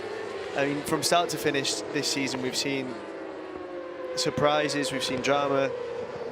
So whether Iker Garcia will be happy to allow his teammate Alberto Garcia to go through, well, I don't know. I honestly don't know. And of course, there is the other permutation that we've almost forgotten about it, but there is Jacopo Cortaro, who is still in the title race. He's running in 4th at the moment, so he would need probably the victory and outscore Garcia by quite a significant amount, but we never know what could happen. They could all get mixed up as we see some movements here now at the back. And there has been a change. Jacopo Cortaro fighting his way through, but nothing going for Ruben Romero at the back, nothing going either for Marco Tapia, who's the rider that close up, but it's Jacopo Cortaro now who's fighting his way through with Ruben Romero on Tapia. So now Cortaro, who does hold title ambitions, is he ready to get the gloves off and do battle with the duo in front of him? I mean, it's getting to the point where he's going to have to, if he wants to move up in the standings. Just 8.5 laps to go here. Yeah, we could have the interesting situation, of course. Cortaro is followed by his teammate, the number 71, Ruben Romero, Tapia in between them, but we could have two teams taking each other on across the last 8 laps of this. Now that of course requires Ruben Romero to go with Cortaro out front, and he needs to get past a pretty rapid 38 Marco Tapia right now, and he's not going to do it with wide lines like that, and a wide line as well from Cortaro, allowing Tapia the opportunity to get through. So what have we got between them? So Cortaro is about 2 to 3 tenths off the top two here. He will need to reel in Alberto Garcia, who is just happy to act as rear gunner. Tibor Varga, the number 47, is getting worse for him. Blay Trias has pushed through on him. And then Alvaro Fuertes is going to slot in behind as well. Excuse me, Fuertes, who's gone through with Blay Trias looking to get through as well. Fuertes giving him the signal just to fall in behind. Varga fighting back though off the top 6. This won't do it for Tibor Varga. He needs to finish ahead of Iker Garcia, and Garcia is leading the race. Yeah, and Varga's going to be watching on. You can see the riders ahead, and there's a substantial difference as well. He's not going to give it up, but it's looking very, very unlikely for him now, and he has obviously struggled a fair bit over the course of this weekend here in Valencia. Maybe just not quite one of his favourite circuits. Yeah, so Tibor Varga, he needs a miracle at this point if he is going to take the championship. But back out front, Iker Garcia is having the race of his life, it has to be said. Alberto Garcia is doing an admirable job holding off the riders behind him. But it's not over yet, this title race, is it? Because Jacopo Cortaro could throw a spanner into the works of the GV Tamoil duo who are ahead of him. So Jacopo Curtaro is about 0.6 of a second behind. He harbours podium ambitions in the championship of himself. He's P3 now. He could take the silver medal by getting ahead of one of these riders, but he could also take the title if he can get in and fighting with Garcia and Garcia. Well, he's close enough to do so. It's going to be very, very difficult for Curtaro. He has been fantastic in this race. Let's not forget he started from the 3rd row and he's managed to force himself into contention here with the 2 Garcias, the 2 Yamahas. Tamoil Yamahas ahead of him, but he's very much giving it everything he's got here, maintaining the pace in this leading group of 3. We're looking at the group just behind here of Tapia and Romero, both of whom have also been very, very quick, but it is in the last lap only our leading 3 in the 1:36s, Garcia, and Curtaro. Yeah, it seems Ruben Romero then just behind Marco Tapia just can't get past him to help his teammate out up front. As we see a bunch up of riders now behind Archie Bob McDonald, it's leading that one. Tibor Varga, the IUM Motorsports machine, getting himself ahead of Alvaro Fuertes here, diving it up the inside. Is he going to make that one stick? It looks like he did, yeah. Lovely move from the Hungarian. Let's see a bit more of that over the just 6 laps to go. Ride-through penalty for Micha Borgelt. Yeah, ride-through penalty. He must not have done the long lap penalty, which he was handed earlier in the race. So it won't affect anything happening out front as the number 11 Iker Garcia continues to control this race with his teammate Alberto Garcia. Yeah, very much controlled from start to now, really. There you can see the live championship, yeah, and just Tibor Varga now looks out of the running, but just go with me for a moment here, Connor. Let's imagine the 73 of Jacopo Curtaro can get himself up there. It's a 9-point swing in his favour. 9 points gained, 5 points lost then for Iker Garcia, and things get a little bit more tense then, so anything could happen. So it's not over yet. No, not by any means, especially in stock. We know how exciting it can get come the end of the race, and we've got just 5.5 laps to go here. Just a few laps remaining, yeah. Iker Garcia, Alberto Garcia have been masterful out front. It's been the perfect team showing here as once again they have a look over their left-hand shoulder. Yeah, very much controlling the pace as well, these two. So an absolutely fantastic job, real racecraft from the Yamaha duo. And as you mentioned, your theory of whether he's going to let Iker, he's going to let Alberto through, well, we'll have to wait and see, but they are, as you said, looking back, just checking on the state of play with real frequency. Yeah, it's never over until it's over, and we have had plenty of proof of that today in some of our title showdowns without giving away too many spoilers. But wow, they were edge of your seat stuff, and this is no different. This is a high-speed chess match. It is tense here in Valencia with 3 riders fighting for the title. The championship leader coming into this one, Tibor Varga, is down in 8th place, and that will not be good enough for him to maintain his championship lead at the end of this. It's Iker Garcia leading the race, controlling the race with his teammates out front, and then Jacopo Curtaro, the other title hopeful, in 3rd position. They haven't been able to land a punch yet on either the 11 or 31 from the GV Tamoil team, but you feel it is coming from Curtaro. There is going to be a move. There is our leader there, Iker Garcia, who's done so well, very much helped by his teammate Alberto, and there is Jacopo Curtaro. What a wonderful shot from our camera team there, and Tibor Varga, who came into Valencia with the championship lead, right now is looking finishing second to Iker Garcia. Or even third. Let's not forget about Jacopo Crittaro. Yeah, last time around 136.8 were the average between them. This time around a 136.9 for Iker Garcia, 136.9 for Alberto Garcia, but Jacopo Crittaro 136.6. He clearly has the better pace on that last lap, and it looks like he just can't get past Alberto Garcia, and that is causing a blockade. He's got the better pace than the riders ahead of him, but he just can't find a move, and it's now bringing the other riders, Marco Tapia and Ruben Romero, back into the fray with 3 and a bit laps remaining, about 3.5 laps remaining. If one of them can just make the move, then we have an interesting and brilliant victory fight in a wait. Yeah, absolutely. And again, Marco Tapia, Ruben Romero have been so quick of late. They're managing to catch up with this group. They're all the leading 5 in the 136s here, and it is in fact Ruben Romero who is trailing at the back of this group, who is fastest on track right now.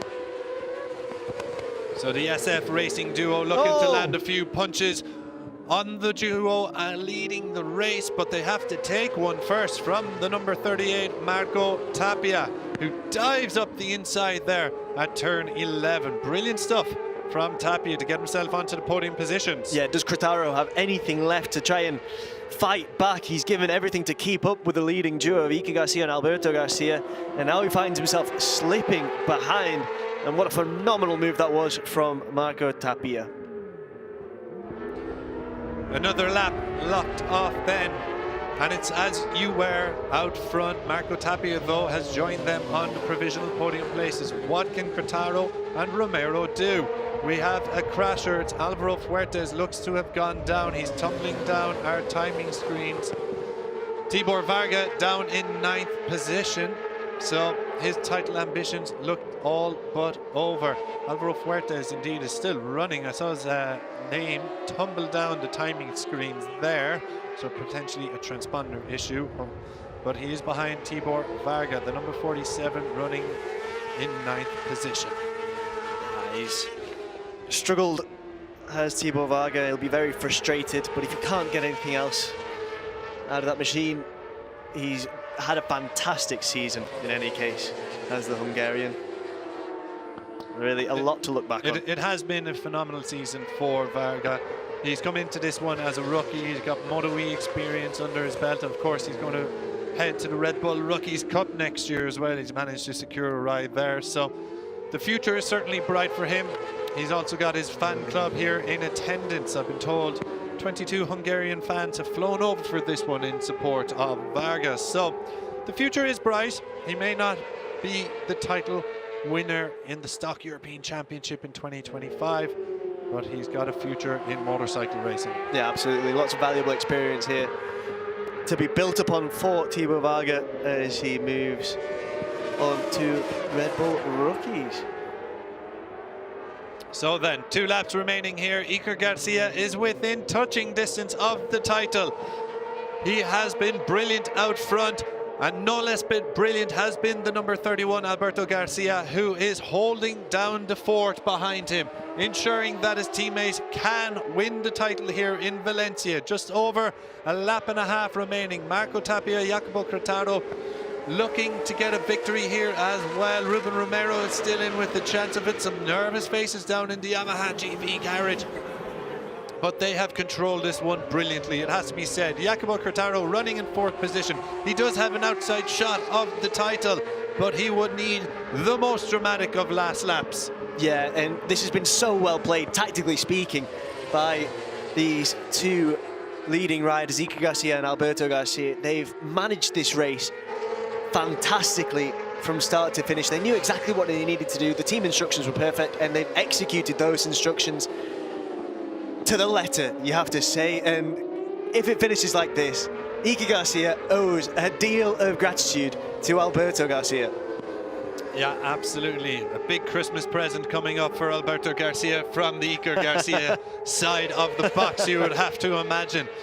A lovely jamon bellota, perhaps. Just an idea. The number 11 is out in front. Listening on his radio.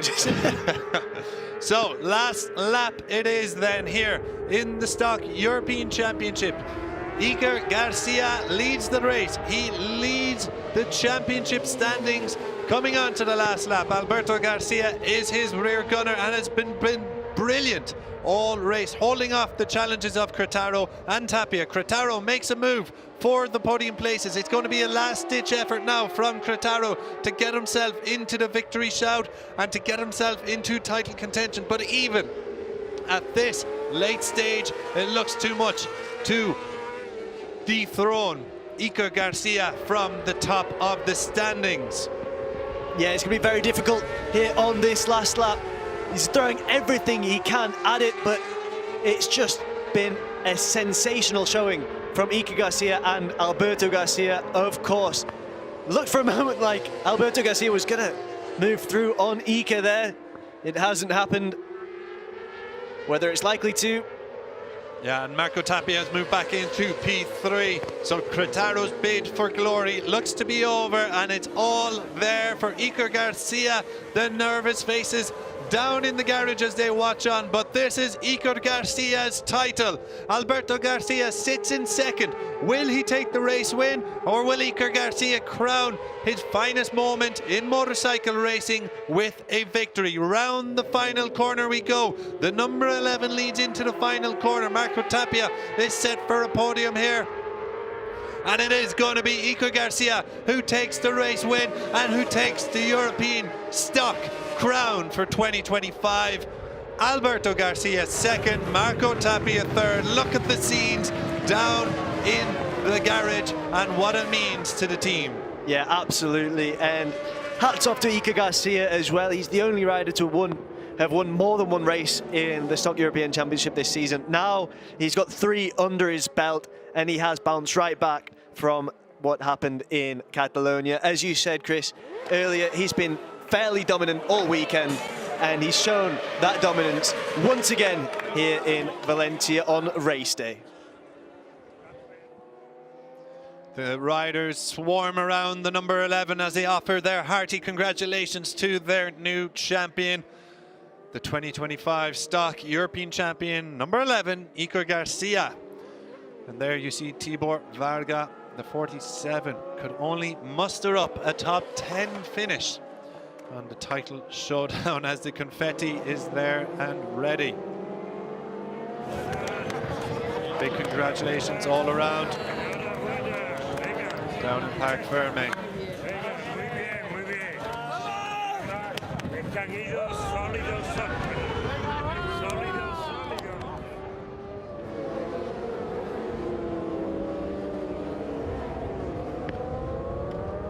A change of helmets for our new champion and a singlet to go with it. Consecutive titles now for the Tamoil racing team as well.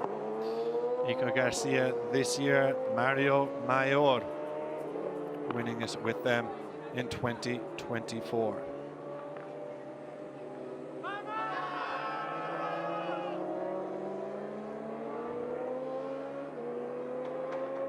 A golden helmet for the golden star of the Stock European Championship in 2025.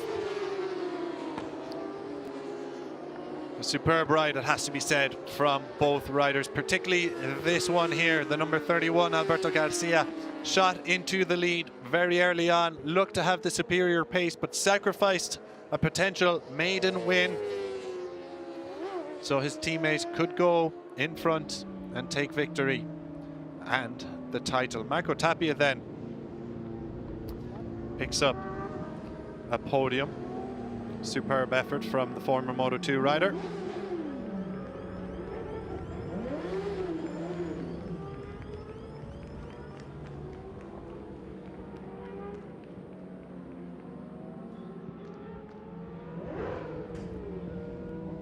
So a lap of honor for the new number 1. All decked out. A new number 1, a new golden helmet, and a new singlet over his medals.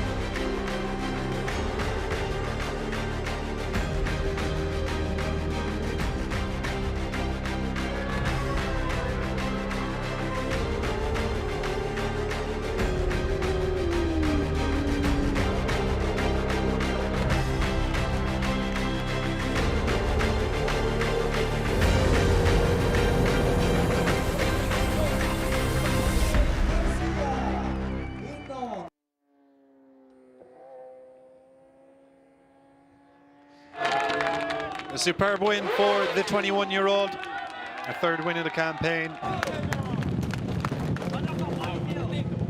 3 wins this season coming in Estoril. Of course, here in Valencia and in Misano. Picked up a podium as well in Magny-Cours.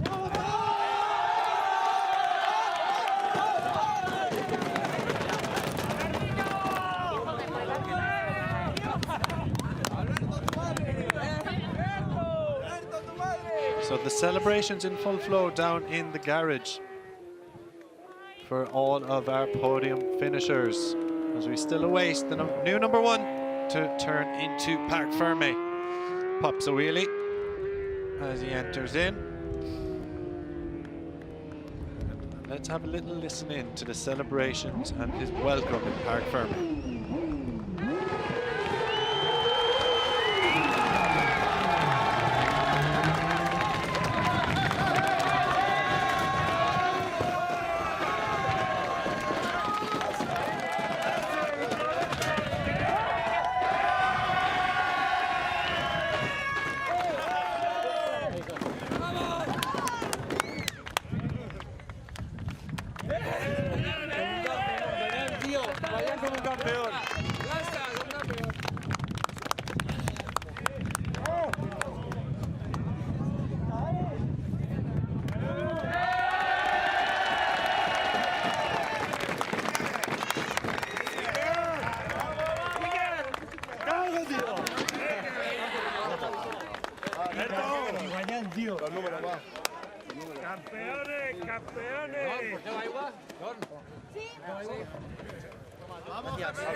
Shouts of Campeone down in Parc Ferme for our new champion, Iker Garcia. Follows in the footsteps of the likes of Danny Munoz, Fermin Aldeguer, who of course made big impacts on the World Championship stage.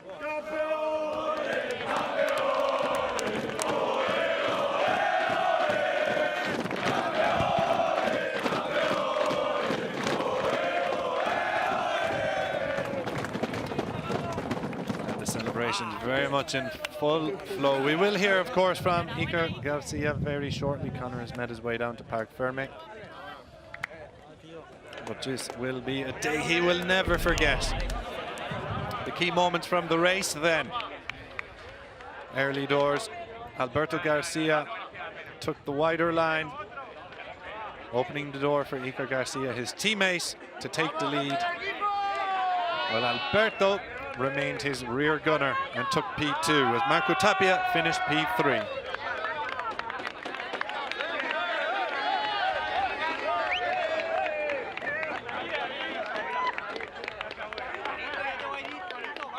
And a warm embrace between the title rivals there, Garcia and Varga, post-race.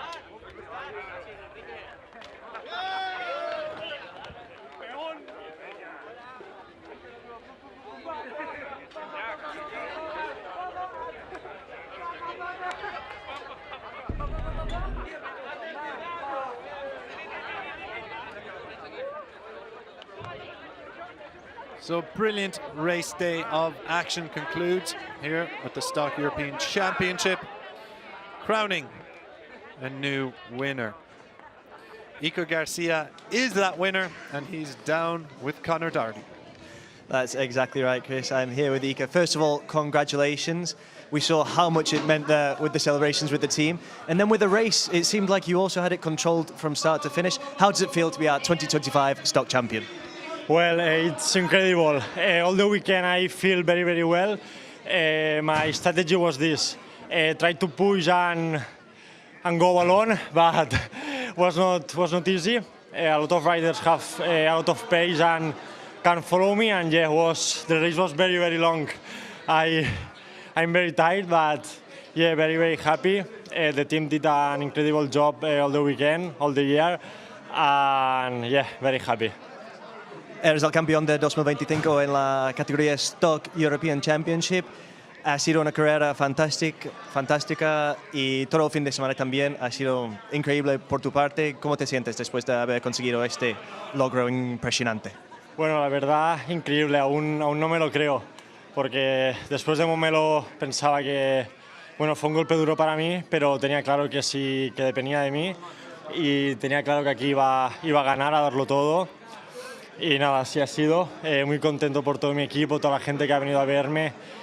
Y nada, también dedicar, bueno, este título a Borja Gómez, que falleció en Magny-Cours y bueno, era amigo y rival. Y esto también es para él y para todo su equipo. Gracias a todos. Congratulations again. Iker Garcia started from pole position in the final Stock European Championship race of 2025, but it was Alberto Garcia who took the whole shot, with Iker slotting into second. A number of riders went down on the opening lap. Then teamwork was in play for the title decider, Alberto allowing Iker back through at the front. Tibor Varga was the championship leader coming into this one, but he just did not have the pace to go with the front riders. And unfortunately for the Hungarian, he began reversing the wrong way, culminating in a P10 finish. Declan Van Rossmalen was one of the other crashers, thankfully walking away unharmed. And out front, Iker Garcia and Alberto Garcia controlled the race masterfully. Marco Tapia, Jacopo Crotaro and Ruben Romero began to give chase, with Crotaro looking to reel in the front two riders to keep his slim title hopes alive. But unfortunately for him, Crotaro fell behind Marco Tapia as Tibor Varga lost some more places a little further back.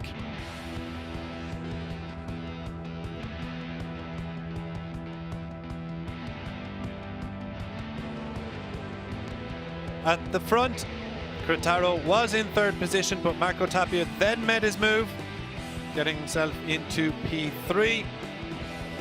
Tibor Varga remained further back, slipping down the order behind Alvaro Fuertes, Blythe Trias and Archibald McDonald. At the front, Iker Garcia led Alberto Garcia over the line to become our 2025 European Stock Championship winner.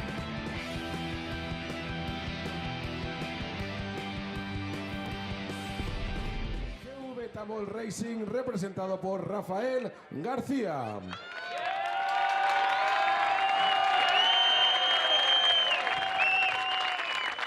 La tercera plaza en la carrera ha sido The team para representative Marco then Tapia. from GV Tamoil Racing is out.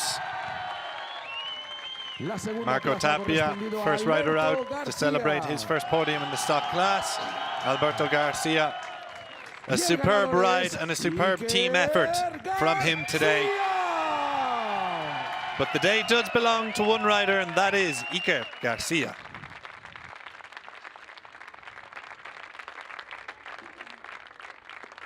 El señor Jean-Marc Denis, vicepresidente de FIM Juro, para entrega del trofeo al equipo vencedor, al GV Tamoil Racing, representado por Rafael García. Mr. Jean-Marc Denis, the vice president of the FIM Europe, handing out the first couple of trophies. El trofeo para Marco Tapia como tercer clasificado. Jean-Marc Denis, el vicepresidente de FIM Europe, entregará a Alberto García el trofeo que le acredita como segundo clasificado. Y el vicepresidente Alberto de FIM Garcia Europe, picks up P2 al vencedor and de P1 este for Giro, Iker Garcia. Iker García. Escuchamos en honor del vencedor el himno de España.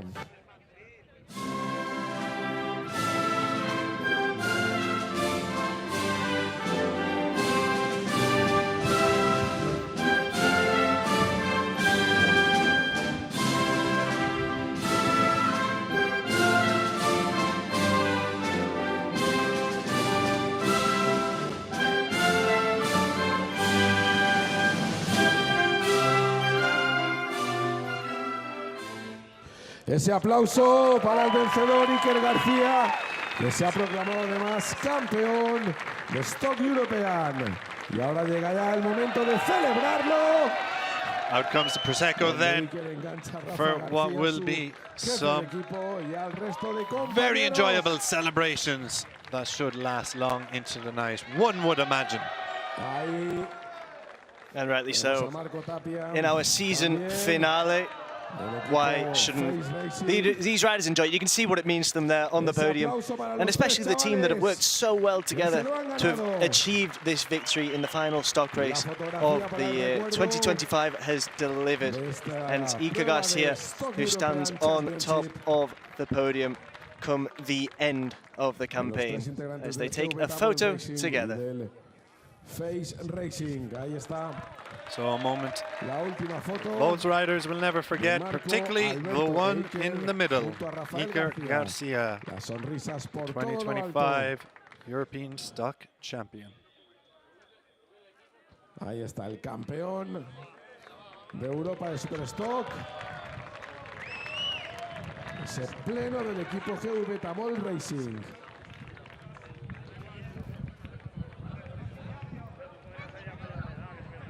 So the curtain comes down on the 2025 campaign in dramatic fashion. Iker Garcia taking victory ahead of Alberto Garcia and Marco Tapia, making up the final podium. SF Racing duo Jacopo Cretaro and Ruben Romero just missing out on the top three. But it has been a season to remember, capped off in a memorable way. Yeah. Absolutely, Chris. It's been a fantastic season. Tibor Varga will be frustrated. Obviously, he came into this race 1 point ahead, and just ultimately, over the course of the weekend, maybe just didn't find himself, didn't find that feeling that he needed. He would have wanted to have been ahead of Iker Garcia and Alberto Garcia, but they managed the situation so well. Absolutely. Unfortunately for Varga, it can happen. It's just that you don't have your weekend, and we saw it in qualifying. The majority of it, he was down P14, P15, and snatched a second row late on. But it came to show that he just didn't have the pace, unfortunately, for him this weekend. But he will come back stronger. Time for the team podium then for our new champion. And the GV Tamoil team making a bit of a habit of this. They should be able to lead our celebrations.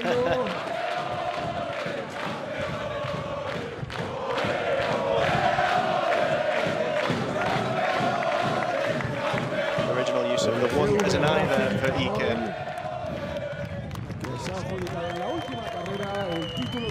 Absolutely. Well, we saw it today. The old phrase goes, there is no I in team, and it was a teamwork today that got him over the line, 100%.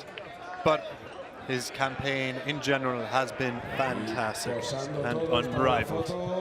Yeah, absolutely. Obviously with the wins in Estoril and Misano, and now here in Valencia, a worthy winner of the Stock European Championship. Esa celebración rodeando a Iker García, campeón de Europa de Superstock.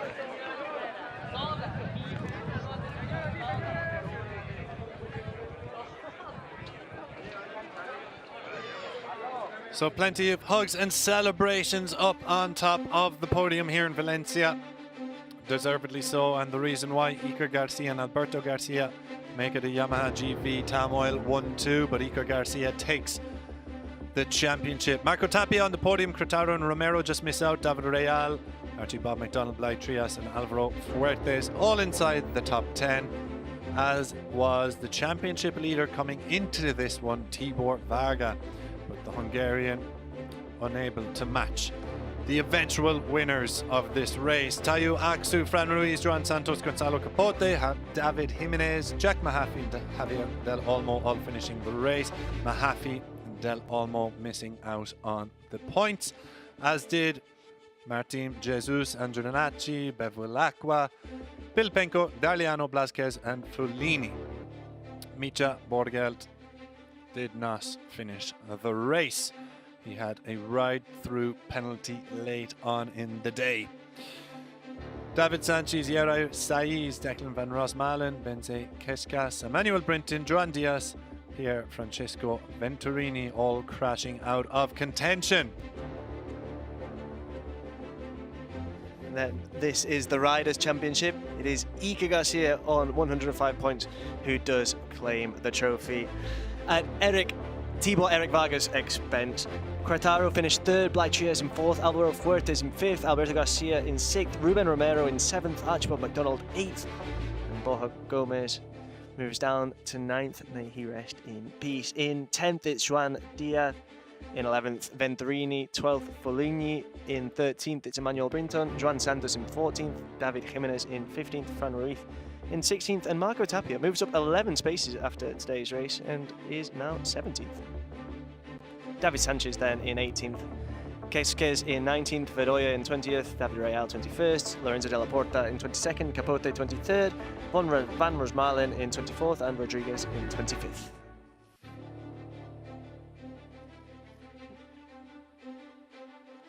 Aksu in 26th, Gadji in 27th, and Ludenya in 28th.